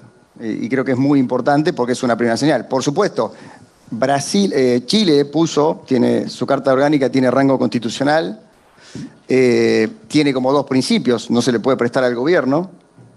No fijó el tipo de cambio Chile en su Carta Orgánica. Dijo, usted tiene que gobernar, usted es independiente, un objetivo, bajar la inflación, baja tasa de inflación. No le puede prestar al Banco Central, salvo en caso de guerra. Y no puede poner el cepo cambiario, que está escrito de una manera un poco más críptica, que dice que todos los chilenos tienen el derecho a acceder al mercado de cambios. O sea, no puede haber cepos, la tercera regla, la tercer principio. En Chile tiene rango constitucional la Carta Orgánica del Banco Central. En el 92 lo hizo Perú, reglas fiscales e independencia. En el 92 lo hizo Colombia. En el 93 lo hizo Perú, reglas fiscales constitucionales e independencia del Banco Central en la Constitución Nacional. En el 94 Argentina reforma su Constitución Nacional y no pone nada. Le pregunté a uno de los autores del plan, digamos que estaba redactor de la parte más económica de la reforma constitucional del 94 y me dijo, no nos dimos cuenta. Lo cual muestra un poco el destino trágico que tiene nuestro país, ¿no? O sea, porque la verdad que cuando tenemos grandes oportunidades se nos van de las manos por pequeños errores o por fatalidades del destino. Entonces, yo sí creo que esas reglas hay que escribirlas bien. En el caso de un banco central, no es fijar un tipo de cambio, no es fijar un target de inflación, es decir, usted tiene que cumplir este objetivo, baja inflación, es independiente, no ponga cepos, no le preste al gobierno y no ponga cepos. Después, si quiere fijar el tipo de cambio, si quiere que el tipo de cambio esté apreciado o depreciado, en la medida que usted me haga de libre de desinflación y de inflación baja, haga lo que quiera. ¿Tiempo? Perfecto. Bueno, y con eso cierro. Entonces, sí creo que en algún momento Argentina tiene que atravesar esta fase de estabilización y en la medida que alguna vez tenga un modelo económico exitoso y moderno, que ojalá alguna vez lo tengamos, llamar a una reforma constitucional para incorporar en la Constitución reglas fiscales y la independencia del Banco Central. Bueno, muchas gracias a los dos. Una cosa que yo me llevé que es consistente con los que escuchamos antes sobre la conquista de la inflación, es que me parece que hay un consenso sobre la importancia de tener superávit fiscales y de sostenerlos en el tiempo. Entonces, suponiendo que lográsemos un superávit fiscal, podemos ir a la parte de cómo uno pensaría bajar la inflación. Entonces, ¿cómo haría la evolución del régimen cambiario si sacar el cepo rápido despacio? ¿Cómo harían el marco de política monetaria para los próximos años si queremos bajar la inflación? Si proponen usar reglas que controlen la tasa de interés, la cantidad de dinero, el tipo de cambio. Acá Luciano ya dijo que está a favor de la independencia del Banco Central. La pregunta es ¿cuándo, a qué velocidad prohibir la financiación del Banco Central al Tesoro en una transición? Si tener una cláusula que diga esto se empieza a aplicar a partir de cierto momento porque el 2024 va a ser muy complejo. Entonces, de nuevo, 15 minutos cada uno y después abrimos a preguntas.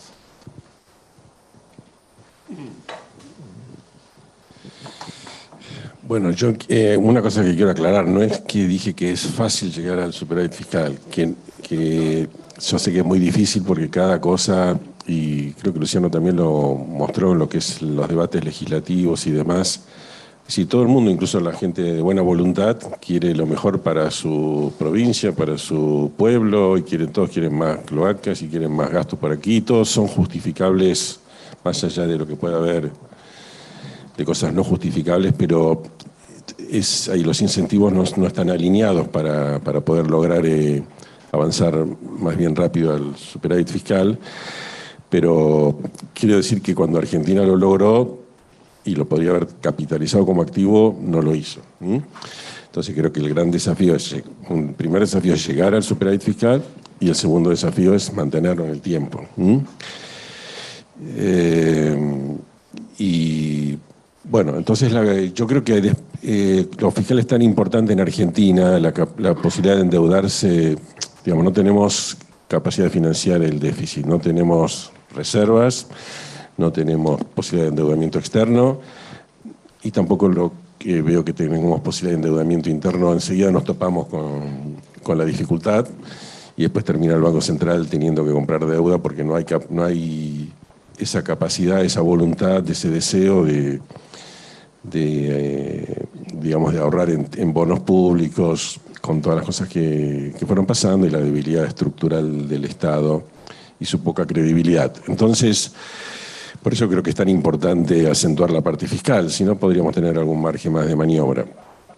Ahora, y lo monetario termina siendo totalmente subsidiario a la parte fiscal. Entonces yo creo que una vez que si solucionáramos el tema fiscal, creo que uno podría decir, bueno, ¿cuál es el target de estabilización? Yo personalmente prefiero el tipo de cambio como gran ordenador, porque cada vez que el tipo de cambio tiene grandes subas, hay demasiados problemas, creo que no estamos preparados para una flotación verdadera, cualquier flotación sería muy acotada y cualquier momento, digamos, la suba de interés está más ligada a que suba el dólar, a que suba la inflación. En cuanto entonces sube un poco el dólar, hay miedo, sube la tasa de interés y en realidad terminamos siempre queriendo que el dólar esté estable. Y yo creo que es muy importante el tipo de cambio como factor esencial de estabilización. Ahora, lógicamente, si no hay déficit fiscal, no hay emisión monetaria, cualquier tipo de cambio que se fije que se mantenga más o menos estable o bajo un sistema de flotación administrada, con algunas fluctuaciones de acuerdo a los vaivenes mundiales, etcétera, son todas cosas endógenas que se pueden lograr. O sea, no hay más emisión, el dólar, entonces no hay más creación, digamos, de riqueza que pueda llegar a querer convertirse en dólares, puede bajar muchísimo la tasa de interés, con lo cual el tema cuasi fiscal es una deuda pública que está encajada en el Banco Central, en vez de estar afuera, a la espera que algún día para mí Argentina sea investment grade y pueda cambiar los títulos o sin mayores problemas o una situación que lo permita, pero no lo veo. Esto es una cosa que se va corrigiendo a sí misma cuando ya la situación de flujos está corregida y entonces se puede mantener un tipo de cambio estable, entonces la inflación puede ser muy baja. Y vuelvo a decir, todas esas cosas Argentina las logró en la época de la convertibilidad, las logró en la época del 2002, 2003 hasta 2005, antes que se empiece a desbarrancar. Y entonces podemos abrevar de nuestra propia historia, de cómo se logró eso. Entonces ahí es donde yo creo que se pueden pensar cosas imaginativas de una cosa y de la otra para mejorar y para los factores de inercia, etcétera, pero en realidad creo que una vez que encajamos, y lógicamente queda el desafío cambiario de unificación cambiaria y liberación del cepo. Es un tema que creo que hay que hacerlo lo más rápidamente posible, considerando como restricción que los riesgos de reversión sean bajísimos. O sea, yo creo que si uno levanta el cepo rápidamente y se produce una cierta euforia, y al año, a los 2 años, cualquier cosa negativa del mundo, de la sequía, de la tasa de interés, de shocks políticos, vuelven a ser necesario poner restricciones porque el Banco Central simplemente no puede afrontar las demandas de dólares, o la gente está sacando los depósitos y quiere dólares y nadie se lo puede abastecer.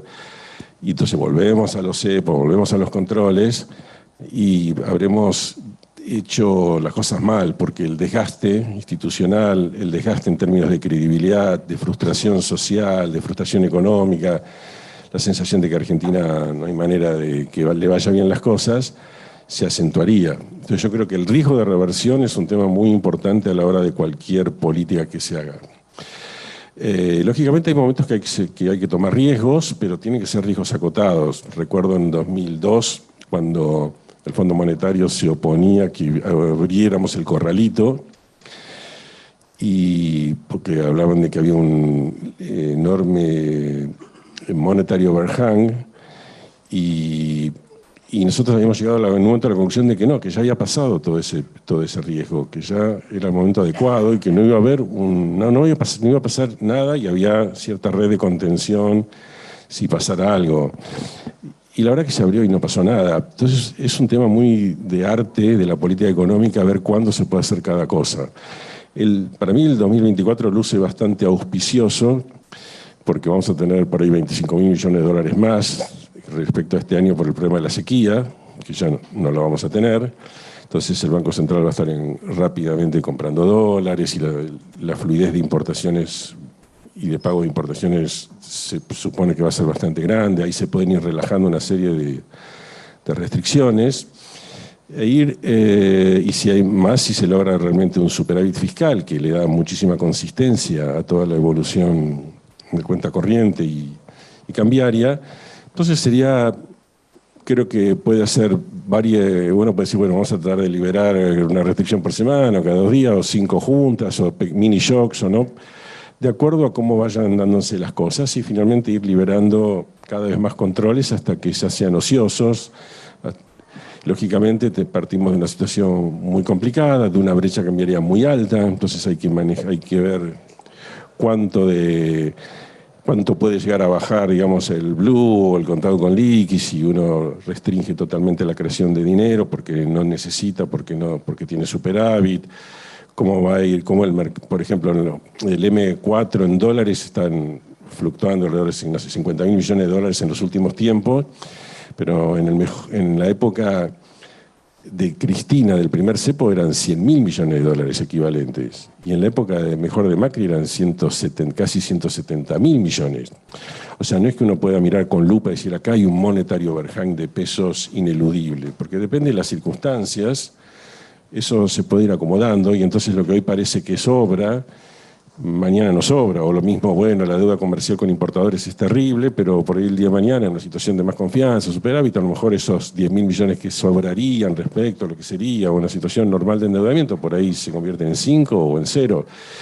Entonces, como las cosas van interdependiendo, uno viendo esas cosas es donde puede ir liberando el cepo. Cuando yo le decía el caso del corralito, en un momento la tasa de cheque contra efectivo era el 10% para pasar desesperadamente de adentro del corralito a tener dólares, y en un momento bajó a menos del 1%. Entonces uno ya veía que ese pánico o ese deseo muy fuerte de querer dólares y salir del corralito había cesado. Entonces uno dice, bueno, este es el momento que podemos abrir el corralito. Entonces yo creo que ahí hay una cuestión de buen tino sobre la base de, digamos, de los logros fiscales que les comenté y habiendo, digamos, avanzado un poco en este sendero para ver y viendo qué efectos va teniendo en el blue, cómo se puede ir hacia la unificación, si se va de golpe o se va en etapas. Por ahí conviene hacer una etapa donde la brecha baje al 30% y veamos que se puede mantener, y después uno le daba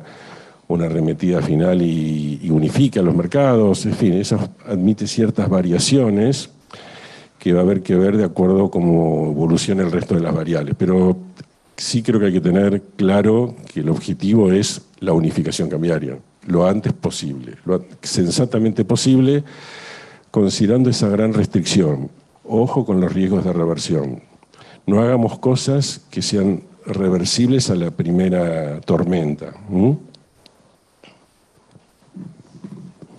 gracias. Bueno, gracias. No tengo. Bueno, un poco para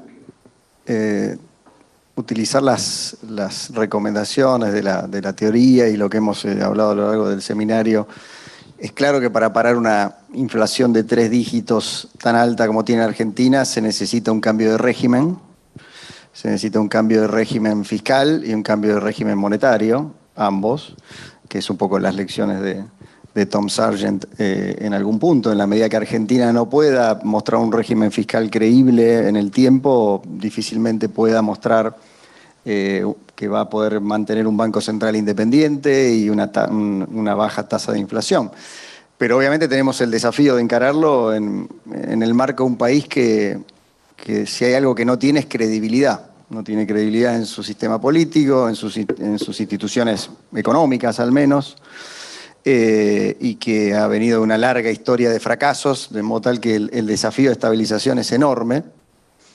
Creo, como decía Gabriel, que hay una serie de condiciones que nos favorecen en términos del timing de la estabilización, que tiene que ver con quizás los 2 puntos que mencionaba Gabriel, digamos, una buena coyuntura eventualmente el año que viene, si sale todo bien, y una desmonetización muy grande de la economía, que eso suele ser el caso en el final, sobre todo de procesos de represión financiera y de alta inflación. Obviamente la economía se va desmonetizando, pero nos queda un desafío muy grande.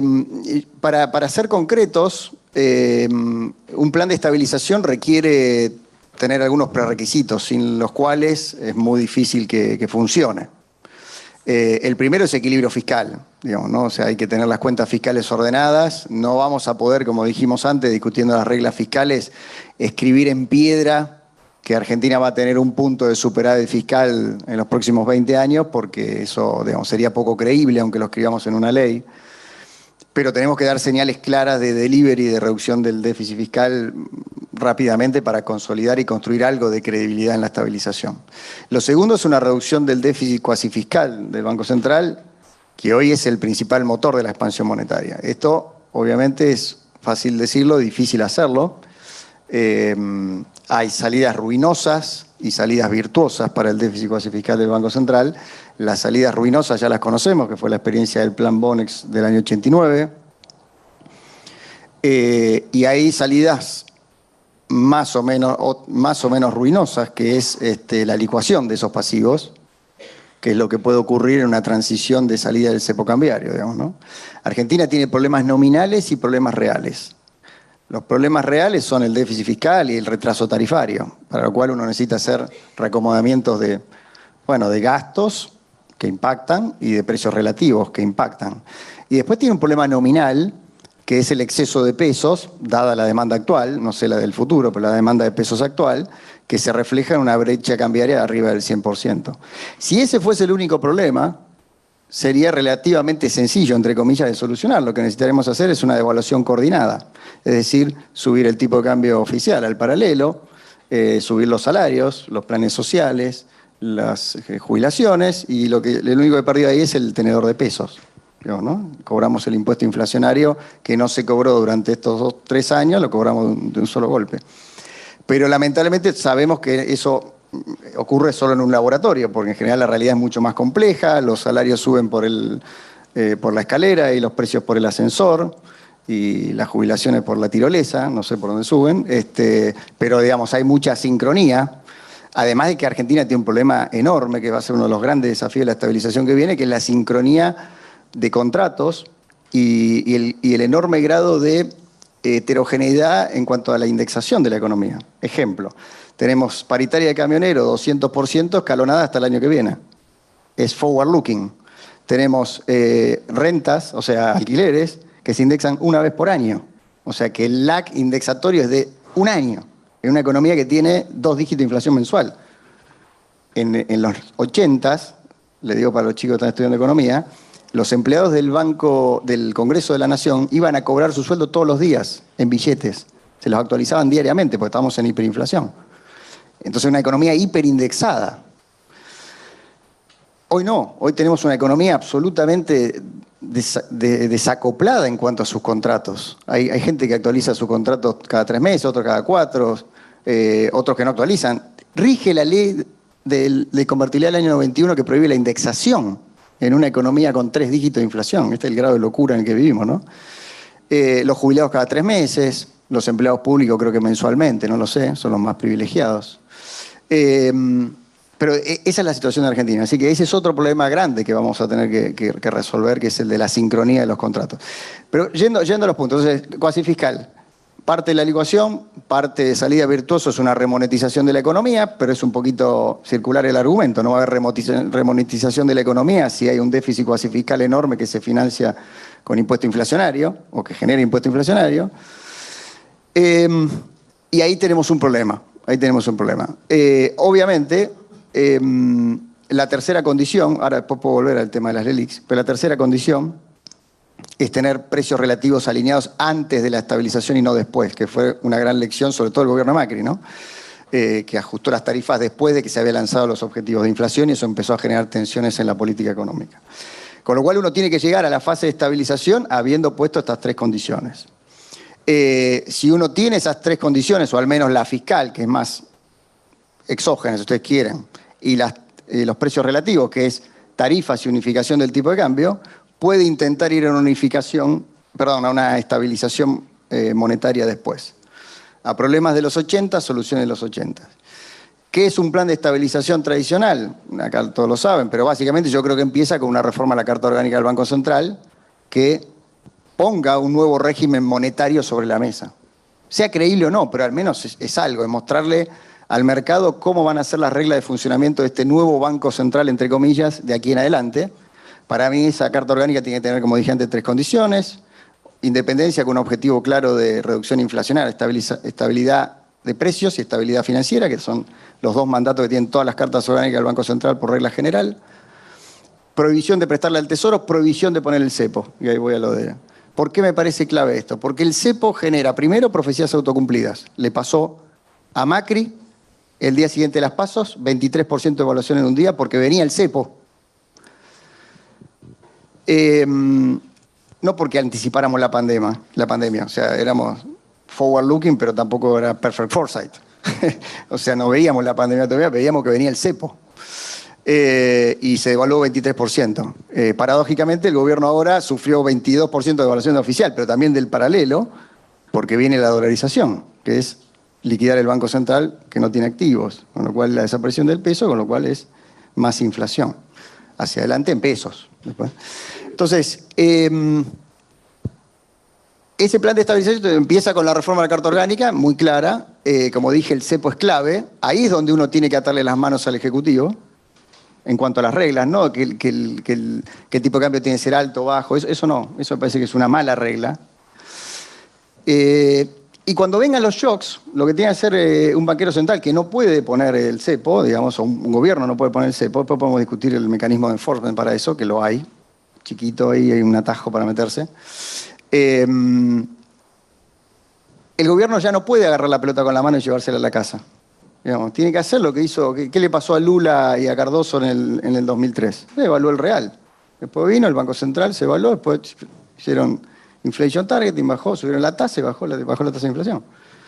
¿Qué es lo que hacen todos los países del mundo cuando tienen un shock externo? Digamos, bueno, flotan sus monedas con más o menos éxito. México 94, podría haber puesto cepo, no puso cepo, y tantas otras veces. Entonces, es la normalidad, digamos, ¿no? Pero como acá vivimos el país de las anormalidades, hay que ponerlo y dejarlo muy claro por una ley. Después habrá que discutir, ya dije, equilibrio fiscal, equilibraste los precios relativos, reformaste la Carta Orgánica con los principios, después habrá que discutir el régimen monetario cambiario, que son 5 pesos aparte. Que para mi juicio tiene que ser una atribución exclusiva del Banco Central según el momento. Acá las últimas medidas de política económica que se han tomado en la Argentina, en general, no ha participado el Banco Central, muchas veces. Bueno, el cepo es una, por ejemplo, o sea, y tantas otras, digamos, ¿no? Se han puesto desde otro lado. ¿Qué quiero decir? No está claro y está bastante difuso quién es el responsable de establecer el régimen monetario y cambiario. Está la fantasía de que es el ministro de Economía, pero no está claro, lo hace de facto, digamos. En realidad lo que dice el artículo 75 de nuestra Constitución es que el Banco Central tiene, entre sus prerrogativas, el Congreso tiene la prerrogativa de acuñar moneda y fijar el valor de las divisas extranjeras. Artículo 75 de la Constitución, no me recuerdo el inciso. Son todas las atribuciones del Congreso de la Nación, que están delegadas de facto, de iure, en el Ejecutivo, porque el que ha puesto cepos y ha fijado el tipo de cambio siempre ha sido el Ejecutivo. Por eso yo creo que el Congreso tiene que delegarle al Banco Central la atribución de acuñar moneda, digamos, lo que necesite para cumplir su mandato de estabilidad de precios, ni deflación ni inflación, obviamente, y establecer el régimen cambiario, o sea, que es fijar el valor de las divisas extranjeras, sujeto a 3 reglas: que sea independiente, que me haga delivery de baja inflación, que no le preste al Tesoro y que no ponga el cepo, porque si no cualquiera fija el valor de la divisa extranjera con cepo. Y entonces es el Banco Central el que en cada momento va a decir, quiero tipo de cambio fijo, porque es lo que me conviene para esta circunstancia, quiero bandas cambiarias, quiero agregados monetarios, es otra discusión. Yo creo, yendo a esa discusión, que como Argentina no tiene ningún ancla, no tiene ancla monetaria porque tiene unos pasivos remunerados gigantes, con lo cual si ponemos una ancla monetaria muy dura se nos explota el cuasi fiscal. Ya nos pasó varias veces, bueno, le pasó a Bungibor, que terminó el plan Bonex, de alguna forma fue la dificultad que tuvo el final del gobierno de Macri. No tenemos ancla cambiaria, pues no tenemos reservas. Y no tenemos ancla fiscal, que es la que todos los economistas pedimos para las soluciones fiscales, porque es muy fácil decirlo, pero después hacerlo es mucho más complicado. Si no tenés ninguna, yo creo que tenés que tener todas. ¿Qué quiero decir? Que Argentina tiene que ir a un régimen de anclas múltiples, como tuvo Chile, como tuvo Colombia, como tuvo Israel en distintas etapas, donde convivían agregados o target de inflación con bandas cambiarias, que en Argentina es muy importante, por tener cierto horizonte del tipo de cambio, porque es una economía absolutamente dolarizada en sus expectativas, más cuando salió de una hiper. Todas las hiper de las 4 de Sargent fueron con tipo de cambio fijo, obviamente, porque salías de una economía que estaban sumamente dolarizadas por el propio proceso inflacionario e hiperinflacionario. Entonces yo creo que es muy importante eso. O sea que un poco resumiendo la pregunta de Andy, yo creo que sí tenemos que salir rápido del cepo, cuanto antes se salga mejor. Tenemos que ir haciendo estos 3 deberes, que incluyen el cepo, incluyen las tarifas, incluyen lo fiscal. Y si hacemos eso, podemos ir a la segunda fase lo más rápido posible, aprovechando el buen contexto del año que viene, eventualmente, para poder estabilizar con estas reglas que mencioné.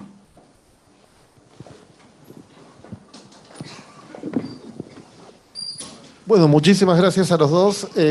No sé si tenemos alguna pregunta del público. Fue un día largo, empezamos 8:30. ¿Alguien quiere hacer una pregunta?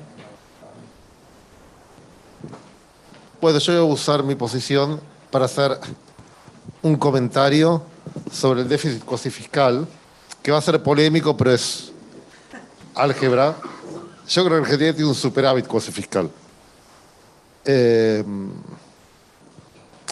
Y me parece que con buen tino y contra lo que se dice que quiere el fondo, que no sé si es cierto o no, la tasa de interés sobre los pasivos del Banco Central es negativa en términos reales, lo cual quiere decir que si el Banco Central no estuviese financiando el Tesoro, la deuda del Banco Central estaría cayendo en términos reales con el correr del tiempo, y si yo estoy bajando mi deuda tengo un superávit, esa es una cosa muy común cuando uno tiene una inflación tan alta. Si tengo una deuda que es, qué sé yo, igual al GDP y la tasa de interés nominal es 200%, si hago un interés nominal va a ser 200% del GDP, si le resta la inflación, que es más alta que la deuda, por ahí la tasa de interés real, que es la que importa para un presupuesto intertemporal, va cayendo. Entonces me parece que en la discusión esta es importante tener en cuenta que si tenemos una deuda, si tenemos un superávit, un déficit cuasi fiscal, eso depende de la tasa de interés real sobre esos pasivos. No sé si alguien tiene alguna pregunta. Carola. ¿Puedo elaborar después sobre eso, Andy? Podés. Sí. Bueno, con la ocupación de ustedes, no, seguro que no estuvieron, pero en la mañana hablamos mucho de la eficiencia técnica y asignativa del gasto. ¿Lo escuchaste? Bueno, y hay, digamos, si bien todo el mundo habla lo difícil que es, digamos, hacerlo, disminuir el gasto. Yo también estaba en el gobierno y sé lo que es, con todo el tema político, lo conozco bien y conozco 22 países en la región en los que he estado y he trabajado y si, poder se puede. Entonces, dado que hay bastante mal gasto en Argentina, ¿no? Según nuestras estimaciones, más allá de del tema, creo que lo que han bajado últimamente ha sido, digamos, cortes por la inflación, lo que ha bajado el gasto público en los últimos años, pero realmente no es el tema de cortar, digamos, en forma transversal a todo el mundo, sino realmente en base a un análisis, ver dónde están los bolsones de mal gasto. Entonces, ¿cómo van a enfrentar eso? Porque realmente yo no hablaba hoy de regla fiscal, sino que hablaba de consejos fiscales independientes, que es otra cosa.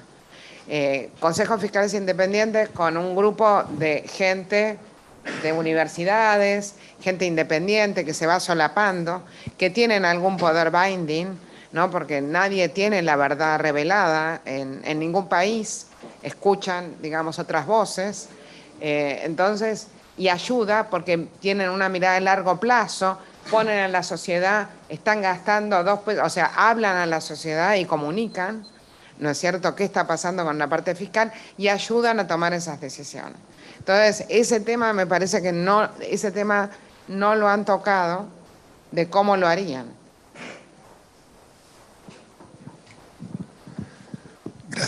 Gracias. Es una pregunta para Gabriel. Tengo muchas cosas que podría criticar al gobierno actual y medidas que han tomado, pero eso no va a ser hoy. Igual hoy es sobre el 23 al 27, no es sobre lo pasado pisado. Quiero hacerle una pregunta más personal. Eso no va a ser hoy. Yo, la verdad, valoro mucho que estando en el gobierno se haya hecho el tiempo de venir a este evento. Quería, en este año y casi 2 meses que llevas en el ministerio, ¿cuál ha sido tu mayor frustración? ¿Cuál ha sido tu mayor alegría?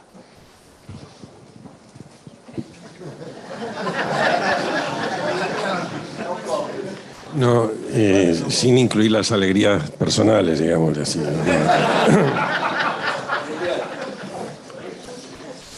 Hoy por ahí tengo una alegría porque gana Racing a Boca y eso es una alegría.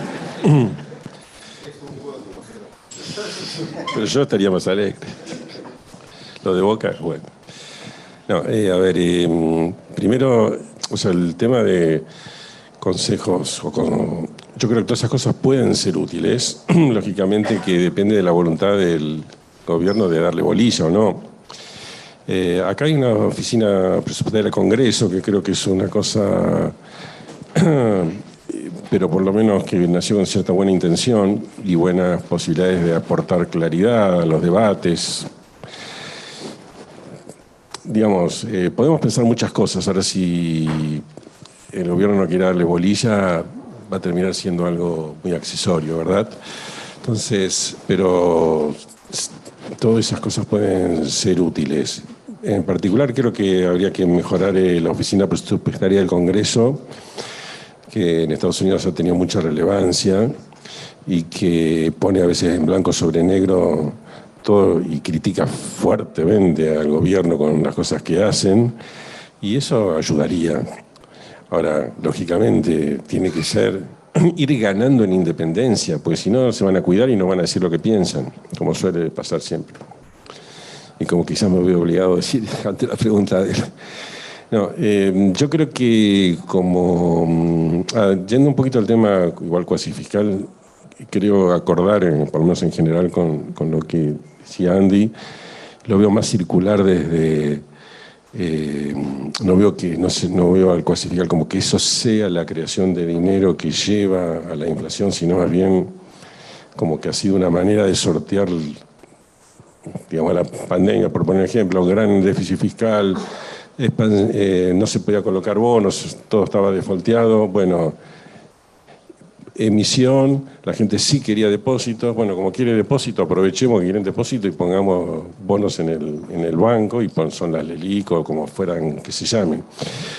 Y creo que la tasa de interés que pagan los depósitos es porque la inflación es alta, porque cualquier expansión fiscal se financia monetariamente y siempre es muy alto y lleva a que ya la inflación tenga un piso muy alto y entonces la tasa de interés tenga un piso muy alto. Es todo muy circular, pero creo que si todo baja, toda esa espuma baja, la tasa real de interés va a ser la importante.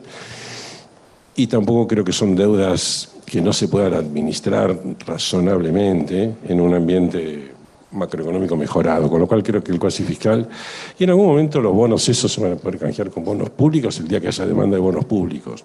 Yo lo veo así, por lo menos.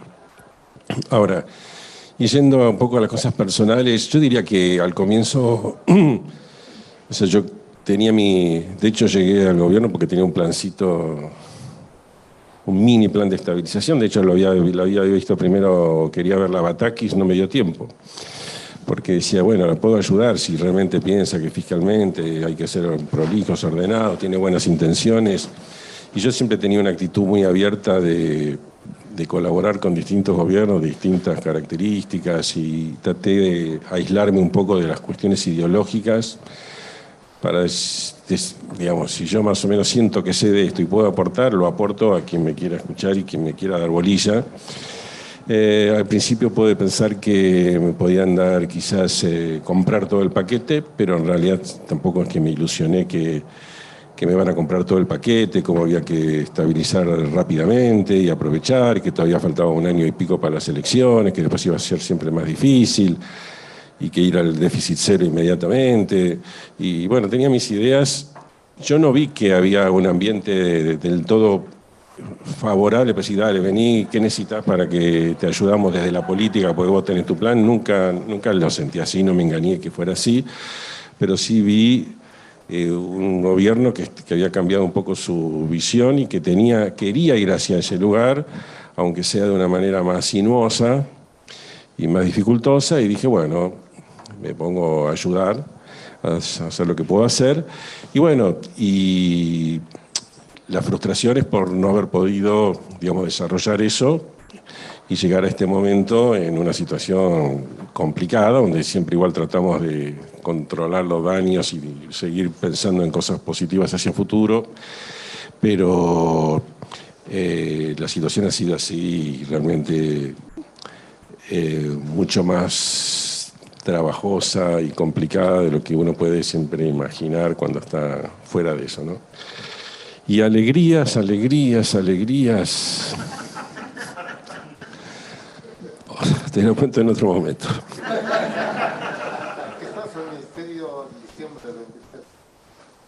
Sí, voy a estar en el ministerio en diciembre.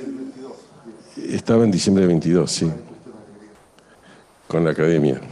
¿Con quién? Con el Mundial, sí. No, está bien. Pero no creo que te referías a eso, ¿no? No, bueno. Bueno, llegamos al fin del tiempo, cortito, Luciano. No, dos comentarios muy breves. La tasa real es negativa porque tenemos represión financiera y no es más negativa porque afortunadamente no usamos la guillotina para, como en la Revolución Francesa, para combatir a los que viven los controles de capitales. Pero el problema no es tanto la tasa real ex post, sino la tasa nominal ex antes. Digamos, si vos mirás en el 89 tuviste una hiperinflación en gran medida gatillada por el déficit cuasi fiscal y la tasa real ex post fue negativa, digamos, ¿no? La pagaste con impuesto inflacionario. Entonces la clave es bajar la tasa nominal ex ante. Para bajar la tasa nominal ex ante, una vez que tenés unificado el tipo de cambio, lo que tenés es bajar la expectativa de evaluación, para lo cual, para bajar la expectativa de evaluación, por backward induction tenés que bajar las expectativas de emisión futura para tener equilibrio fiscal y un Banco Central independiente. Así que si hacemos eso, yo sí creo que el cuasi fiscal tiene menos importancia, un poco en la línea de los dos, ¿no? Menos importancia de la que le damos como ese desafío de estabilización en la medida que vos hagas las cosas bien. Creo que si hacemos las cosas bien y ponemos sobre la mesa un plan de estabilización con un ancla fiscal razonable, la tasa nominal ex ante, o sea, después de la estabilización va a ser más baja y el cuasi fiscal va a tender a ser manejable. Muy bien, vamos logrando consensos acá en la mesa. Soy del Parlamento, estoy acostumbrado. O sea, creo que no es todo o nada, ¿no? Es peor. Bueno, con esto quiero agradecerle a Luciano y a Gabriel por haberse tomado el tiempo de venir acá y de pensar sobre estos temas antes de venir. Quiero agradecerle a todos ustedes por participar. Quiero agradecerle al Banco Mundial, al BID, al Baker Friedman Institute y a DEVA por el apoyo. Y anunciar que es muy probable que el taller número 26 sea el año que viene en Santiago de Chile. Muchas gracias a todos.